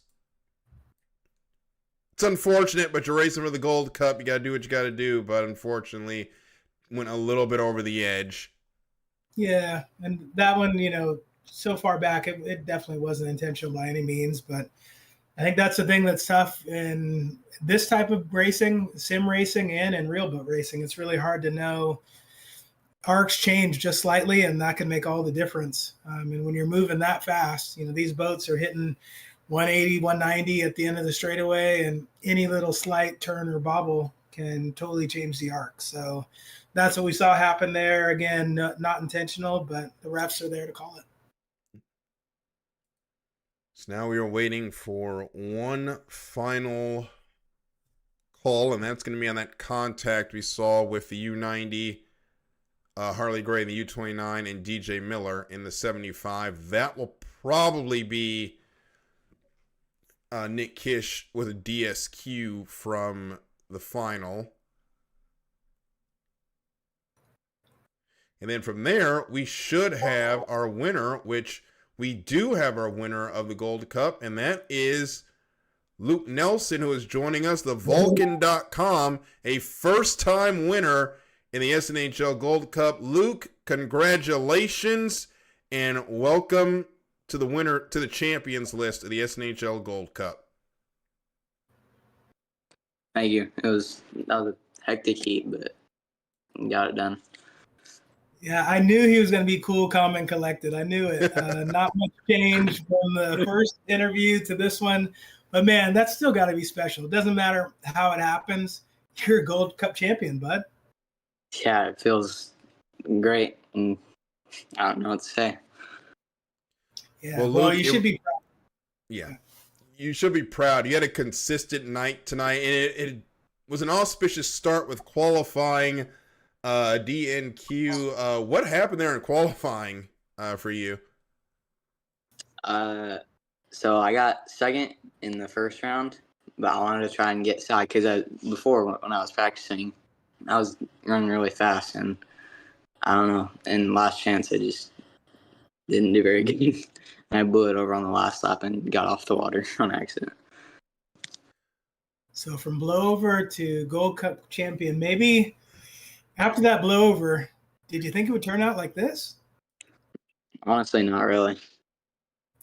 Yeah, it's nice to see, like, you overcome adversity, and I think one of the things that we've noticed about you is just, like I said, cool, calm, and collected, but you're also very consistent, in the way you drive, and you're representing a Vulcan really well. That's kind of the way that boat was too. But anything that you'd attribute to that? How do you get it done? Honestly, I just power through and stay focused and hope for the best. That's spoken like a true driver. You know what? You can't get too high or too low. You just focus on what can I do. And we were talking about, you got to survive the Gold Cup. You survived, and now you are the Gold Cup champion. Yeah, it feels great, and yeah. Yeah, that's awesome. At a loss for words. Okay, yeah. It was a good points day as well as Luke. You jumped up to fourth, but you talk about the points later. You're a Gold Cup champion now. Congratulations and good luck in Evansville. Yeah, thank you guys. Congrats, Luke. Thank you. So, Brent, as we wrap up the night, there was a lot of good racing tonight. We saw a first-time Gold Cup winner crowned, and we saw a lot of hard racing for the biggest crown in virtual boat racing and it really lived up to all the hype at the end of the night. Oh, it really did. And, Nick had texted me this afternoon and said, hey, you want to come do it? And I was like, sure. I got to run a few errands, but boy, I'm so glad I did. And I just want to take a minute to say thank you to everyone who created the HydroSim game, the way you all kept it going. And we just want to continue to get this out there for more fans to try it, more fans to watch it. And I'm just a big fan now here, getting a chance to announce with it. So again, thank you for having me. What an honor. Well, Brent, thank you for joining us. And hey, if you've got time during the off season, by all means, the door is always open. I want to thank Brant Luce as well for joining us this evening, although he had to step away about midway through. But Brent, thank you so much. Next time out, we will be in action for Thunder on the Ohio 5th, Saturday, December 6th, 2025. Stream will go live at 6:30 p.m. with racing afterwards, or racing to pick up soon after. That will be a 3-heat night to wrap up the racing in 2025, as the midway point of the season is here. So Luke Nelson and the Vulcan.com has won the Digital Roostertails SNHL Gold Cup. We will see you next time out in Evansville. For Brant Luce and Brent Hall, I'm Daryl Kinsey Jr. Thank you so much for joining us. We will see you